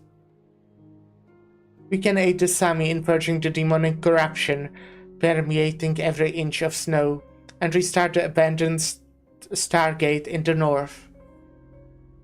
Ursus, Gazdel, if the flames of war rage, we will calm them. If there are disputes, we will resolve them. How nice of them. Bolivar, Higashi, national unity is but a few fruitful negotiations away. Aegir will aid them in every predicament. Aegir will guide them towards the only goal they need. Under the leadership of Aegir, the land and sea will share a common future. That's so kind. Madam Consul, I do not doubt Aegir's sincerity, but I fear your proposal will not have the effect you expect. I am sure you have the means to bring Cherak up to par with the core nations in a few years, but will dialogues between equals necessarily center around peace and development?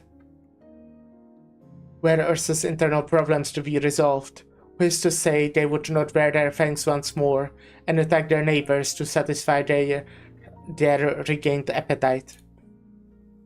Bolivar's many regimes might reach a consensus under Aegir's pressures, but how will you eradicate the profound, deliberately provoked hostility? Dr. Kalsit, are you saying that Aegir's efforts to aid the terrestrial civilizations will only result in the opposite? I am saying that we can establish a more equal and profound cooperative relationship between us. With only your probes, you are unable to understand this civilization's needs. With only your experiences, you are unable to force a nation to skip over the path to development. Its path to development.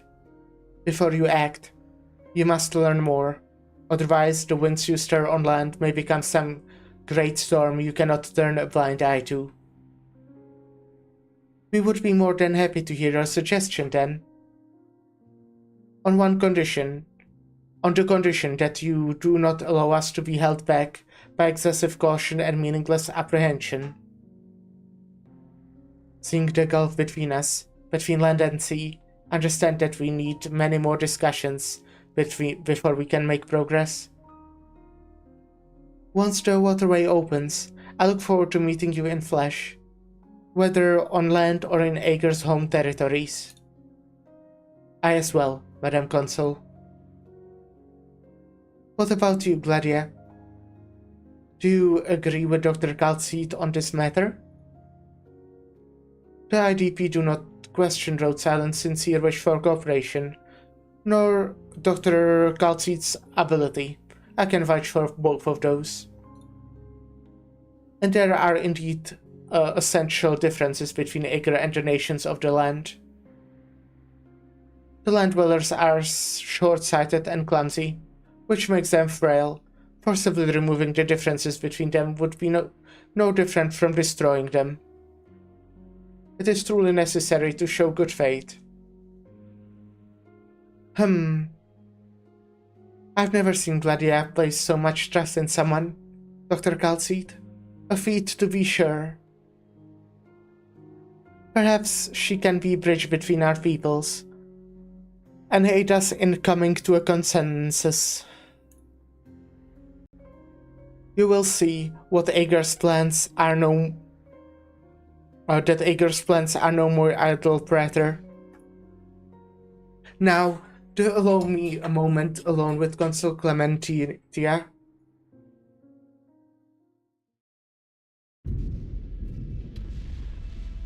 Secunda, a fleet approaches from the land. Iberia. Hail them via the drone matrix. This is Prefecta Secunda of the Military Sea Patrol. It's me. Irene? We are currently in a head-on battle against the Seaborn. Don't come any closer. Your ships are too crude. I'm sorry, but they may get sucked into the eddies around Millenarium. You're saying that Iberia should just wait quietly on land? That I should just watch Millenarium get invaded by Seaborn and let the waterway transform into some kind of god knows what that even you, Ager, never foresaw? We have already talked about this, Secunda. I'll be there in 5 minutes. Hold all attacks. I do really like Irene. You know, she came a long way from being really racist to being really nice. If we are going to pick up the Iberians, we will just have to open the access channels to the rear. Why stop attacking? Yay, Irene, indeed. Look at this screen. The Academy of Technology just sent an urgent communique. Probably something to do with communication. This. What do we do? Are those light emitting nanomachines composed of the waterway? Components for the waterway? But the Seaborn are still attacking the city. If they have fused with the nanomachines and bear identical biosignatures, our weapons won't be able to locate and attack the Seaborn only. Don't tell me the legions want us to hold our covering file and rely on the Militarium's force field to hold them back. May as well slit our wrists and be done with it. Let's not do that. Scribbling on your device again? You know, sometimes I really admire her ability to keep a cool head. Use the images from the drone matrix to render a 3D model. Rendering in progress. Perhaps the answer lies within the riddle itself. The biosignatures of the nanomachines and the Seaborn are identical, but we still know clearly that the nanomachines have formed a waterway. How? We can see them. Each machine emits a particular light that's clearly visible. Contact the Academy of Technology. and tell them we have a proposal for modifying our weapons targeting systems.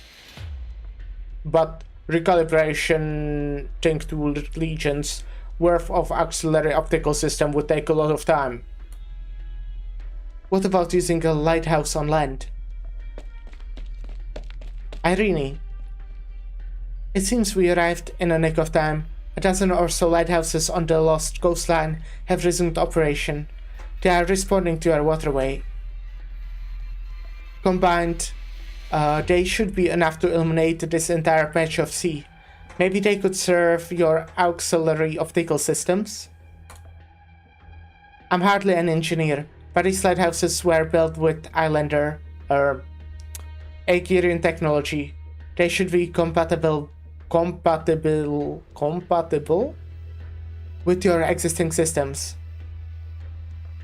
That should cut the time needed in half. I'll let Consul Clementia know. Thank you, Irene.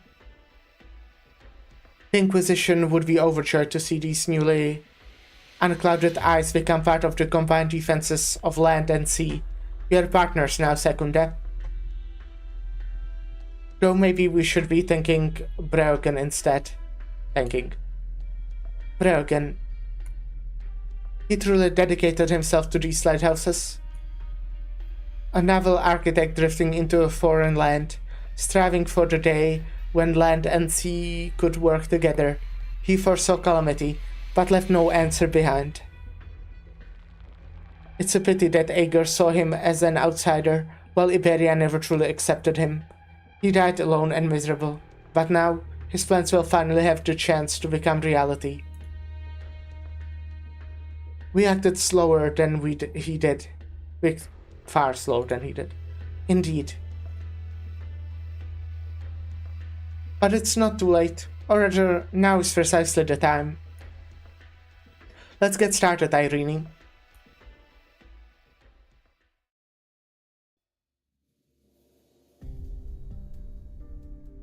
I'm still more used to you with your veil on, Horatia.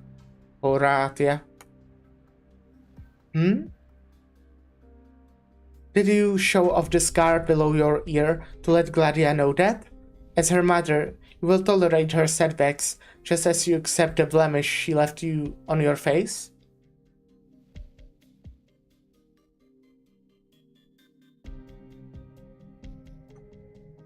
Huh, I'm not that strict, mother. Within her left hand, on the astrolabe, Horatia's right hand softly strokes her cheek, below her right ear, where a thin scar stretches upwards, nearly touching her eye. There's a smile on her face. But this is no blemish. It's beautiful. Trivial for a doctor to erase, but I refuse. My little Gladia was barely 5 at the time. She was taking her career development assessment, and through this made her wishes rather clear. You don't know how glad I am to see her grow. She's certainly more suited to the life of a legionnaire than in the Institute of Societal Programs or Institute of Scientific Development planning like you expected. No matter, whatever field she joins, she's sure to excel. She was born for Aegir. I remember when she was 2, the Institute of Incubation set you your disposition, and the nature of your work made you ill-suited to raise her, and suggested you place her in their care. They said the same when I first decided to raise her myself, saying that again 2 years later would not change my mind. But what truly pleased me was seeing young Gladia rejected as well. I wouldn't say you have the best bond as mother and daughter, but you do have an odd kind of rapport. Alright, that's enough. My little Manta Ray. I suspect you have more pressing matters to discuss than reminiscing about my daughter. Can you please not call me that? Very well, Consul Clementia. While we spoke, every city in the home territories has been conducting an unprecedented investigation into the Church of the Deep. As the core of R&D, Blundus was able to tamper with the Class 4 weapons, but his actions should absolutely have been detected at some point before they were put to use. Meaning there are many behind him, fanning the flames. All members of both academies who had anything to do with the weapons design, manufacture, and maintenance are receiving the most thorough investigation possible. In response, the Church has brought their full influence to bear. By grasping at the single leaf, we may be able to pull out an entire rotten branch. And with Martus, no doubt we will be able to identify the Church's deepest truths. Aegir itself is undergoing a grand surgery. Surgery to cut out a festering tumor, isn't it? The waterway is open, and the fallen who corrupt our nation have been revealed. Are you trying to console me over the superficial waterway program's failure? To tell me that the sacrifices Millenarium made were not without meaning? Why do you insist on double negatives? They make you seem weak. There's no such thing as a superficial program in Aegir, Consul Clementia. If the IDP has approved the program, it means its planning and members are entrusted with the hopes of Aegir. We believe you are capable of using the Class 4 weapons to purify the waters and open the waterway. This has always been an official part of the program. Yet it failed. When Smear's gonna show up? I wish! The theoretical success rates of oceanic purifications was never high. However, the waterway program was a guaranteed success. Did I not promise you that before you set off? Trust in me. Trust in Aegir. I don't doubt that even if the city were to sink, consigning all 10,000 or so Aegir souls in it to the depths, the waterway would still open without hitch. However, of all the possibilities you have accounted for, how many call for sacrifice? How I wish this meeting of ours never had to happen, Horatia. Is that why you worked yourself to the bone, my little manta ray? You're not supposed to call her that. I've read the reports of Millenarium. As consul of the entire city, you need not throw yourself into each and every little affair. The simulants you abuse will not hide the exhaustion on the face. You really have thought of everything, as you always do, Horatia.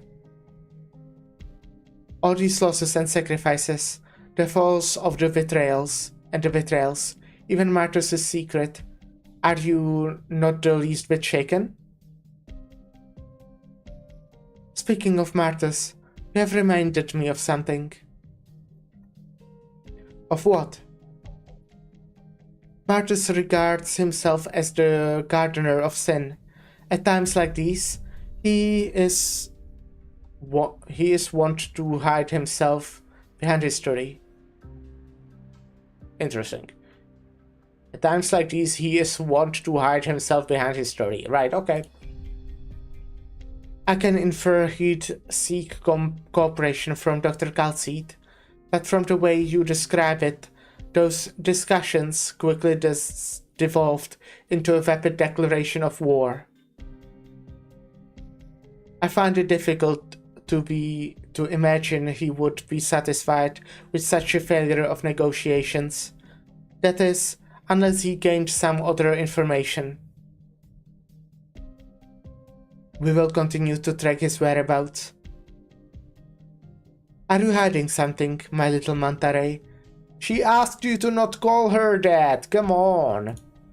I hate this. Clementia does not answer. She instead raises her head to look at Horatia, face to face. With the simulacrum erasing the distance between them, she knows that Horatia will be able to see every detail of her expression. But the curve of Horatia's lips do not change. Her eyes are as gentle as ever too. Clementia hopes that her own expression is as firm as hers. I am still the chief designer of warfare and the waterway program before you arrive, Horatia. Naturally. Your calculations may have arrived at the correct outcome. But I had to handle the situation in my own way. The Academy of Science and Academy of Technology each have their own duties. Yes, of course. I only hope that this obsession with self-reflection will not cause any complications. Your keen judgment must stay unclouded. I won't let that happen. Come a little closer. We still have some time. Calcite, Rhode Silent, Iberia, the Inquisition. You'll be busier than ever soon, so best not keep frowning like that.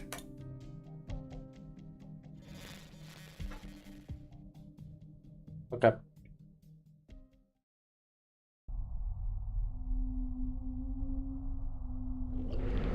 Rapidly convulses its gelatinous body. Quizzically sways fine tentacles.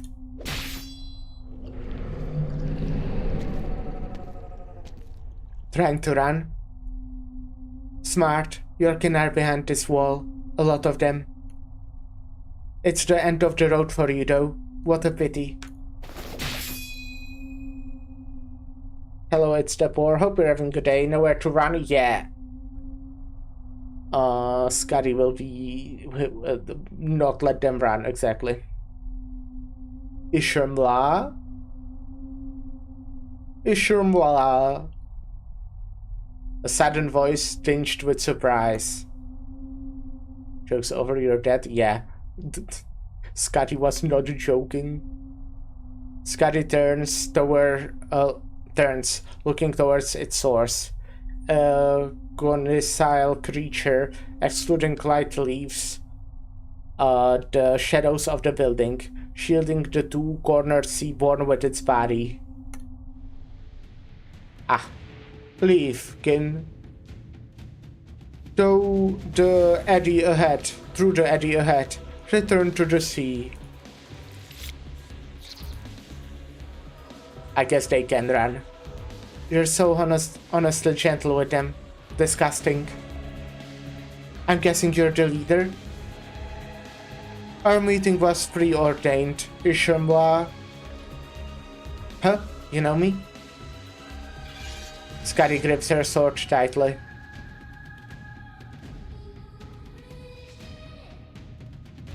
Bullard. Ishurmla. From Salviento to Gran Faro, from the Stiltifera to here. You scum have been watching me this whole time. Fucking stalkers. What do you see? What, do you see your god in me too? Are you here for family or revenge? The nuclei within its skull rotates slightly. No. Ishurmla, Scotty, you are not nutrients to complete the cycle. You are its end. Our kin will not prey on you. On the contrary, they respect you, protect you. They await your transformation. They await your evolution. Scotty looks at the being's eye. For whatever reason, this monster she has never seen looks before her seems familiar. Very familiar. We'll be taking a short little break, and I'll be right back.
Hey, hey, I'm back.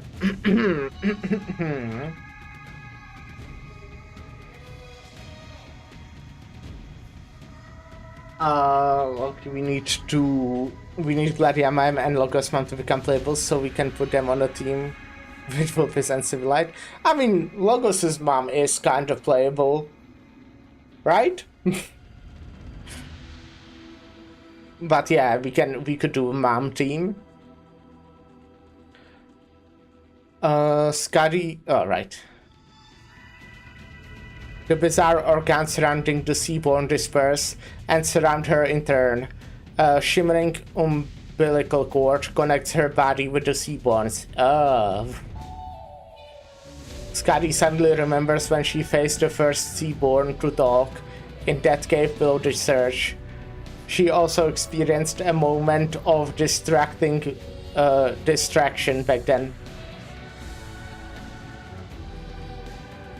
She has just been through a fierce battle, her blood boiling with frenzy, but now she feels herself uncontrollably responding to the Seaborn's touch.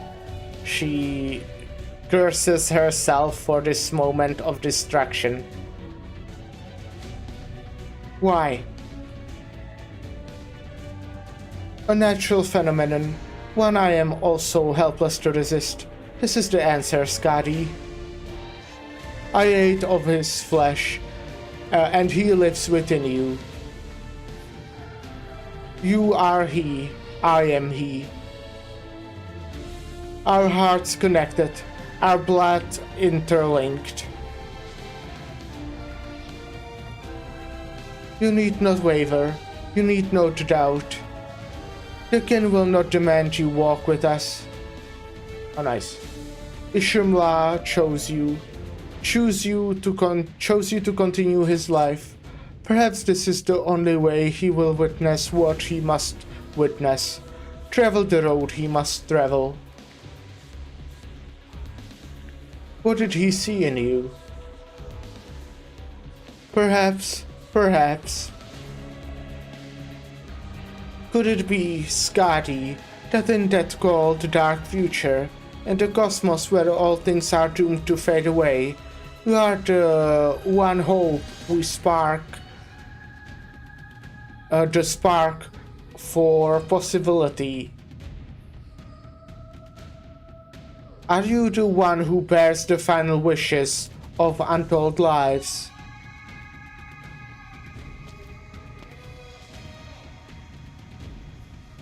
Scotty. Doctor? Scotty swings her sword, her grip never once relaxed. It slices through the umbilical cord and stares coldly at the creature before her.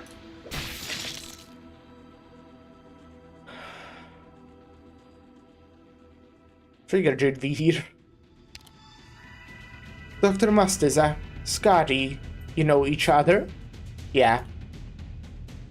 Is that so strange? She's one of my cute little operators. What the fuck is that? But I'm gonna say it. The nuclear within its chest pulse. This is the first time something stirs in peace with the Seaborn's chest. DD, is that like a nickname for Scotty? You know, where you change the first... wait, what is it called? Syllable into the second one. Yeah, gotcha. Scabby. That's like Scabby Toilet, my favorite fucking show or whatever. Syllable, yeah. This is the first time something stirs in peace with the Seaborn's chest. The oddly colored nuclei, along with the bizarre organs floating by their side, begin a wave as rhythmically as the tides. It does not approach, but both you and Scotty can sense a burst of emotion, joy. No matter if you personally took part, Dr. Mastiza, no matter if what you took in the Cerulean cave had out to do with you. After countless years, you now stand alongside Ishimla. The connection between you and the kin cannot be erased. It is you who wrote this instinct into our memories. We depend on one another. The wheel of fate still turns. The surviving successors will one day meet and achieve the most improbable of possibilities.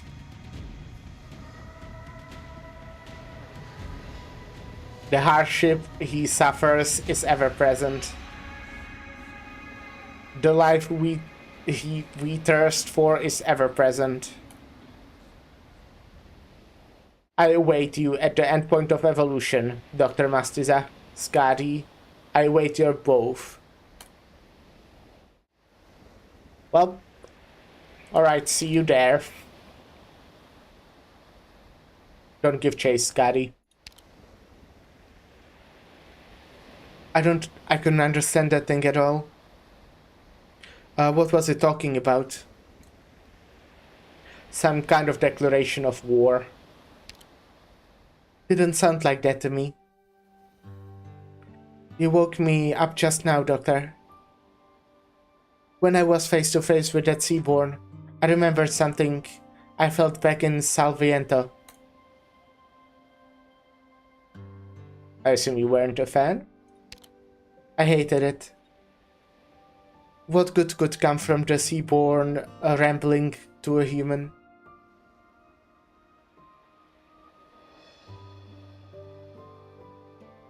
Don't worry, I know what happened. I don't. Good. I couldn't explain it even if I wanted to. You don't seem surprised though. No wonder Kal'tsit asked you to come underwater. That thing sounded like it had been looking for you. It's a long story. Yeah, we already had a little chat earlier. So we were both being watched.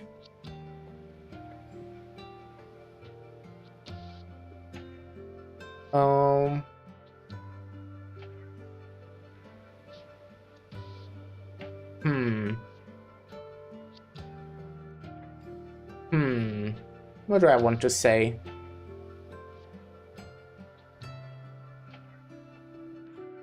Next time I'll be by your side. I'm worried that it will be next time, and I feel promising there won't be next time would be rude. I kinda feel like promising I'll be there by her side next time is also kinda rude, because what do I know? How can I say if I will, but Don't worry, Doctor. I'm Skadi. Oh, really? Hi. Abyssal Hunter Skadi. Road Silent Operator Skadi. Always have been. Doesn't matter if that thing comes looking for me or you. I'll cut its vocal cords before it can speak. Remember who you are and it will work out. The tide's coming in outside these walls. Sounds like it won't stop for a long while.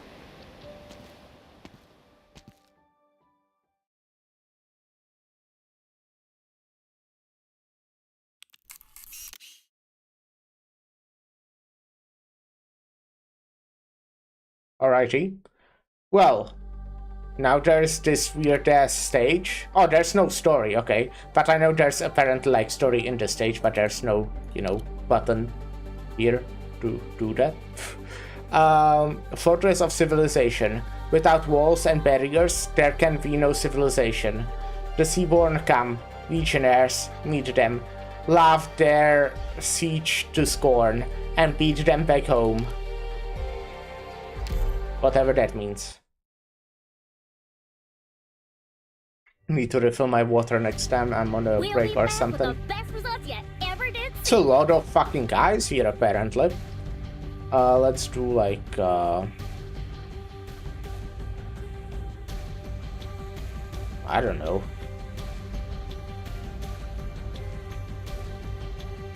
Oh, we are starting with like a shit ton of like materials or something. Alrighty. Like a shit ton of materials, you know? I only do what I need to.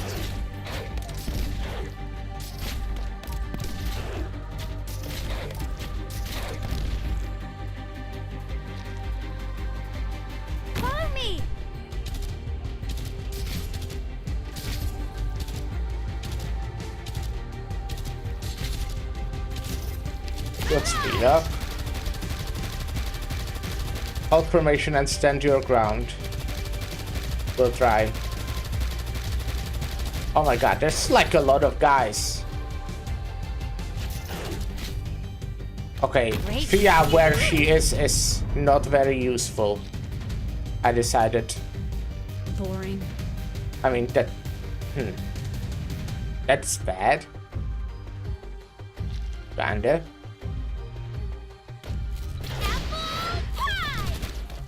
Not great, at least. 70% should do the trick.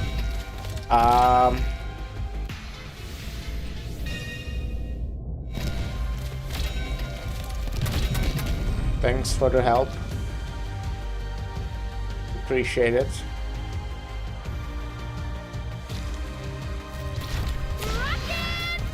Should have put Fia like... Okay, I guess I'll keep you here now, but... Should have put Fia here and looking to the right, that would be like pretty good. Well, if this spot was free, that would be really good. Do you think? Yeah, she kills them.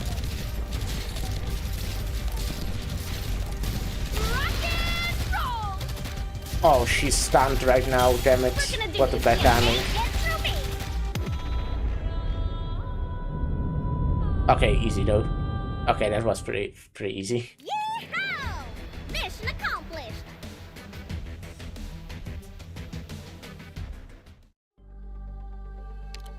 And we have like an epilogue. The Stray and the Companion. Kindred spirits tread divergent path. Adversaries walk together.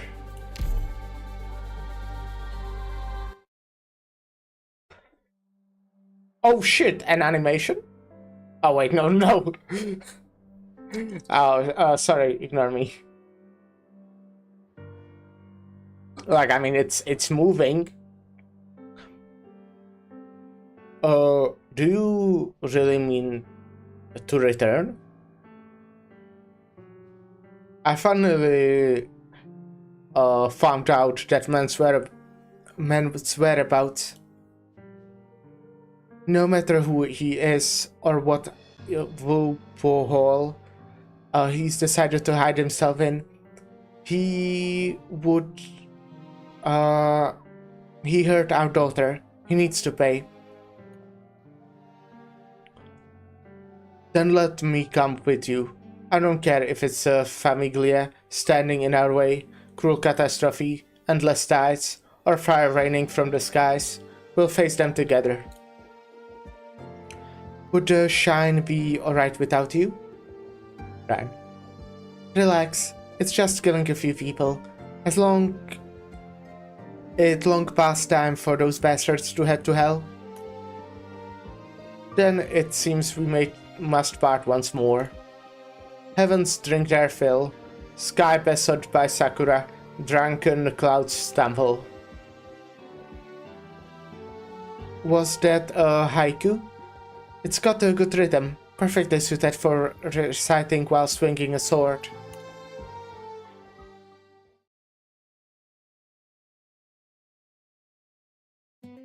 How did we get to Siracusa? Blows nose. The hell, man? Why are you crying?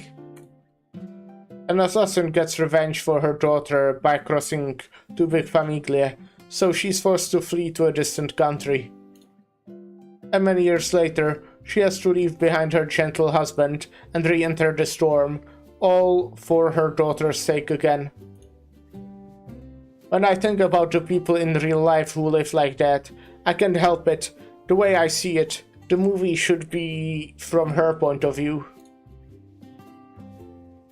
Hope I don't gotta remind you that this film's supposed to be our famiglia's business card in the new city, and we are supposed to be reviewing it together. We gotta control how the city looks at our boss and our business. I thought you said it was great last time. Great? Then why'd that killer lady show up out of nowhere?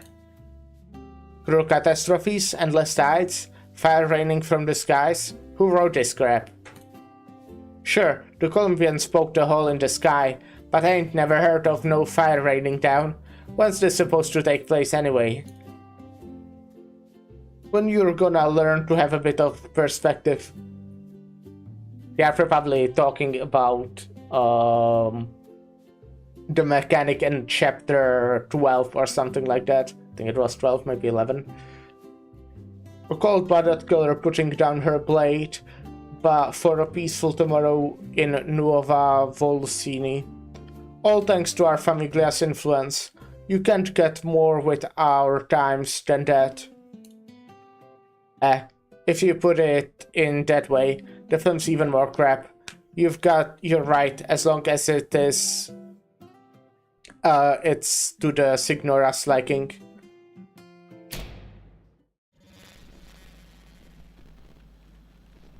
Hey, which bastard touched the switch?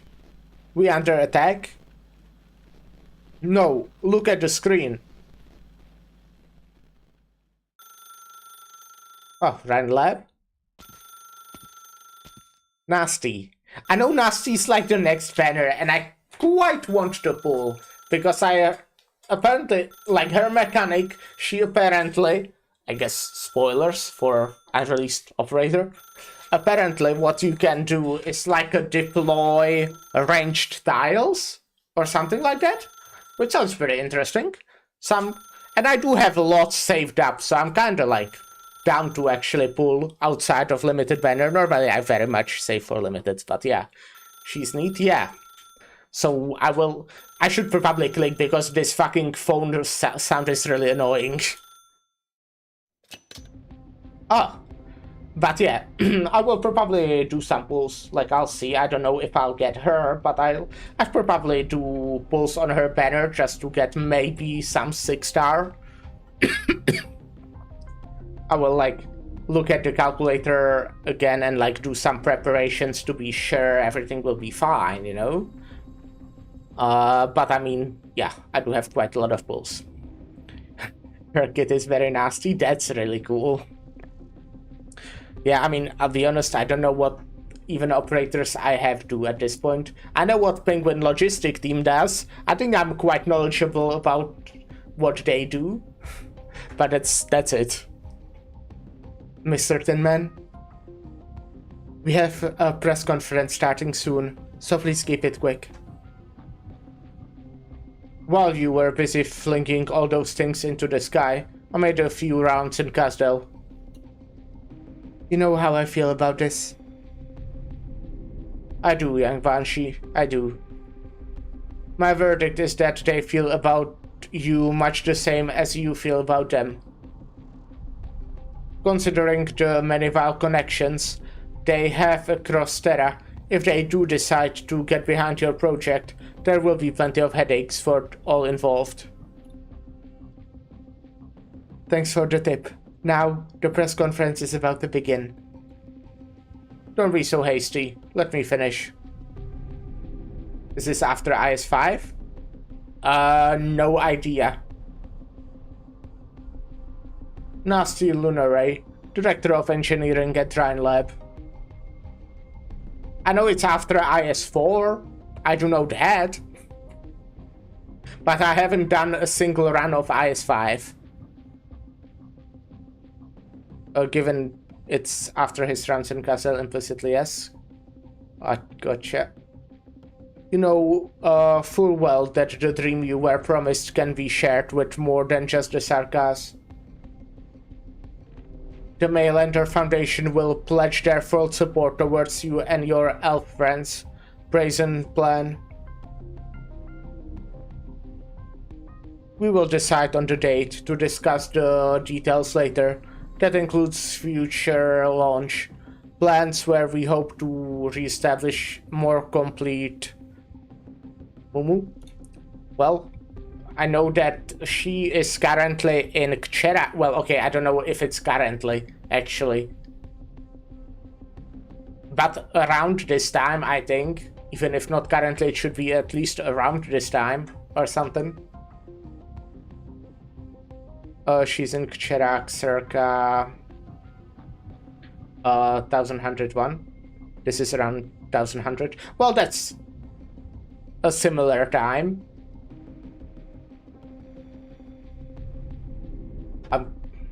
Like, you know, it's just like 1 year apart. That's similar. Galleria Stellaria sounds like Italian brain rot. Yeah, unfortunately, I hear it. I can see that. That's sad. Galleria Stellaria. Yes, that's the one. Bye, Tin Man. Ah, here we are. Nasty, you're on the phone? Once the conference is over, I'll need a meeting room, a coffee machine, and to clear an entire weekend off our schedule. That bad, huh? If only it were as simple as good or bad. I really hope that I can get Moo next time I'm on the next limited banner, or like in the next two. Oh my god, it's like half a year. Oh. But first, the conference is silent here. I can, you know, I can make it half a year. I was hoping she'd stop by, but fat chance she got the time. I put one of those Burden Beast plant boxes from Chirac on her desk, and sure, she'd opened it after a week. But the little beastie was already buried under an avalanche of files in need of review. The guy who's supposed to be making a speech for us isn't here yet either. Well, he's still got 2 minutes. Ah, my favorite. Clear's throat. Ladies and gentlemen, the press conference is about to begin. Please quiet down. I'll be happy to answer any and all relevant questions during the Q&A segment. Sounds like he's in a good mood. Let us first.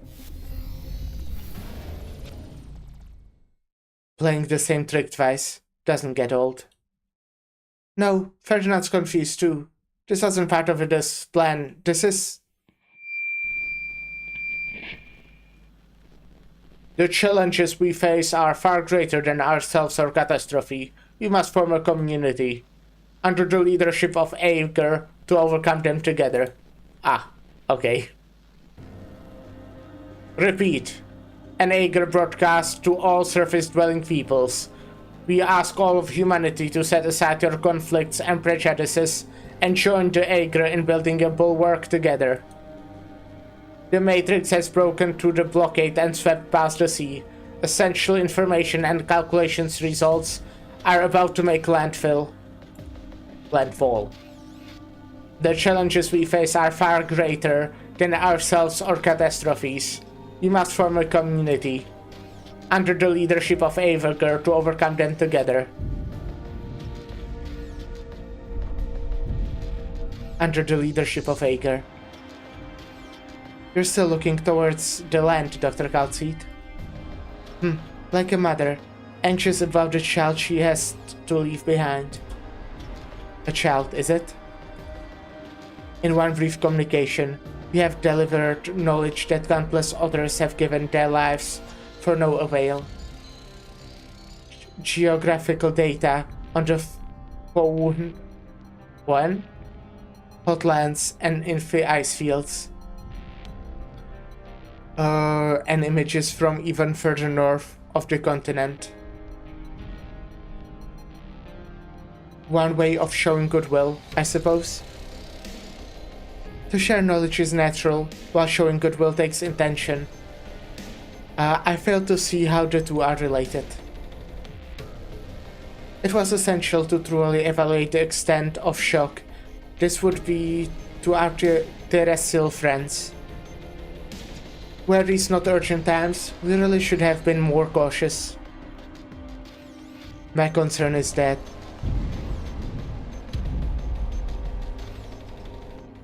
there are immediate dangers more worthy of our attention. How much longer do we believe Millenarium can hold Consul Clementia? With our fleets taking shifts, we can keep up continuous 24-hour covering fire for a week. There have been no major changes in the seaborne movements. As the energy supply, the force fields dries up, The stopping power of our weapons will also gradually dwindle, but this is not outside expectations. The city can hold for another half a month, no more. How long will it take reinforcements to arrive from the home territories? A week. Our countless nanomachines have established steady information flows. Compressed fleets and cities can spread through them, traversing the oceans in an instant. However, assembling our forces will still take time. A week. How quick? You need not hide your worries, Dr. Calcite. There are essential differences between the ways we and the Landwalkers think. Simple sincerity is insufficient for reaching effective bilateral cooperation. On the one hand, we hope the reinforcements will arrive as soon as possible. On the other, you worry that the subsequent contact and communication will be outside our control. You even worry that Skadi and the Doctor have deviated from your plans. You already know of Skadi's secret then. My little handy happened to record a chance meeting between Skadi, the Doctor and Martis on a street corner. Compared to discovering the secrets of their identities, controlling who knows what is much more difficult. An abyssal hunter with the firstborn within her, and a predecessor scientist who witnessed the rise and fall of the prehistoric civilization in person. They are both of great import to Ager. Based on simple evolutionary logic, the firstborn would not have chosen to entrust the future of its kin to its killer. We still have no idea how the Seaborn will become the final answer to resisting reunion. Even with missing memories, the Doctor still bears that mission. How will this so-called death of all things come about, and what can Terra do about it? We must find out. Skadi and the Doctor are, without a doubt, the key to Ager's solving of the riddles. Skadi will face her blood. The Doctor's duty will be fulfilled, but it should be their choice, not somebody else's scheme. I fear that once Ager learns of their identities, it will devise ways to exploit them. Horatia asked me earlier if I was hiding something from her. And how did you answer, Madame Consul? No need to worry. She does not know, yet. You truly treasure Skadi and the Doctor, don't you? Even when confronted with the disaster threatening to wipe our civilization, you still wish to respect their choices. But this is no time for us to hesitate. I can hide this from Horatia forever. I presume you have a plan then, considering you're hiding this from her at all. I've reached an agreement with Gladia, who will take over all Abyssal Hunt-related research in the name of the Legions, and ensure that the hunters will not be put in circumstances depriving them of a choice. As for the Doctor and myself, we hope to go deeper into the Ager's home territories and solve these mysteries by ourselves. I fear that we will need an Ager guide. Well then, it would be my pleasure.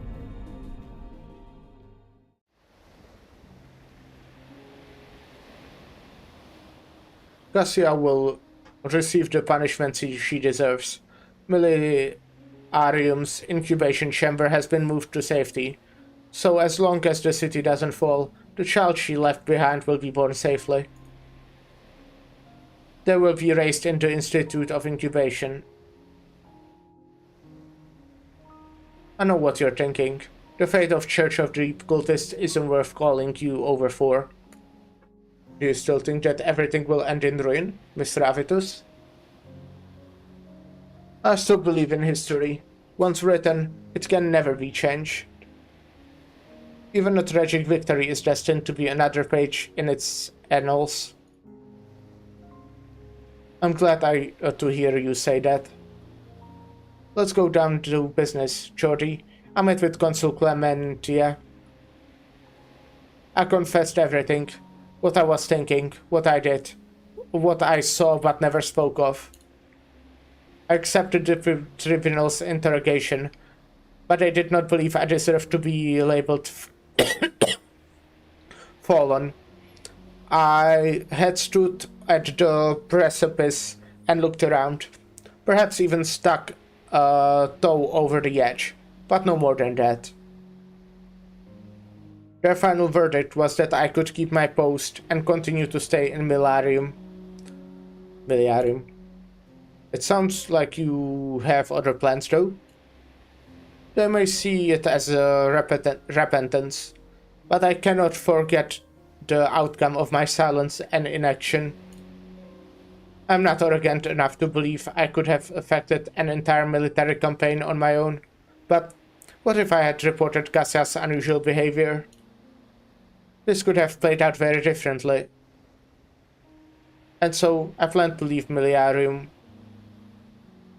To where? The Aegarian home territories?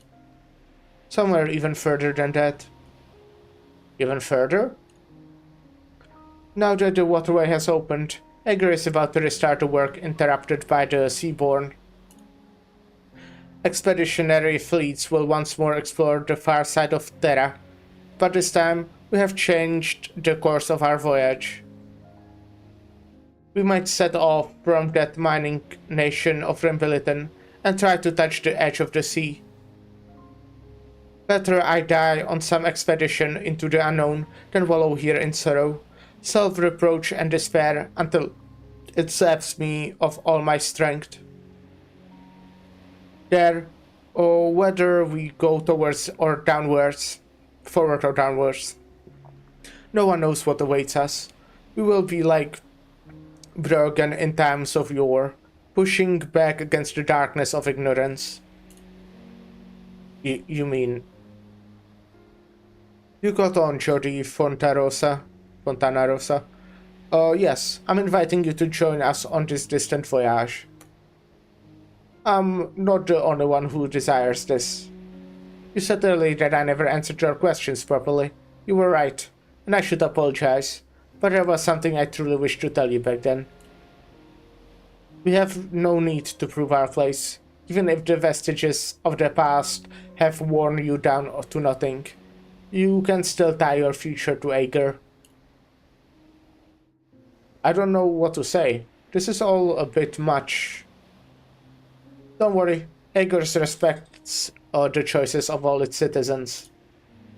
Farewell on your carefully considered departure. We await your eventual return, no matter how long it may take.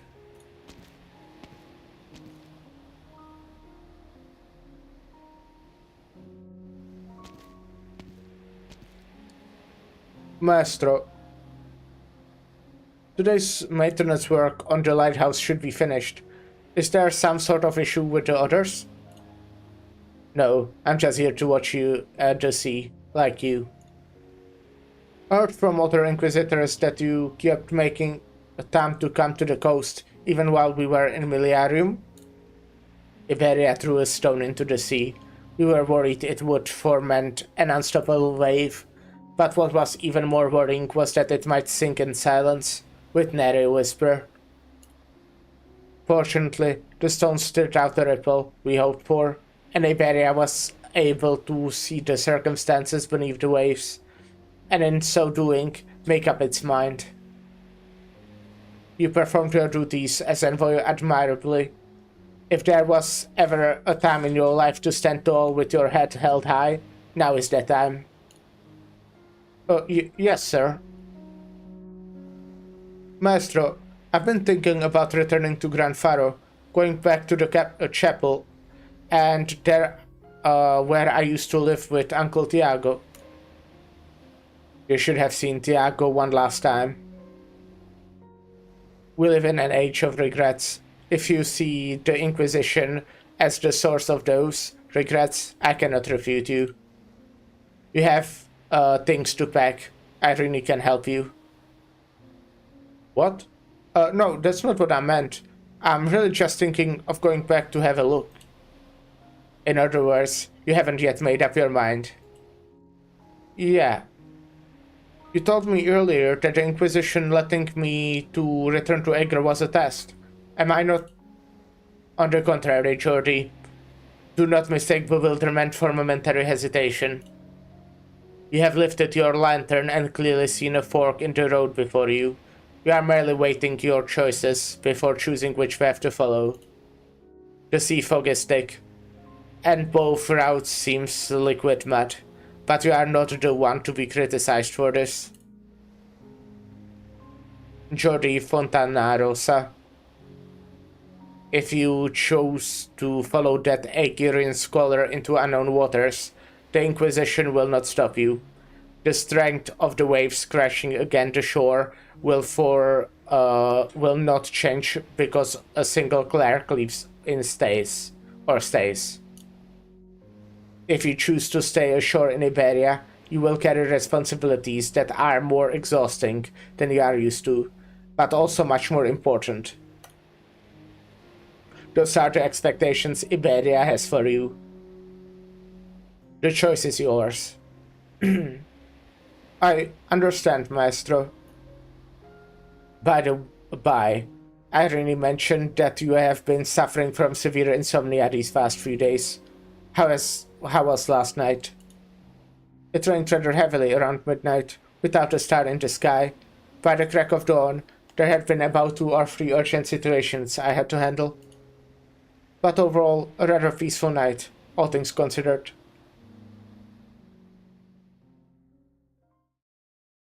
Do the Seaborn dream? Dreams are comprised of thoughts or emotions flaring up as they dissipate, but now I'm not nothing more than instinct.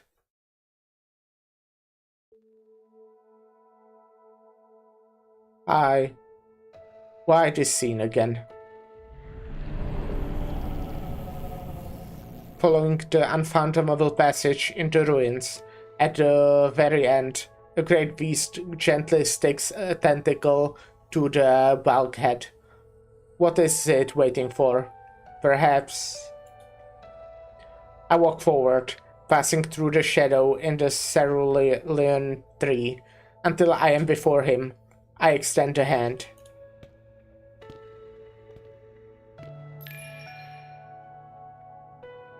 Unknown language. Warning. Deep sleep procedures will commence in 3 minutes. Real-time translation programs will soon shut down. Please provide all unnecessary instructions as soon as possible. All necessary instructions. Ishamla, our shared name, our shared decision. Interesting. We trust one another.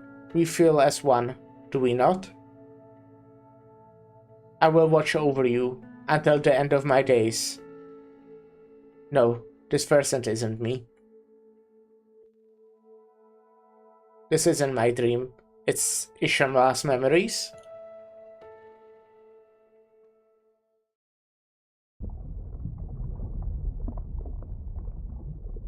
Gah. You have followed me through many nests, Abyssal Hunter. The reinforcements from the home territories are about to arrive. The confrontation between Yorkin and Aker's legions will soon intensify. You would choose this brief moment to depart. Your front lines has already advanced into land, Seaborn. Why choose to turn back and return to the Abyss? How is this conflict connected to the reawakening of the Firstborn?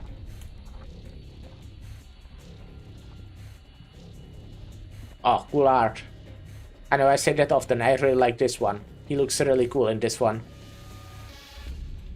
You are an astute man, Hunter. I merely discovered your existence before the others. You left evidence in Ishamla's body. You are the Church of the Deep's founder. You sought refuge in the shadows to seek traces of me. Only a shadow may merge with a shadow. A most interesting hunter. What do you wish to know? Everything. I know you, hunter. You are Skadi's comrade. Has Ager refused your everything? This nation has refused too much. So much so that it's dug its own grave. Your schemes are far too obvious. I never intended to hide them. I fell in order to obtain answers. The nuclei within its skull converge. I can tell you all you have longed to know, Hunter. Regarding my next actions, regarding the sealed passages in the ruins embedded in Terra's mantle, regarding how the other firstborns will awaken. Regarding Ager, regarding the next doom to greet Terra. We can are selfless, we can are devoted, we can wish to share everything. The only requirement is that you become one with we many. Ulpianus meets the Seaborn's gaze. It has no face, but he can tell that it is observing him. Through its transparent membranes, past the faintly leaping nuclei, Ulpianus sees his own eyes. You said you fell earlier? No, Hunter.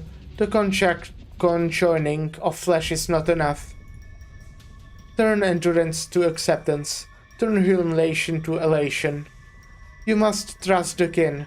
Trust your own instincts. You must take up the duty far beyond imagination. The duty of we many. Perhaps you will learn the full truth of our embrace. But when the time comes, you will be unwilling to bring it back to Ager. Just as I could not.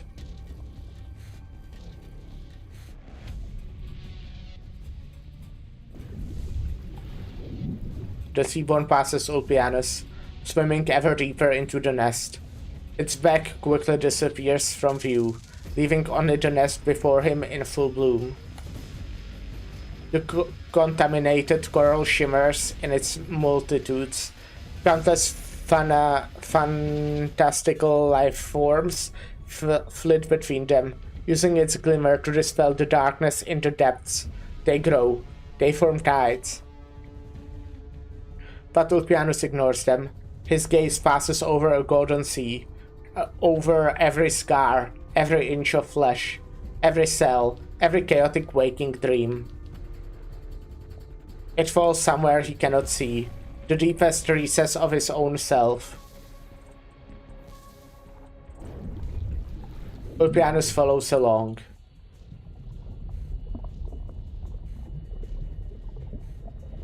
Oh, really? Okay, well. Well, okay.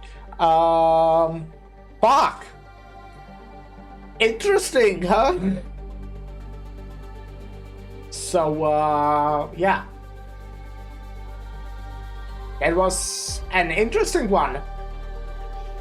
Like, you know,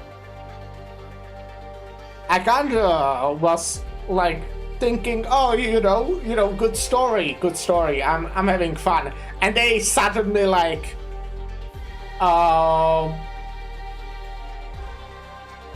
you know, mentioned a lot of stuff.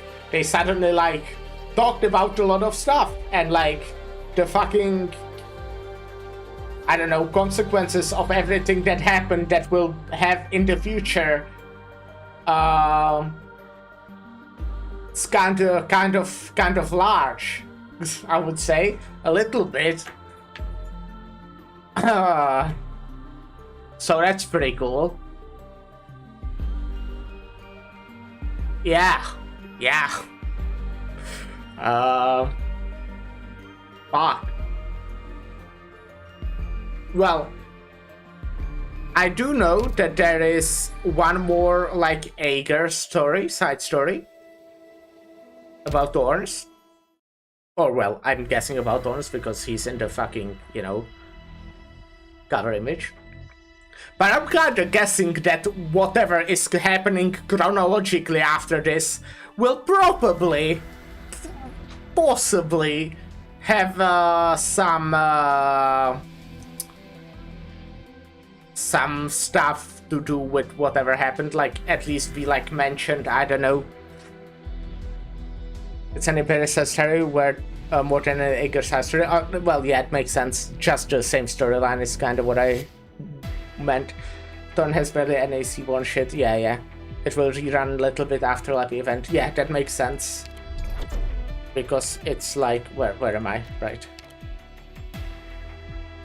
Yeah. Well, I might be able to...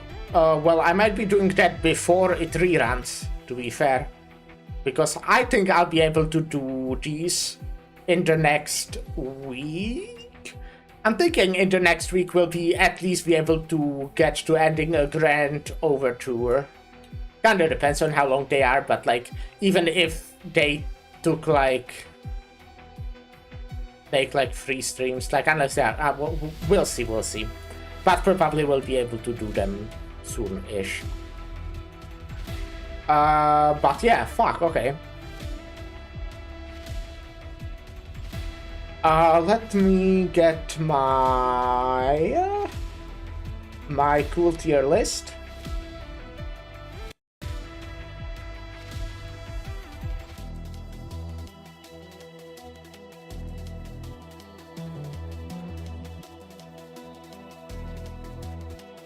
Give me a second. Oh no, is it not saved or something? No, it is. Yeah, I'm lying. Alright. Wait, is this the wrong window? No, it is the right window. Window capture. Alright, so it's kind of what I said. I liked it at the start, but then suddenly it went like quite a lot higher with like a lot of stuff that was mentioned. I really liked like the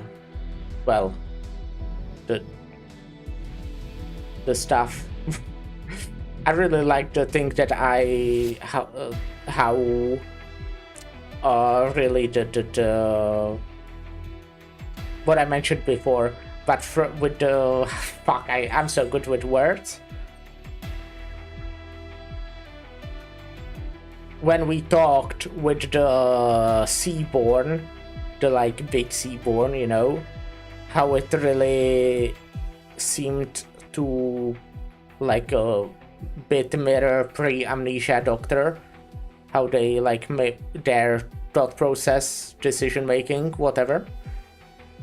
I think that was neat, and I noticed it myself, because I'm so fucking smart. Anyways, I think it will be going... probably like low A sounds good to me. However, let's keep it there. However, right now, we are kinda gonna be moving everything around. We'll kinda be moving everything around a little bit. Because it's the end of year 5. So I'll be doing some changes. And I don't know how big changes there will be. But there are some stuff, like for example, I really think catastrophes can get to A. And I think they can get overrides.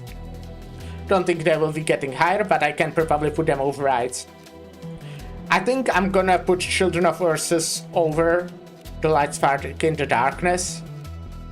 I think I'm gonna put Dorothy's Vision over Light Spark into Darkness. You know what? I think this will also go over Light Spark into Darkness. Yes.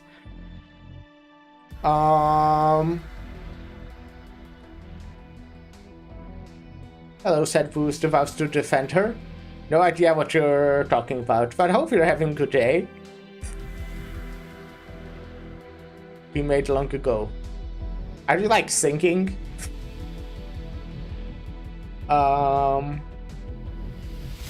I do think that I'll be lowering It's still piano CP. I see. I'll be lowering Mansfield Break. I had fun when I played it, but if I compare it to a lot of the other stuff in B tier, I kinda just never think about it, basically. It felt like it didn't really do much for the whole Rhinelab storyline. You saw the characters, but it didn't really do much. So I think it will go to C and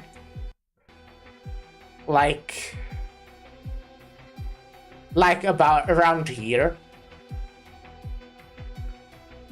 Yep. I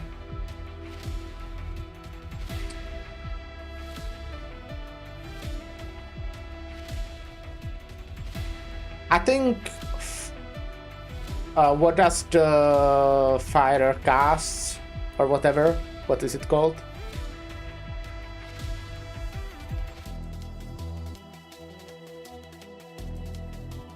Mansfield Break was 8, even ST wise. Yeah. It was 8. I agree, it was 8.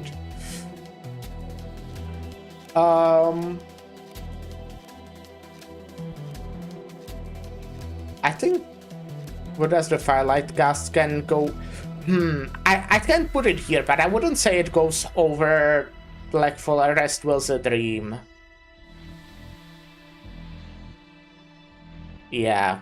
Okay, if I look at this more, I definitely agree still that Babel should be top. There still might be recency bias, because I still have done it very recently. While, Guide Ahead is,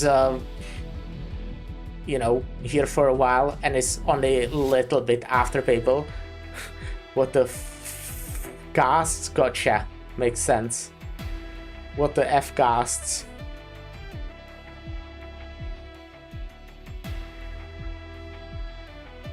Yeah, that just seems right to me. I mean, these three, honestly, kinda interchangeable. I can kinda see this moving here, but I also can see it being here. I can also see these two being swapped. I think I want to keep it this way though. Code of Brawl, honestly, on one way, I would describe it a little bit similarly to what I said about Mansfield Break. It was really fun when I played it, but don't really think about it, but I'm just really fucking biased and I'm gonna keep it where it is. How to remember the title? The Twitter notification from Arknight official on mobile says, "Dear Doctor." What the F? That's pretty funny. Yeah.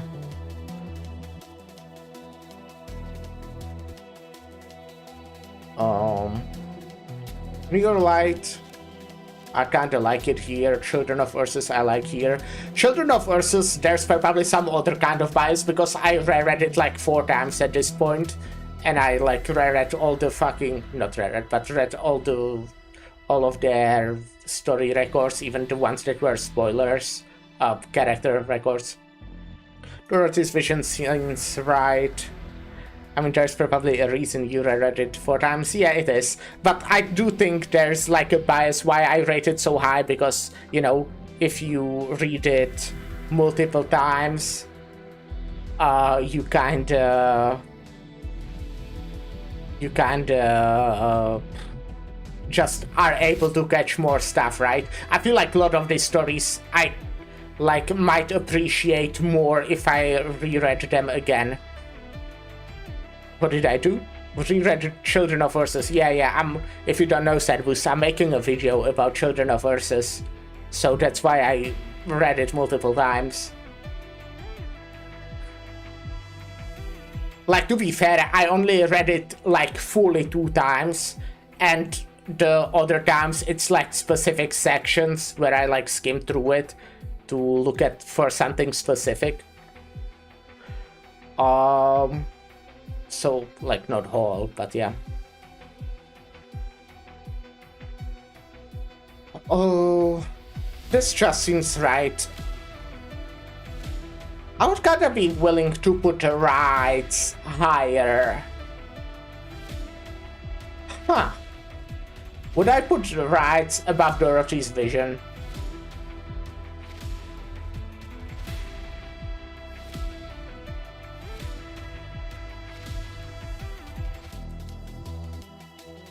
Probably not. I'll keep it where it was, which actually I have no idea where it was. Was it above or below?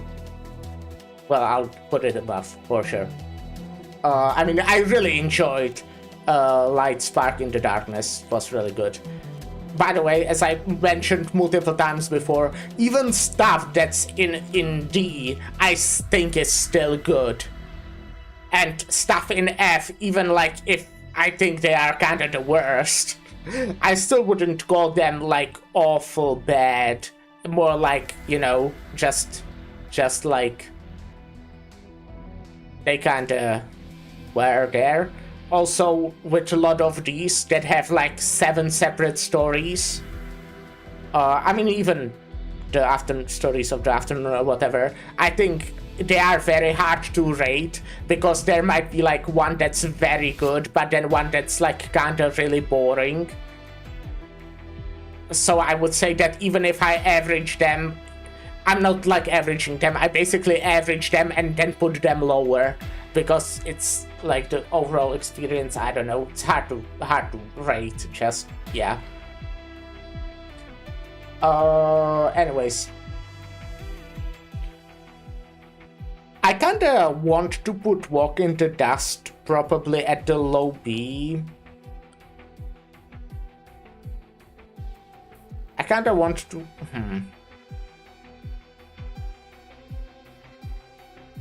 Kinda want to actually put Arknights, but at that point I would just be pushing everything too high. If I do put it higher, I would like... There's no point to just... well, there is, but... Okay, let's, instead of that, putting it at high C. Like the top of C instead of bottom of B. I think I'm kinda down to put Lingering Echoes even higher. But how much?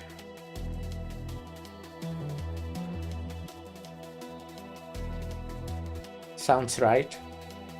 Well, does it? Like this maybe? This maybe?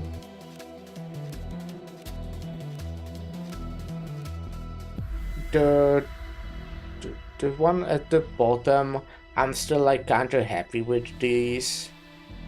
I mean, there's also the thing I said before, like, as you can see, I really like Near Light.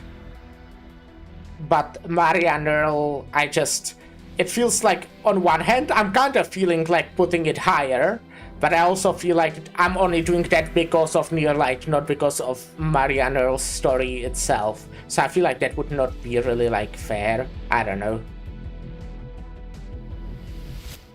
Same with Under the Tides, honestly, that, like, right now, especially after finishing a Path of Life, I'm kind of feeling like putting this higher, but I don't know if... not... I mean, I'm kind of happy with this, to be fair. I'm, like, looking at it now. Looks good to me.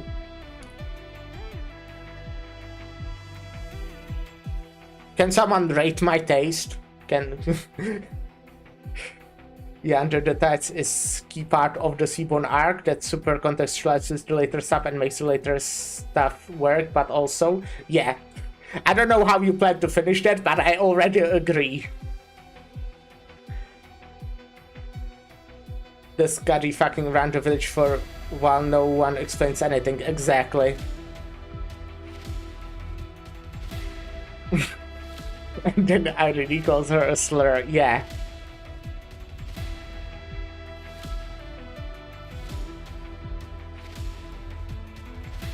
Then finally shit starts happening at the fan stage. Exactly, yeah. I'm much more willing to improve Stultifera Navis because, like, that is one... I would kinda compare it a bit to Lingering Echoes, that while I played it initially, I might have just not been into, like, mindset to have more fun with it, but it is one that I just kept in mind, and there were like sections that I just appreciated. So if anything, I'm kind of down to higher Stultifera Navis, even though probably not by like a lot. I would maybe give it like...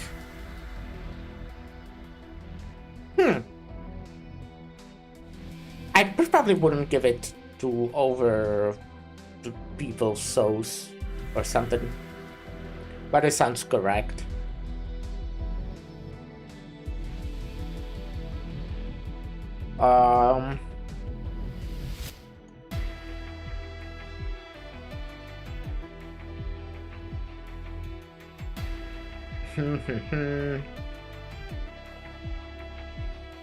This looks good to me.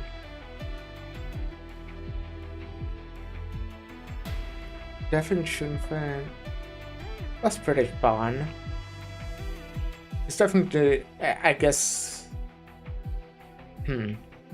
not one like I think about, but I remember kind of having a very good time with that one. I guess that's like, maybe that would be like a good way to separate A from B, or maybe B from C, just like, because that is definitely like something I keep in mind when rating them, but only that's something I can do only after I finished it, like, I don't know, a month ago, just because that's why I, for example, at some point I think put Break the Ice in S, because it was just one that I just thought about a lot, even after finishing it for a while, like a while ago.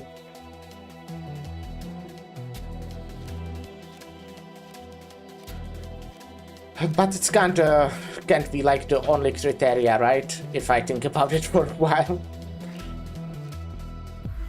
Because like Light Spark into Darkness, I don't really think about. But damn, I just remember really enjoying that one. I kinda loved how it was structured. And stuff. Was just really good one.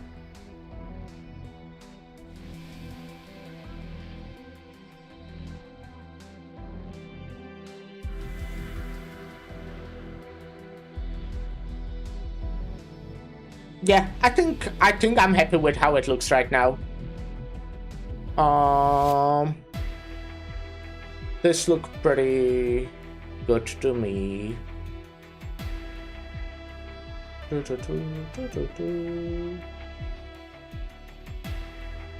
I might put So Long Adele maybe lower. I liked it, but I definitely liked it at least less than Lingering Echoes.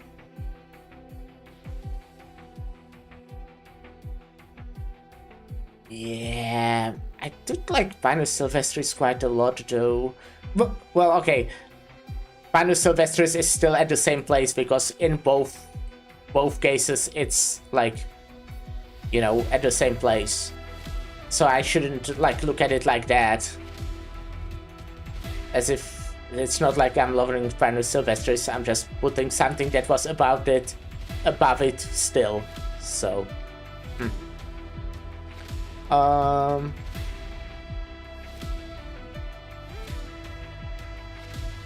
I'm thinking about lowering this maybe like here, Twilight of Velumonde. I'm like I should stop myself because I could do this for like another 2 hours. So I think I'm quite satisfied with this placement, and let's keep it. I can like do it at some point, like, you know, I have my simple imposed rule of doing this when I end a year, but like I can do it whenever, who cares? But yeah, this is my tier list. I will like post it on XD Everything app or something, give it to my friends. Because yes, I always take a screenshot and send it to my friends. I'm that type of friend. But yeah, with that, we are done with year 5. And we'll be starting year 6, which fuck me, we are getting close. Will probably be done in like less than 2 months, I'm guessing, which is kind of crazy to think about. I started this game like 7 or 8 months ago. That's Sometimes crazy. I too prefer to avoid the crowd. Far away How long from all the am I sounds. playing? Just to feel my own self. 236 days. And to How feel much you is that as in well. months? That's like almost 8 months, yeah. Like 7.5 or something. And I think there were like 2 days that I missed. But yeah. Crazy. Anyways, let me look if there's someone I can raid. There probably will be someone, because people tend to stream. You know what? Let me raid Leverboy. They are playing Arknights and I never got the chance to raid them because they tend to, you know, end before me. They are playing Stronghold Protocol, which is fun. I'm gonna be playing that as well sometime next week with friends.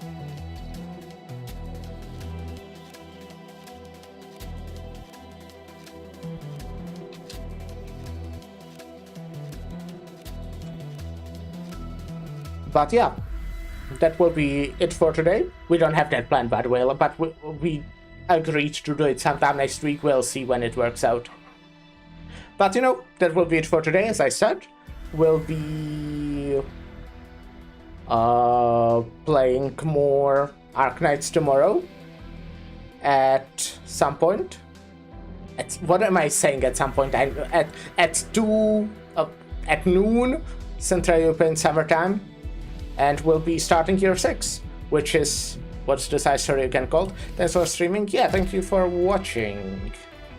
Thanks for discussing stuff with me. Wait, no, that's the wrong button. Wrong button. We will be playing Arknights when the gods will it. Exactly. The side story is called Adventure That Cannot Wait for the Sun. Yeah, that's what we'll be starting tomorrow. That's the plan, at least. But yeah, thank you everyone for stopping by. And bye!